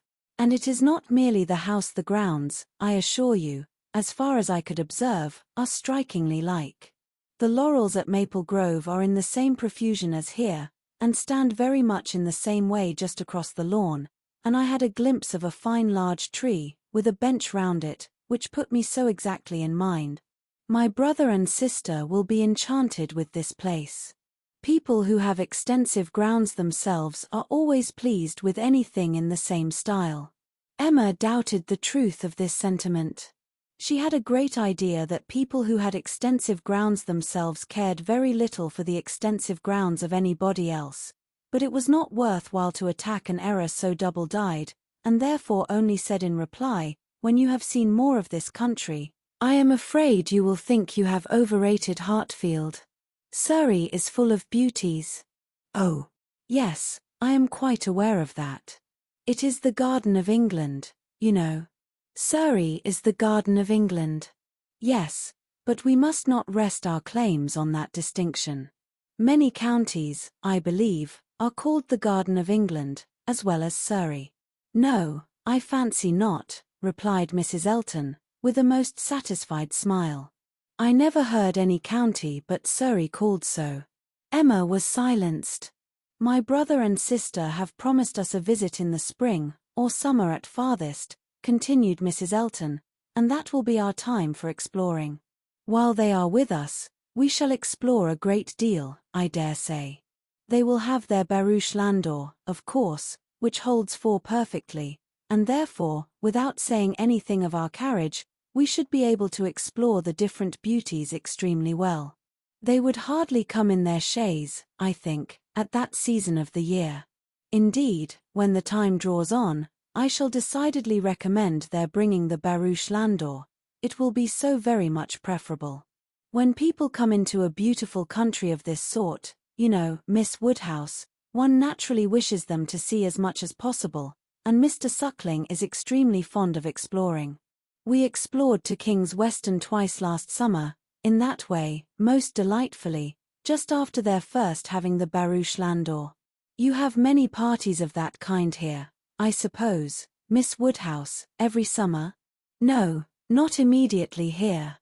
We are rather out of distance of the very striking beauties which attract the sort of parties you speak of, and we are a very quiet set of people, I believe, more disposed to stay at home than engage in schemes of pleasure.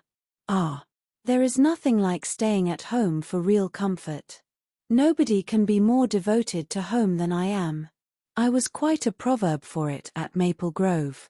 Many a time has Selina said, when she has been going to Bristol, I really cannot get this girl to move from the house. I absolutely must go in by myself, though I hate being stuck up in the barouche landau without a companion. But Augusta, I believe, with her own good will, would never stir beyond the park paling. Many a time has she said so, and yet I am no advocate for entire seclusion. I think, on the contrary, when people shut themselves up entirely from society, it is a very bad thing, and that it is much more advisable to mix in the world in a proper degree, without living in it either too much or too little. I perfectly understand your situation, however, Miss Woodhouse, looking towards Mr. Woodhouse, your father's state of health must be a great drawback. Why does not he try Bath? Indeed he should. Let me recommend Bath to you. I assure you I have no doubt of its doing Mr. Woodhouse good. My father tried it more than once, formerly, but without receiving any benefit, and Mr. Perry, whose name, I dare say, is not unknown to you, does not conceive it would be at all more likely to be useful now. Ah, that's a great pity, for I assure you, Miss Woodhouse, where the waters do agree, it is quite wonderful the relief they give. In my Bath life, I have seen such instances of it, and it is so cheerful a place, that it could not fail of being of use to Mr. Woodhouse's spirits, which, I understand, are sometimes much depressed. And as to its recommendations to you, I fancy I need not take much pains to dwell on them. The advantages of Bath to the young are pretty generally understood. It would be a charming introduction for you, who have lived so secluded a life, and I could immediately secure you some of the best society in the place. A line from me would bring you a little host of acquaintance, and my particular friend, Mrs. Partridge, the lady I have always resided with when in Bath, would be most happy to show you any attentions, and would be the very person for you to go into public with. It was as much as Emma could bear, without being impolite. The idea of her being indebted to Mrs. Elton for what was called an introduction of her going into public under the auspices of a friend of Mrs. Elton's, probably some vulgar, dashing widow, who, with the help of a boarder, just made a shift to live. The dignity of Miss Woodhouse, of Hartfield, was sunk indeed. She restrained herself, however, from any of the reproofs she could have given, and only thanked Mrs. Elton coolly, but their going to Bath was quite out of the question, and she was not perfectly convinced that the place might suit her better than her father. And then, to prevent farther outrage and indignation, changed the subject directly. I do not ask whether you are musical, Mrs. Elton. Upon these occasions, a lady's character generally precedes her, and Highbury has long known that you are a superior performer. Oh, no, indeed, I must protest against any such idea. A superior performer. Very far from it, I assure you. Consider from how partial a quarter your information came. I am dotingly fond of music, passionately fond, and my friends say I am not entirely devoid of taste, but as to anything else, upon my honor my performance is mediocre to the last degree. You, Miss Woodhouse, I well know, play delightfully.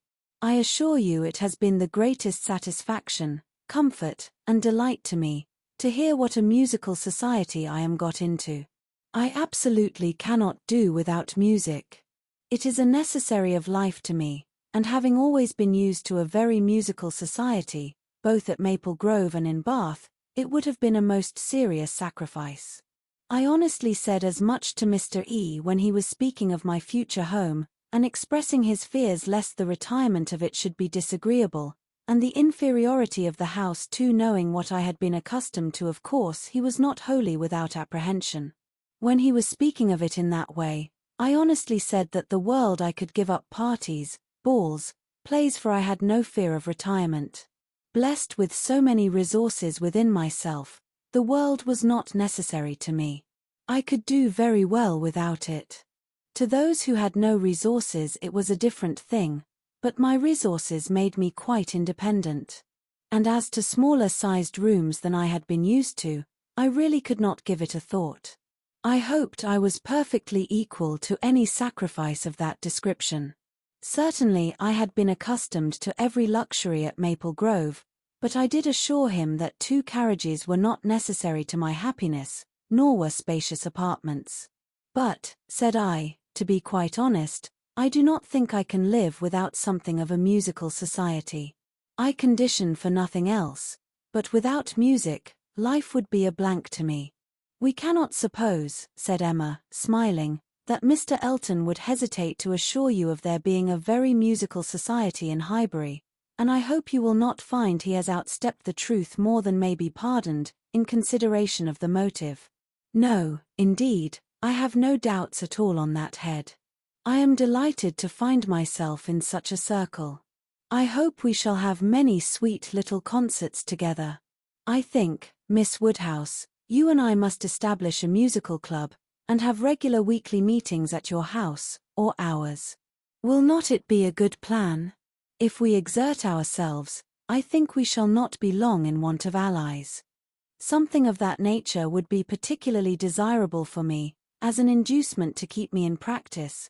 For married women, you know there is a sad story against them, in general.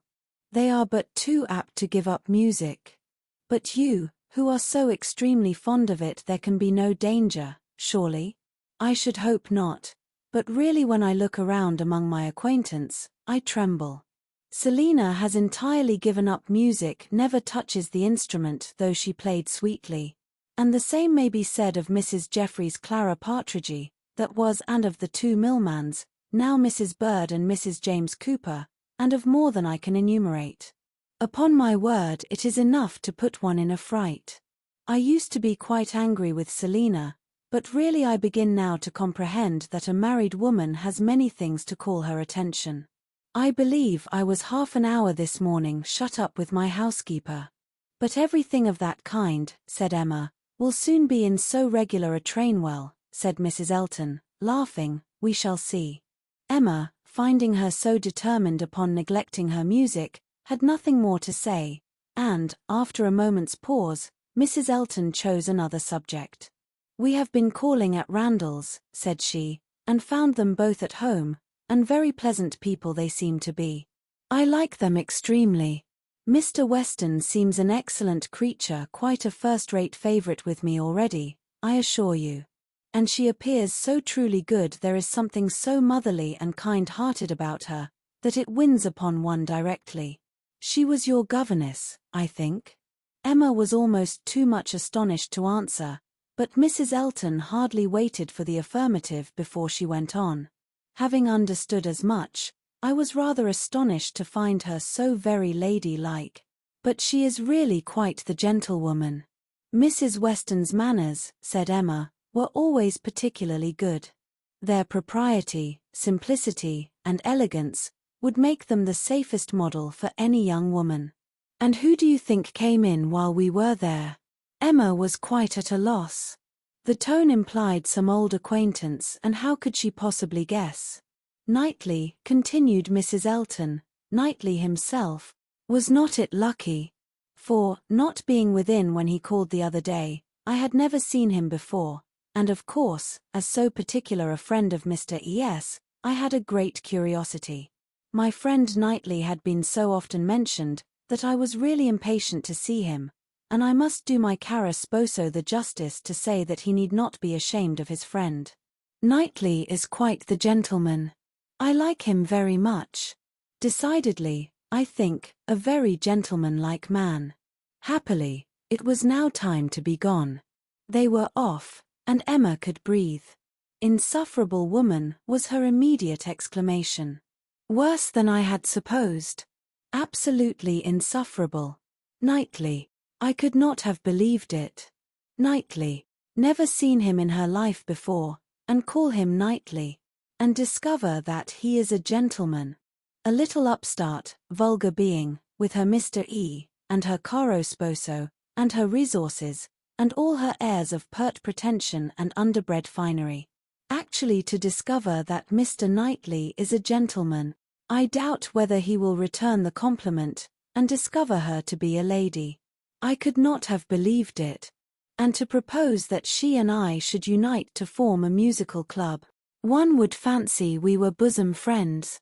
And Mrs. Weston, astonished that the person who had brought me up should be a gentlewoman. Worse and worse. I never met with her equal.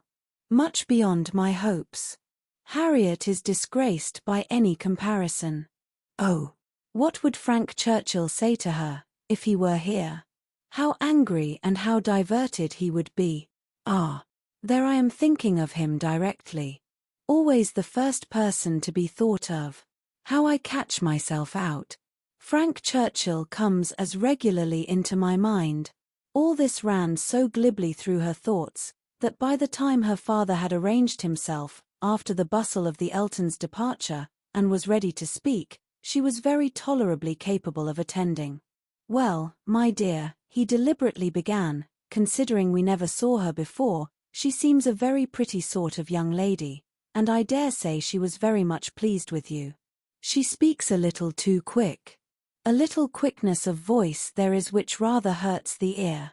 But I believe I am nice, I do not like strange voices, and nobody speaks like you and poor Miss Taylor. However, she seems a very obliging, pretty-behaved young lady, and no doubt will make him a very good wife. Though I think he had better not have married. I made the best excuses I could for not having been able to wait on him and Mrs. Elton on this happy occasion. I said that I hoped I should in the course of the summer. But I ought to have gone before. Not to wait upon a bride is very remiss. Ah, it shows what a sad invalid I am, but I do not like the corner into Vicarage Lane. I dare say your apologies were accepted, sir. Mr. Elton knows you. Yes, but a young lady a bride I ought to have paid my respects to her if possible. It was being very deficient.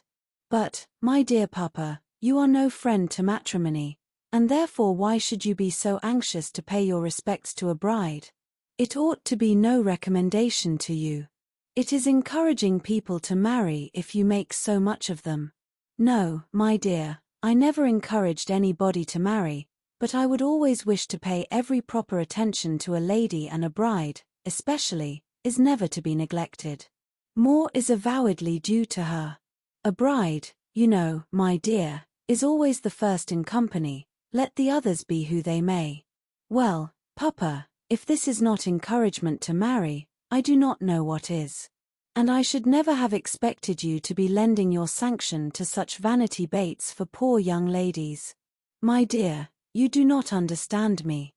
This is a matter of mere common politeness and good breeding, and has nothing to do with any encouragement to people to marry. Emma had done. Her father was growing nervous, and could not understand her.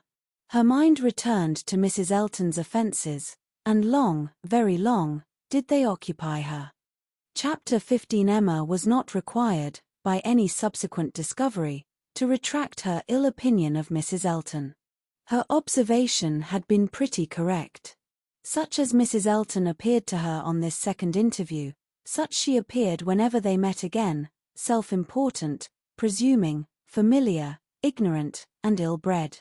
She had a little beauty and a little accomplishment, but so little judgment that she thought herself coming with superior knowledge of the world, to enliven and improve a country neighborhood, and conceived Miss Hawkins to have held such a place in society as Mrs. Elton's consequence only could surpass.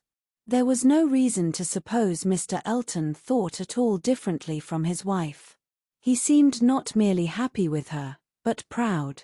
He had the air of congratulating himself on having brought such a woman to Highbury, as not even Miss Woodhouse could equal, and the greater part of her new acquaintance, disposed to commend, or not in the habit of judging, following the lead of Miss Bates's goodwill, or taking it for granted that the bride must be as clever and as agreeable as she professed herself, were very well satisfied, so that Mrs. Elton's praise passed from one mouth to another as it ought to do, unimpeded by Miss Woodhouse, who readily continued her first contribution and talked with a good grace of her being very pleasant and very elegantly dressed. In one respect Mrs. Elton grew even worse than she had appeared at first. Her feelings altered towards Emma. Offended, probably, by the little encouragement which her proposals of intimacy met with, she drew back in her turn and gradually became much more cold and distant, and though the effect was agreeable, the ill will which produced it was necessarily increasing Emma's dislike. Her manners, too, and Mr. Elton's, were unpleasant towards Harriet. They were sneering and negligent. Emma hoped it must rapidly work Harriet's cure, but the sensations which could prompt such behavior sunk them both very much. It was not to be doubted that poor Harriet's attachment had been an offering to conjugal unreserve, and her own share in the story, under a coloring the least favorable to her and the most soothing to him, had in all likelihood been given also. She was, of course, the object of their joint dislike. When they had nothing else to say, it must be always easy to begin abusing Miss Woodhouse, and the enmity which they dared not show in open disrespect to her, found a broader vent in contemptuous treatment of Harriet. Mrs. Elton took a great fancy to Jane Fairfax, and from the first. Not merely when a state of warfare with one young lady might be supposed to recommend the other, but from the very first, and she was not satisfied with expressing a natural and reasonable admiration but without solicitation, or plea, or privilege, she must be wanting to assist and befriend her. Before Emma had forfeited her confidence, and about the third time of their meeting, she heard all Mrs. Elton's knight-errantry on the subject. Jane Fairfax is absolutely charming, Miss Woodhouse. I quite rave about Jane Fairfax. A sweet, interesting creature. So mild and ladylike and with such talent. I assure you I think she has very extraordinary talents. I do not scruple to say that she plays extremely well. I know enough of music to speak decidedly on that point. Oh, she is absolutely charming. You will laugh at my warmth but, upon my word, I talk of nothing but Jane Fairfax. And her situation is so calculated to affect one. Miss Woodhouse, we must exert ourselves and endeavor to do something for her. We must bring her forward. Such talent as hers must not be suffered to remain unknown. I dare say you have heard those charming lines of the poet, "Full many a flower is born to blush unseen, and waste its fragrance on the desert air." We must not allow them to be verified in sweet Jane Fairfax. I cannot think there is any danger of it, was Emma's calm answer, and when you are better acquainted with Miss Fairfax's situation and understand what her home has been, with Colonel and Mrs. Campbell, I have no idea that you will suppose her talents can be unknown. Oh, but dear Miss Woodhouse, she is now in such retirement, such obscurity, so thrown away. Whatever advantages she may have enjoyed with the Campbells are so palpably at an end.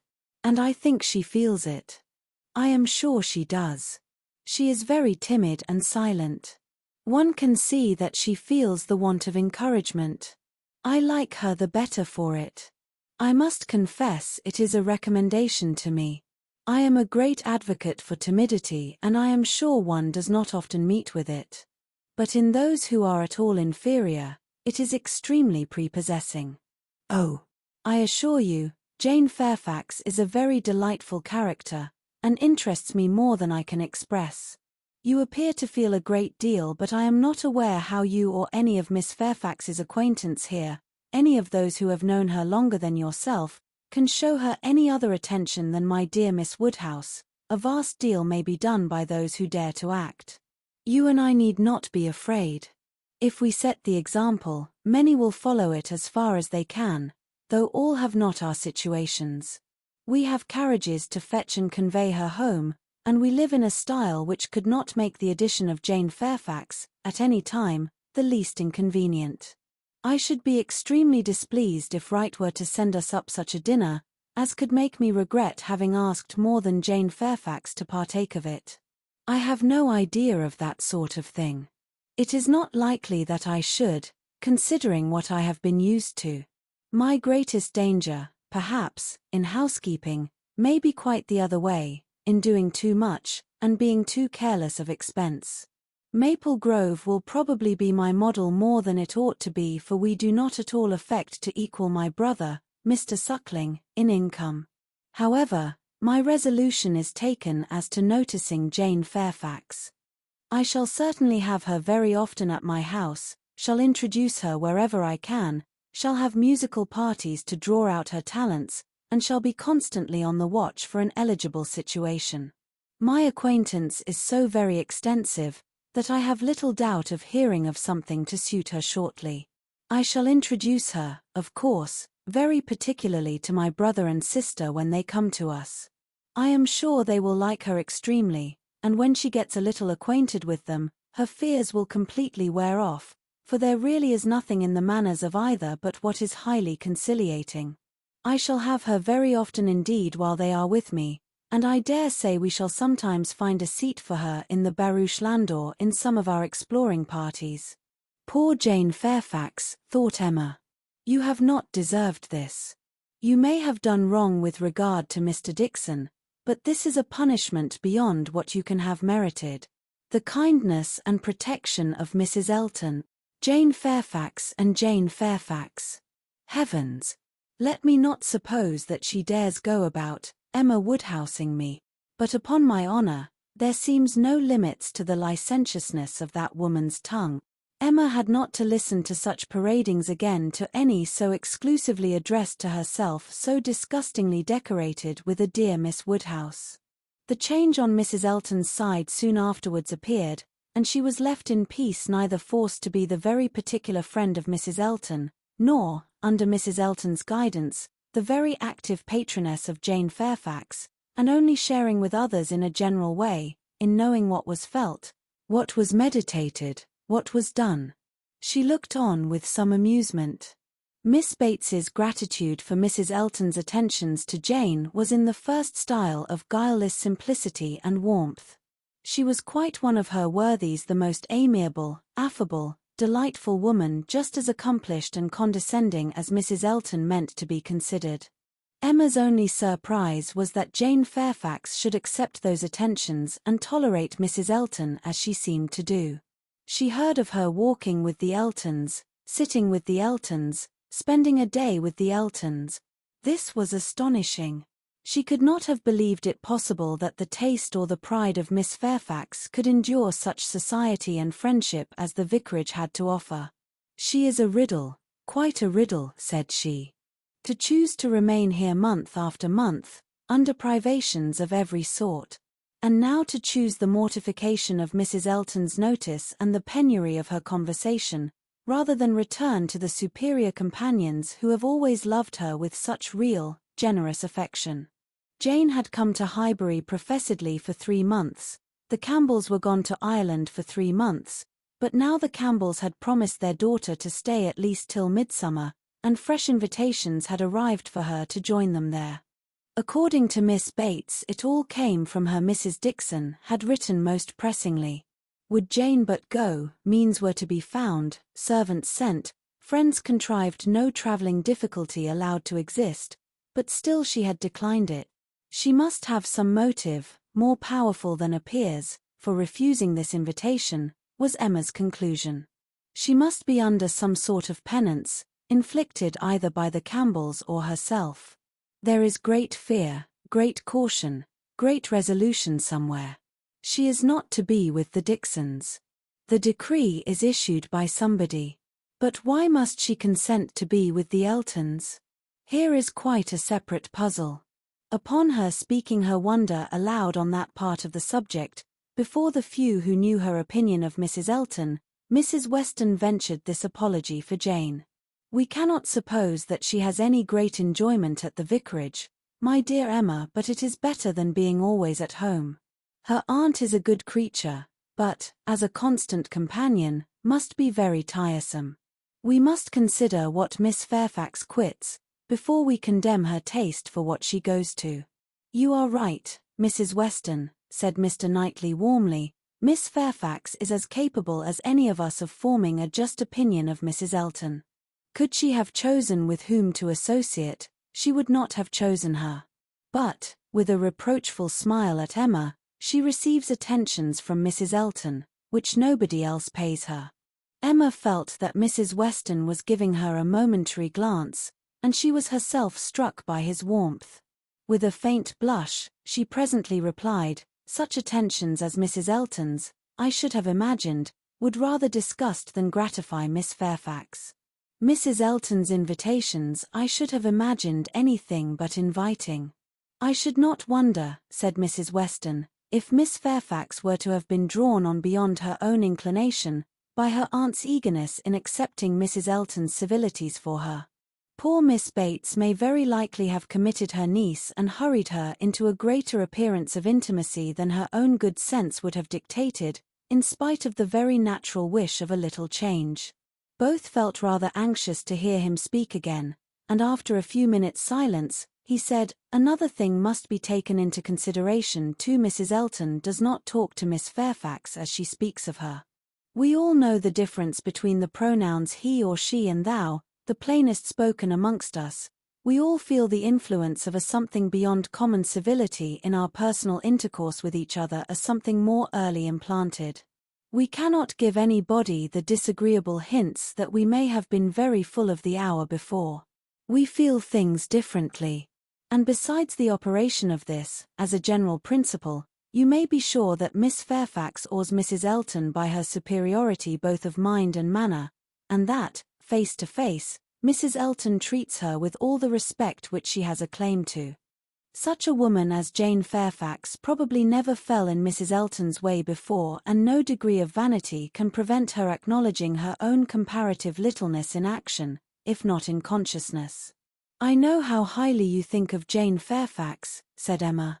Little Henry was in her thoughts, and a mixture of alarm and delicacy made her irresolute what else to say. "Yes," he replied, "anybody may know how highly I think of her." "And yet," said Emma, beginning hastily and with an arch look, but soon stopping. It was better, however, to know the worst at once. She hurried on, "and yet, perhaps, you may hardly be aware yourself how highly it is. The extent of your admiration may take you by surprise some day or other." Mr. Knightley was hard at work upon the lower buttons of his thick leather gaiters, and either the exertion of getting them together, or some other cause, brought the colour into his face, as he answered, "Oh, are you there? But you are miserably behindhand. Mr. Cole gave me a hint of it 6 weeks ago." He stopped. Emma felt her foot pressed by Mrs. Weston, and did not herself know what to think. In a moment he went on, "That will never be, however, I can assure you. Miss Fairfax, I dare say, would not have me if I were to ask her, and I am very sure I shall never ask her." Emma returned her friend's pressure with interest, and was pleased enough to exclaim, "You are not vain, Mr. Knightley. I will say that for you." He seemed hardly to hear her. He was thoughtful, and in a manner which showed him not pleased, soon afterwards said, "So you have been settling that I should marry Jane Fairfax?" "No, indeed I have not. You have scolded me too much for matchmaking, for me to presume to take such a liberty with you. What I said just now meant nothing. One says those sort of things, of course, without any idea of a serious meaning. "Oh, no, upon my word I have not the smallest wish for your marrying Jane Fairfax or Jane anybody. You would not come in and sit with us in this comfortable way, if you were married." Mr. Knightley was thoughtful again. The result of his reverie was, "No, Emma, I do not think the extent of my admiration for her will ever take me by surprise. I never had a thought of her in that way, I assure you." And soon afterwards, "Jane Fairfax is a very charming young woman, but not even Jane Fairfax is perfect. She has a fault. She has not the open temper which a man would wish for in a wife." Emma could not but rejoice to hear that she had a fault. "Well," said she, "and you soon silenced Mr. Cole, I suppose?" "Yes, very soon. He gave me a quiet hint. I told him he was mistaken. He asked my pardon and said no more. Cole does not want to be wiser or wittier than his neighbors. In that respect how unlike dear Mrs. Elton, who wants to be wiser and wittier than all the world. I wonder how she speaks of the Coles, what she calls them. How can she find any appellation for them, deep enough in familiar vulgarity? She calls you, Knightley. What can she do for Mr. Cole?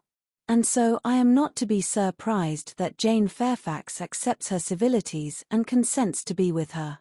Mrs. Weston, your argument weighs most with me. I can much more readily enter into the temptation of getting away from Miss Bates than I can believe in the triumph of Miss Fairfax's mind over Mrs. Elton. I have no faith in Mrs. Elton's acknowledging herself the inferior in thought, word, or deed, or in her being under any restraint beyond her own scanty rule of good breeding.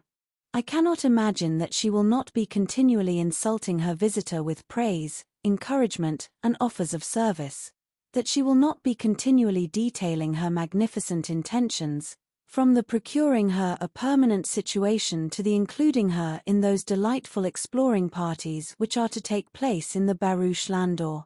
Jane Fairfax has feeling, said Mr. Knightley. I do not accuse her of want of feeling. Her sensibilities, I suspect, are strong and her temper excellent in its power of forbearance, patience, self-control, but it wants openness. She is reserved, more reserved, I think, than she used to be, and I love an open temper.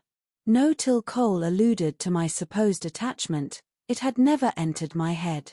I saw Jane Fairfax and conversed with her, with admiration and pleasure always, but with no thought beyond. Well, Mrs. Weston, said Emma triumphantly when he left them, what do you say now to Mr. Knightley's marrying Jane Fairfax? Why, really, dear Emma, I say that he is so very much occupied by the idea of not being in love with her, that I should not wonder if it were to end in his being so at last. Do not beat me. Chapter 16. Everybody in and about Highbury who had ever visited Mr. Elton was disposed to pay him attention on his marriage. Dinner parties and evening parties were made for him and his lady, and invitations flowed in so fast that she had soon the pleasure of apprehending they were never to have a disengaged day.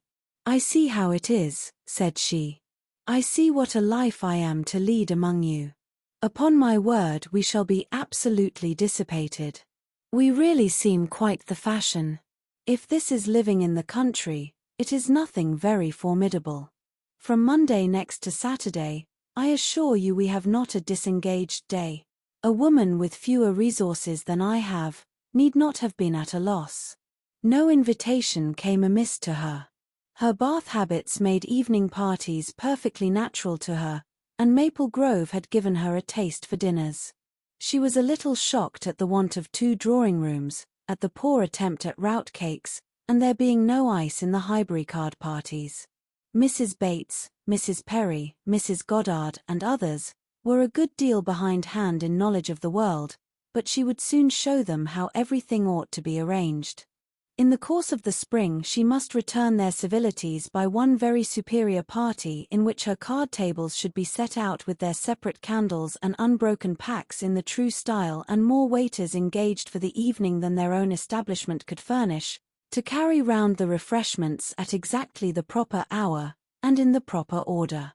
Emma, in the meanwhile, could not be satisfied without a dinner at Hartfield for the Eltons. They must not do less than others, or she should be exposed to odious suspicions, and imagined capable of pitiful resentment. A dinner there must be. After Emma had talked about it for 10 minutes, Mr. Woodhouse felt no unwillingness, and only made the usual stipulation of not sitting at the bottom of the table himself, with the usual regular difficulty of deciding who should do it for him. The persons to be invited required little thought.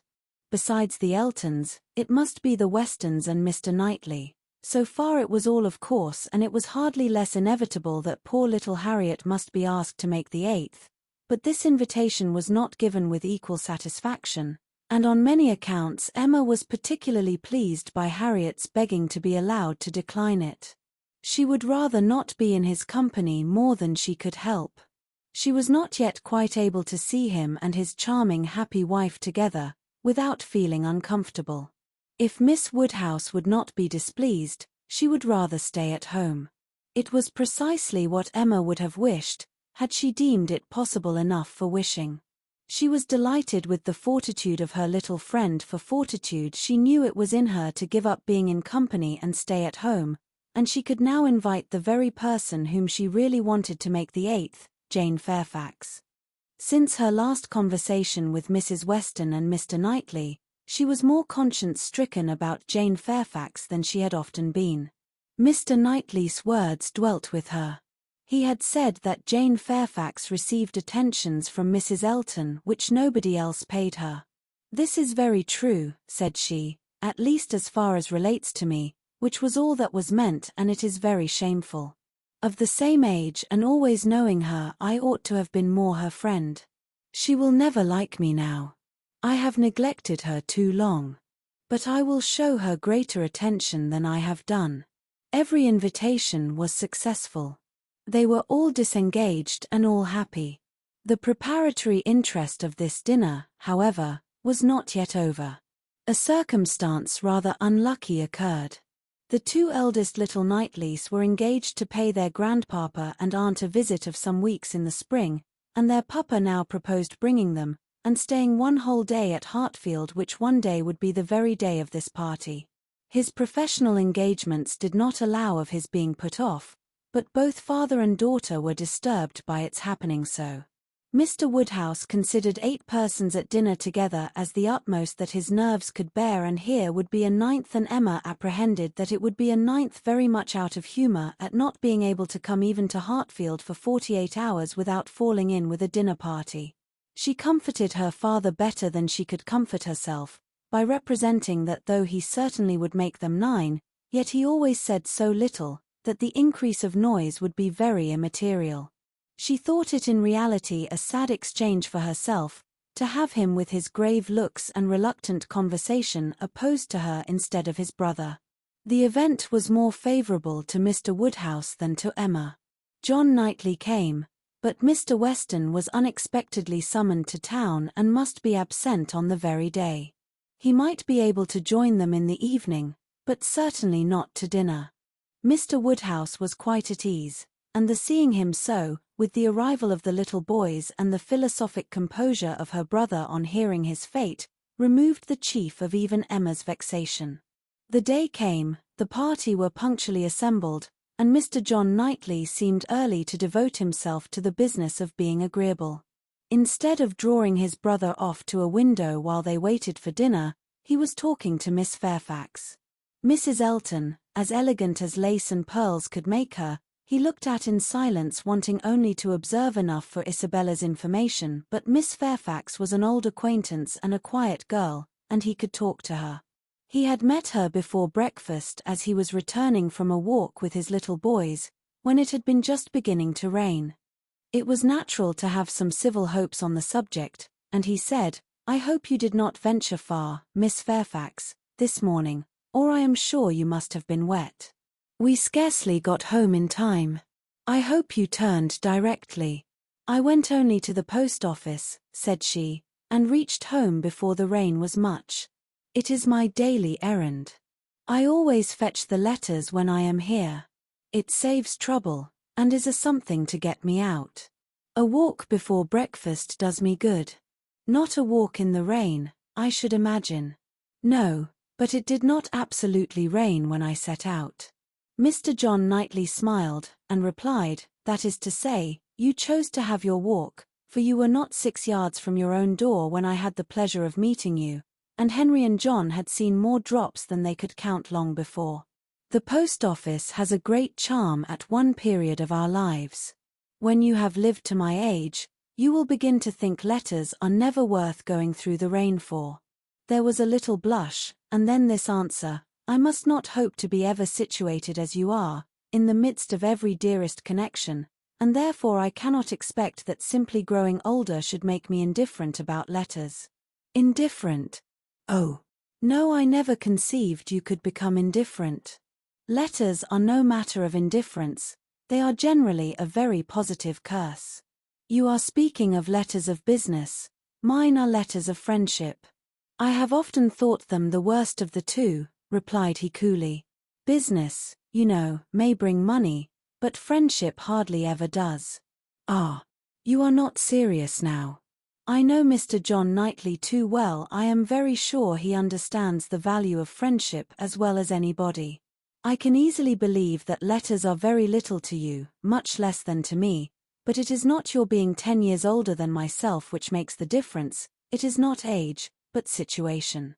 You have everybody dearest to you always at hand, I, probably, never shall again, and therefore till I have outlived all my affections, a post office, I think, must always have power to draw me out, in worse weather than today. When I talked of your being altered by time, by the progress of years, said John Knightley, I meant to imply the change of situation which time usually brings. I consider one as including the other. Time will generally lessen the interest of every attachment not within the daily circle, but that is not the change I had in view for you. As an old friend, you will allow me to hope, Miss Fairfax, that 10 years hence you may have as many concentrated objects as I have. It was kindly said, and very far from giving offence. A pleasant thank you seemed meant to laugh it off, but a blush, a quivering lip, a tear in the eye, showed that it was felt beyond a laugh. Her attention was now claimed by Mr. Woodhouse, who being, according to his custom on such occasions, making the circle of his guests, and paying his particular compliments to the ladies, was ending with her and with all his mildest urbanity, said, I am very sorry to hear, Miss Fairfax, of your being out this morning in the rain. Young ladies should take care of themselves. Young ladies are delicate plants. They should take care of their health and their complexion. My dear, did you change your stockings? Yes, sir, I did indeed, and I am very much obliged by your kind solicitude about me. My dear Miss Fairfax, young ladies are very sure to be cared for. I hope your good grandmamma and aunt are well. They are some of my very old friends. I wish my health allowed me to be a better neighbor. You do us a great deal of honor today, I am sure. My daughter and I are both highly sensible of your goodness, and have the greatest satisfaction in seeing you at Hartfield. The kind-hearted, polite old man might then sit down and feel that he had done his duty, and made every fair lady welcome and easy. By this time, the walk in the rain had reached Mrs. Elton, and her remonstrances now opened upon Jane. My dear Jane, what is this I hear? Going to the post office in the rain? This must not be, I assure you. You sad girl, how could you do such a thing? It is a sign I was not there to take care of you. Jane very patiently assured her that she had not caught any cold. Oh, do not tell me. You really are a very sad girl, and do not know how to take care of yourself. To the post office indeed. Mrs. Weston, did you ever hear the like? You and I must positively exert our authority. My advice, said Mrs. Weston kindly and persuasively, I certainly do feel tempted to give. Miss Fairfax, you must not run such risks. Liable as you have been to severe colds, indeed you ought to be particularly careful, especially at this time of year. The spring I always think requires more than common care. Better wait an hour or two, or even half a day for your letters, than run the risk of bringing on your cough again. Now do not you feel that you had? Yes, I am sure you are much too reasonable. You look as if you would not do such a thing again. Oh, she shall not do such a thing again, eagerly rejoined Mrs. Elton. We will not allow her to do such a thing again, and nodding significantly, there must be some arrangement made, there must indeed. I shall speak to Mr. E. The man who fetches our letters every morning, one of our men, I forget his name, shall inquire for yours too and bring them to you. That will obviate all difficulties, you know, and from us I really think, my dear Jane, you can have no scruple to accept such an accommodation. You are extremely kind, said Jane, but I cannot give up my early walk. I am advised to be out of doors as much as I can, I must walk somewhere, and the post office is an object, and upon my word, I have scarcely ever had a bad morning before. My dear Jane, say no more about it. The thing is determined, that is, laughing affectedly, as far as I can presume to determine anything without the concurrence of my lord and master. You know, Mrs. Weston, you and I must be cautious how we express ourselves. But I do flatter myself, my dear Jane, that my influence is not entirely worn out. If I meet with no insuperable difficulties, therefore, consider that point as settled. Excuse me, said Jane earnestly, I cannot by any means consent to such an arrangement, so needlessly troublesome to your servant. If the errand were not a pleasure to me, it could be done, as it always is when I am not here, by my grandmammas. Oh, my dear, but so much as Patty has to do, and it is a kindness to employ our men. Jane looked as if she did not mean to be conquered, but instead of answering, she began speaking again to Mr. John Knightley. The post office is a wonderful establishment, said she. The regularity and despatch of it. If one thinks of all that it has to do, and all that it does so well, it is really astonishing. It is certainly very well regulated. So seldom that any negligence or blunder appears. So seldom that a letter, among the thousands that are constantly passing about the kingdom, is even carried wrong, and not one in a million, I suppose, actually lost. And when one considers the variety of hands, and of bad hands too, that are to be deciphered, it increases the wonder. The clerks grow expert from habit. They must begin with some quickness of sight and hand, and exercise improves them. If you want any farther explanation, continued he, smiling, they are paid for it. That is the key to a great deal of capacity. The public pays and must be served well. The varieties of handwriting were farther talked of, and the usual observations made. I have heard it asserted, said John Knightley, that the same sort of handwriting often prevails in a family, and where the same master teaches, it is natural enough. But for that reason, I should imagine the likeness must be chiefly confined to the females, for boys have very little teaching after an early age, and scramble into any hand they can get. Isabella and Emma, I think, do write very much alike. I have not always known their writing apart. Yes, said his brother hesitatingly, there is a likeness. I know what you mean, but Emma's hand is the strongest. Isabella and Emma both write beautifully, said Mr. Woodhouse, and always did. And so does poor Mrs. Weston, with half a sigh and half a smile at her. I never saw any gentleman's handwriting. Emma began, looking also at Mrs. Weston, but stopped, on perceiving that Mrs. Weston was attending to someone else, and the pause gave her time to reflect. Now, how am I going to introduce him? Am I unequal to speaking his name at once before all these people? Is it necessary for me to use any roundabout phrase? Your Yorkshire friend, your correspondent in Yorkshire, that would be the way, I suppose, if I were very bad. No, I can pronounce his name without the smallest distress. I certainly get better and better. Now for it. Mrs. Weston was disengaged, and Emma began again. Mr. Frank Churchill writes one of the best gentleman's hands I ever saw. I do not admire it, said Mr. Knightley. It is too small, wants strength. It is like a woman's writing. This was not submitted to by either lady. They vindicated him against the base aspersion. No, it by no means wanted strength. It was not a large hand, but very clear and certainly strong. Had not Mrs. Weston any letter about her to produce? No, she had heard from him very lately, but having answered the letter, had put it away. If we were in the other room, said Emma, if I had my writing desk, I am sure I could produce a specimen. I have a note of his. Do not you remember, Mrs. Weston, employing him to write for you one day?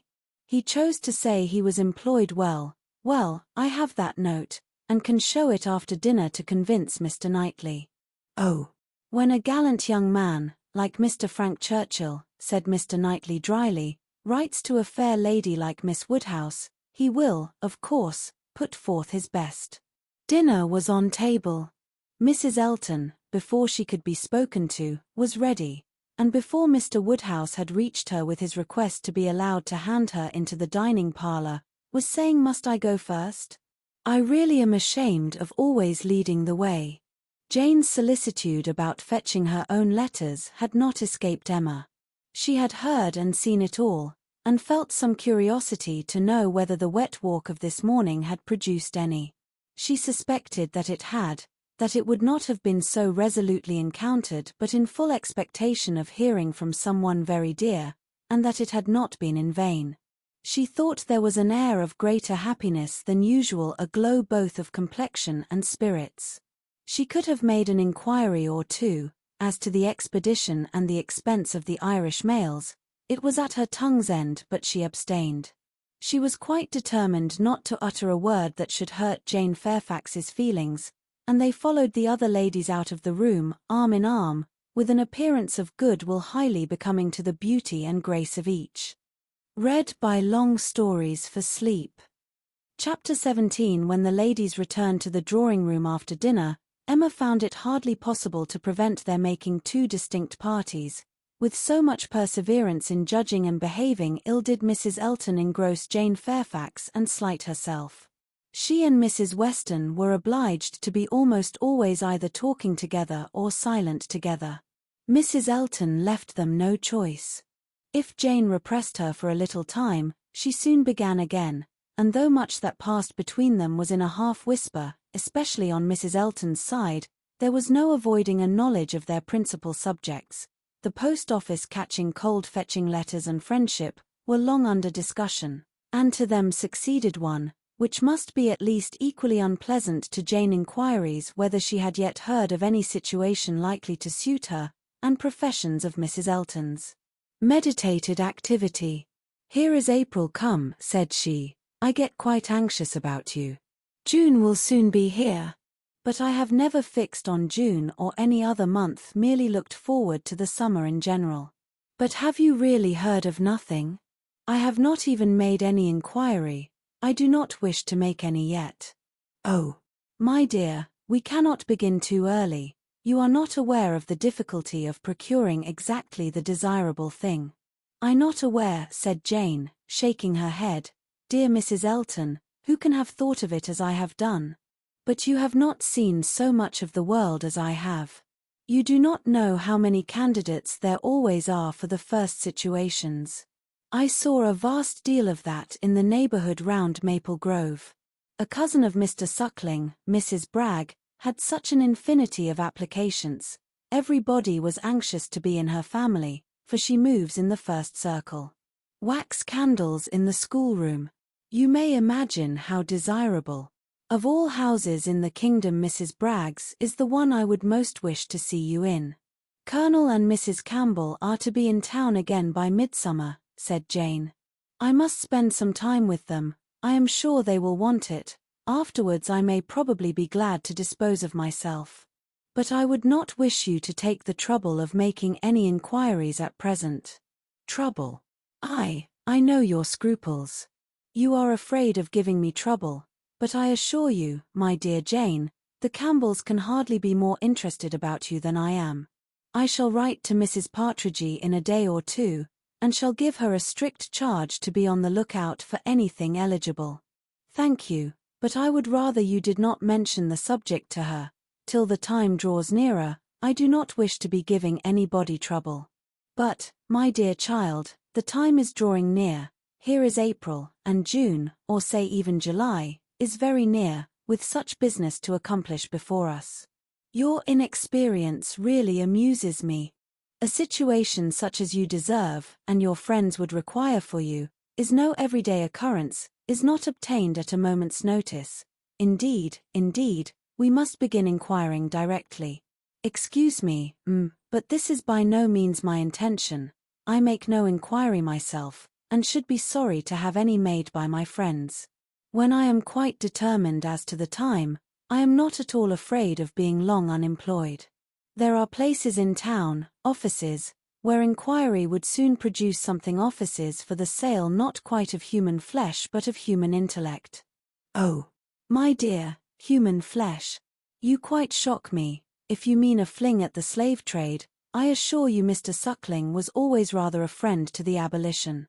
I did not mean, I was not thinking of the slave trade, replied Jane. Governess trade, I assure you, was all that I had in view, widely different certainly as to the guilt of those who carry it on, but as to the greater misery of the victims, I do not know where it lies.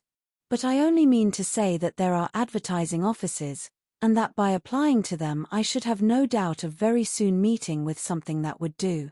Something that would do, repeated Mrs. Elton. Aye, that may suit your humble ideas of yourself. I know what a modest creature you are, but it will not satisfy your friends to have you taking up with anything that may offer, any inferior, commonplace situation, in a family not moving in a certain circle, or able to command the elegances of life. You are very obliging, but as to all that, I am very indifferent. It would be no object to me to be with the rich. My mortifications, I think, would only be the greater. I should suffer more from comparison. A gentleman's family is all that I should condition for. I know you, you would take up with anything, but I shall be a little more nice, and I am sure the good Campbells will be quite on my side. With your superior talents, you have a right to move in the first circle. Your musical knowledge alone would entitle you to name your own terms, have as many rooms as you like, and mix in the family as much as you chose. That is, I do not know if you knew the harp, you might do all that, I am very sure, but you sing as well as play. Yes, I really believe you might, even without the harp, stipulate for what you chose, and you must and shall be delightfully, honorably and comfortably settled before the Campbells or I have any rest. You may well class the delight, the honor, and the comfort of such a situation together, said Jane. They are pretty sure to be equal. However, I am very serious in not wishing anything to be attempted at present for me. I am exceedingly obliged to you, Mrs. Elton. I am obliged to anybody who feels for me, but I am quite serious in wishing nothing to be done till the summer.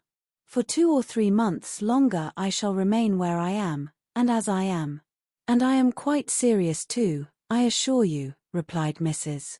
Elton gaily, in resolving to be always on the watch, and employing my friends to watch also, that nothing really unexceptionable may pass us. In this style she ran on, never thoroughly stopped by anything till Mr. Woodhouse came into the room.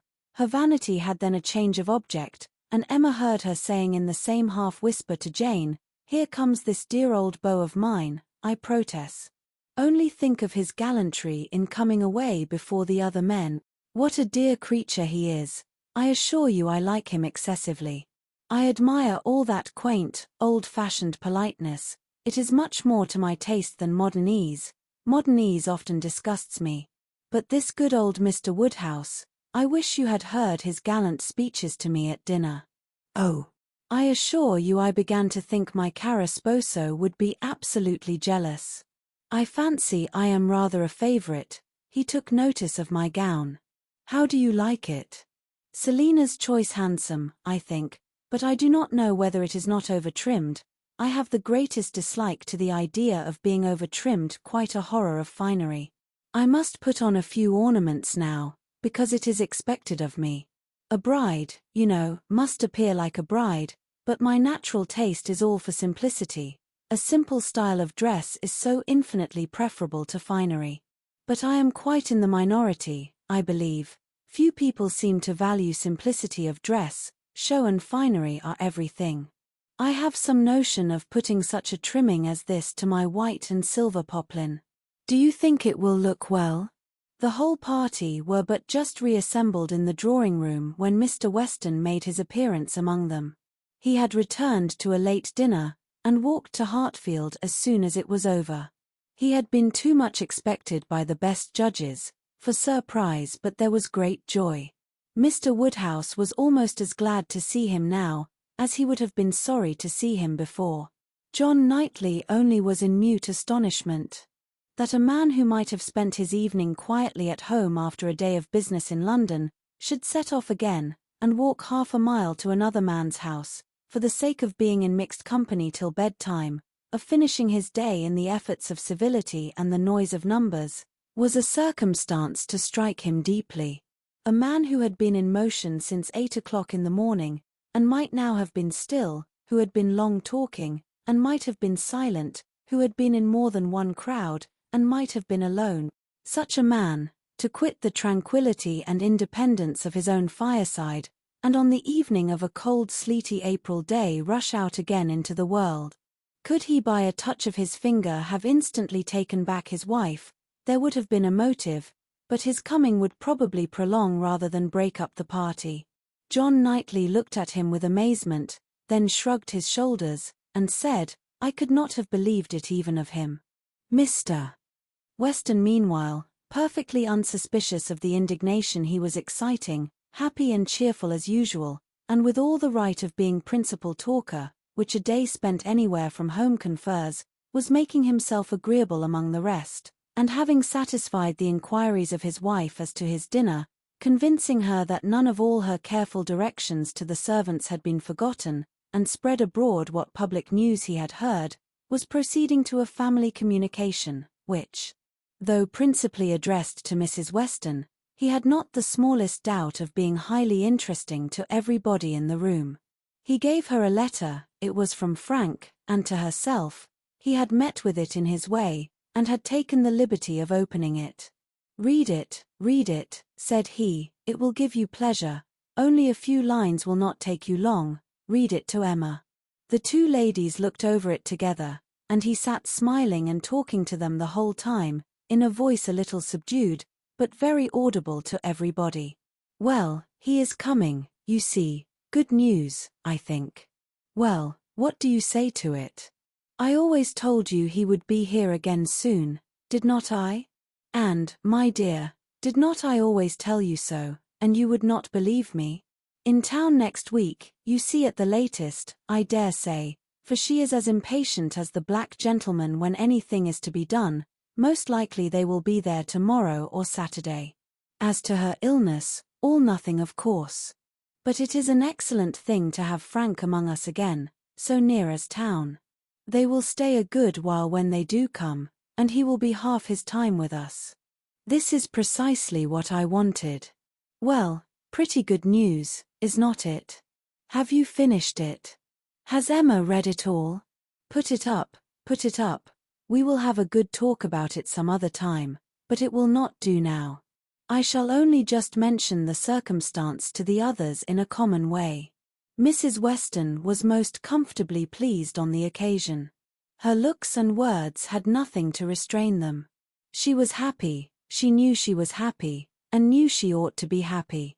Her congratulations were warm and open, but Emma could not speak so fluently. She was a little occupied in weighing her own feelings, and trying to understand the degree of her agitation, which she rather thought was considerable. Mr. Weston, however, too eager to be very observant, too communicative to want others to talk, was very well satisfied with what she did say, and soon moved away to make the rest of his friends happy by a partial communication of what the whole room must have overheard already. It was well that he took everybody's joy for granted, or he might not have thought either Mr. Woodhouse or Mr. Knightley particularly delighted. They were the first entitled, after Mrs. Weston and Emma, to be made happy. From them he would have proceeded to Miss Fairfax, but she was so deep in conversation with John Knightley, that it would have been too positive an interruption, and finding himself close to Mrs. Elton, and her attention disengaged, he necessarily began on the subject with her. Chapter 18. I hope I shall soon have the pleasure of introducing my son to you, said Mr. Weston. Mrs. Elton, very willing to suppose a particular compliment intended her by such a hope, smiled most graciously. You have heard of a certain Frank Churchill, I presume, he continued, and know him to be my son, though he does not bear my name. Oh, yes, and I shall be very happy in his acquaintance. I am sure Mr. Elton will lose no time in calling on him, and we shall both have great pleasure in seeing him at the vicarage. You are very obliging. Frank will be extremely happy, I am sure. He is to be in town next week, if not sooner. We have notice of it in a letter today. I met the letters in my way this morning, and seeing my son's hand, presumed to open it, though it was not directed to me, it was to Mrs. Weston. She is his principal correspondent, I assure you. I hardly ever get a letter. And so you absolutely opened what was directed to her. Oh, Mr. Weston, laughing affectedly, I must protest against that. A most dangerous precedent indeed. I beg you will not let your neighbors follow your example. Upon my word, if this is what I am to expect, we married women must begin to exert ourselves. Oh, Mr. Weston, I could not have believed it of you. We men are sad fellows. You must take care of yourself, Mrs. Elton.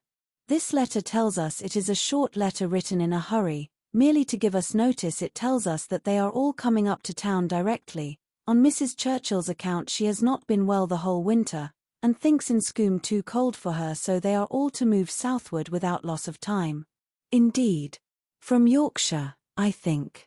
Enscombe is in Yorkshire? Yes, they are about 190 miles from London, a considerable journey. Yes, upon my word, very considerable. 65 miles farther than from Maple Grove to London. But what is distance, Mr. Weston, to people of large fortune? You would be amazed to hear how my brother, Mr. Suckling, sometimes flies about. You will hardly believe me, but twice in 1 week he and Mr. Bragg went to London and back again with 4 horses.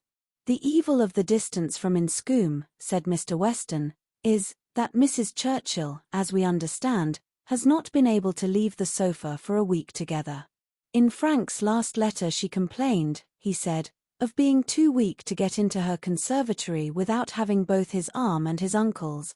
This, you know, speaks a great degree of weakness, but now she is so impatient to be in town, that she means to sleep only 2 nights on the road. So Frank writes word. Certainly, delicate ladies have very extraordinary constitutions, Mrs. Elton. You must grant me that. No, indeed, I shall grant you nothing. I always take the part of my own sex. I do indeed. I give you notice you will find me a formidable antagonist on that point. I always stand up for women, and I assure you, if you knew how Selina feels with respect to sleeping at an inn, you would not wonder at Mrs. Churchill's making incredible exertions to avoid it. Selina says it is quite horror to her, and I believe I have caught a little of her nicety. She always travels with her own sheets, an excellent precaution. Does Mrs. Churchill do the same? Depend upon it, Mrs. Churchill does everything that any other fine lady ever did. Mrs. Churchill will not be second to any lady in the land, for Mrs. Elton eagerly interposed with, "Oh, Mr. Weston, do not mistake me. Selina is no fine lady, I assure you. Do not run away with such an idea. Is not she? Then she is no rule for Mrs. Churchill, who is as thorough a fine lady as anybody ever beheld." Mrs. Elton began to think she had been wrong in disclaiming so warmly. It was by no means her object to have it believed that her sister was not a fine lady. Perhaps there was want of spirit in the pretence of it, and she was considering in what way she had best retract, when Mr. Weston went on. "Mrs. Churchill is not much in my good graces, as you may suspect, but this is quite between ourselves. She is very fond of Frank, and therefore I would not speak ill of her. Besides, she is out of health now, but that indeed, by her own account, she has always been. I would not say so to everybody, Mrs. Elton, but I have not much faith in Mrs. Churchill's illness. If she is really ill, why not go to Bath, Mr. Weston? To Bath, or to Clifton? She has taken it into her head that Inscombe is too cold for her. The fact is, I suppose, that she is tired of Inscombe. She has now been a longer time stationary there than she ever was before, and she begins to want change. It is a retired place. A fine place, but very retired. I like Maple Grove, I dare say. Nothing can stand more retired from the road than Maple Grove. Such an immense plantation all round it. You seem shut out from everything in the most complete retirement. And Mrs. Churchill probably has not health or spirits like Selina to enjoy that sort of seclusion. Or, perhaps she may not have resources enough in herself to be qualified for a country life. I always say a woman cannot have too many resources, and I feel very thankful that I have so many myself as to be quite independent of society. Frank was here in February for a fortnight. So I remember to have heard. He will find an addition to the Society of Highbury when he comes again, that is, if I may presume to call myself an addition. But perhaps he may never have heard of there being such a creature in the world. This was too loud a call for a compliment to be passed by, and Mr. Weston, with a very good grace, immediately exclaimed, "My dear madam, nobody but yourself could imagine such a thing possible. Not heard of you. I believe Mrs. Weston's letters lately have been full of very little else than Mrs. Elton." He had done his duty and could return to his son. "When Frank left us," continued he, "it was quite uncertain when we might see him again, which makes this day's news doubly welcome. It has been completely unexpected. That is, I always had a strong persuasion he would be here again soon. I was sure something favourable would turn up, but nobody believed me. He and Mrs. Weston were both dreadfully desponding. How could he contrive to come? And how could it be supposed that his uncle and aunt would spare him again, and so forth? I always felt that something would happen in our favour, and so it has, you see. I have observed, Mrs. Elton, in the course of my life, that if things are going untowardly 1 month, they are sure to mend the next." "Very true, Mr. Weston, perfectly true. It is just what I used to say to a certain gentleman in company in the days of courtship, when, because things did not go quite right, did not proceed with all the rapidity which suited his feelings, he was apt to be in despair, and exclaim that he was sure at this rate it would be May before Hymen's saffron robe would be put on for us. Oh, the pains I have been at to dispel those gloomy ideas and give him cheerfuller views. The carriage, we had disappointments about the carriage. One morning, I remember, he came to me quite in despair. She was stopped by a slight fit of coughing, and Mr. Weston instantly seized the opportunity of going on.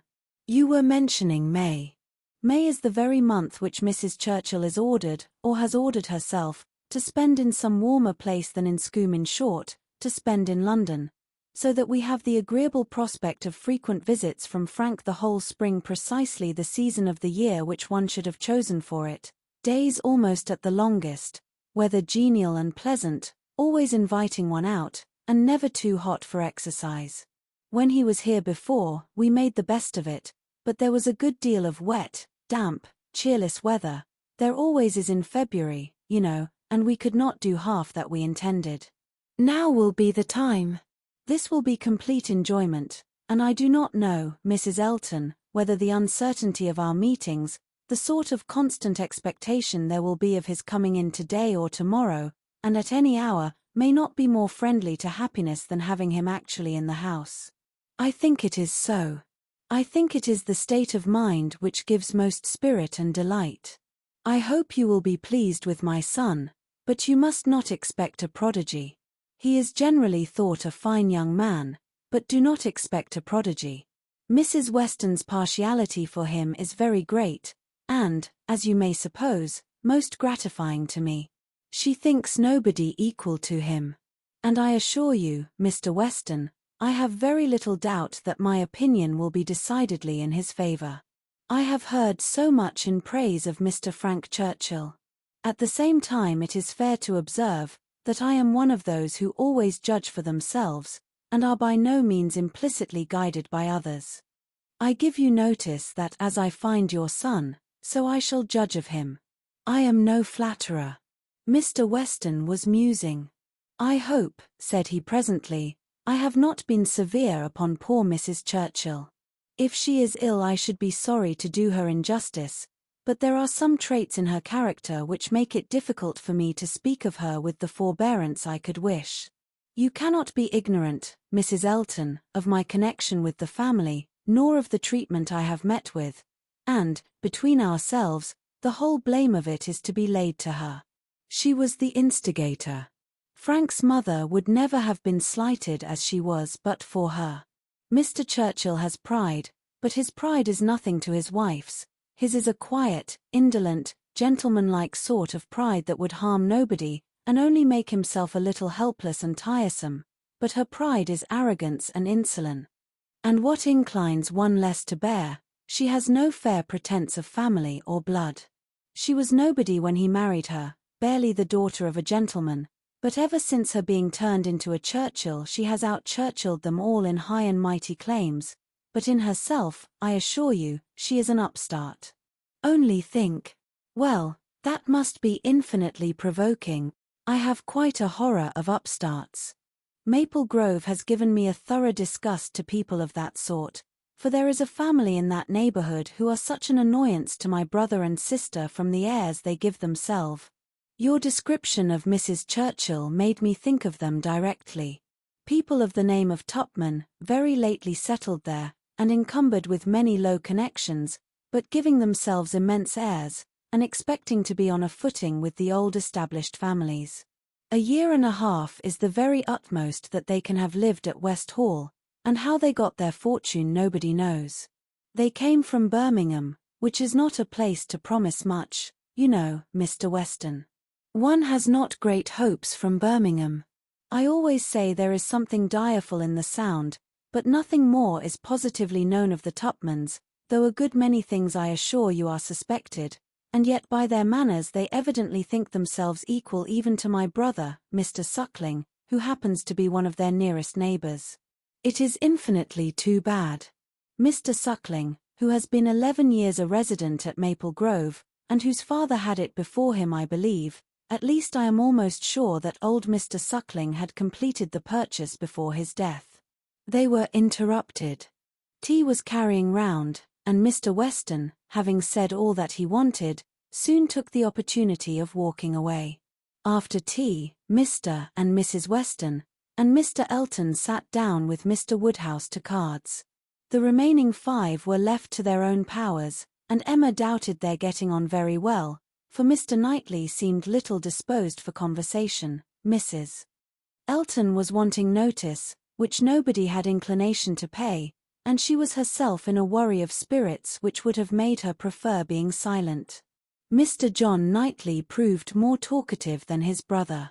He was to leave them early the next day, and he soon began with, "Well, Emma, I do not believe I have anything more to say about the boys, but you have your sister's letter, and everything is down at full length there, we may be sure. My charge would be much more concise than hers, and probably not much in the same spirit, all that I have to recommend being comprised in, do not spoil them, and do not physic them.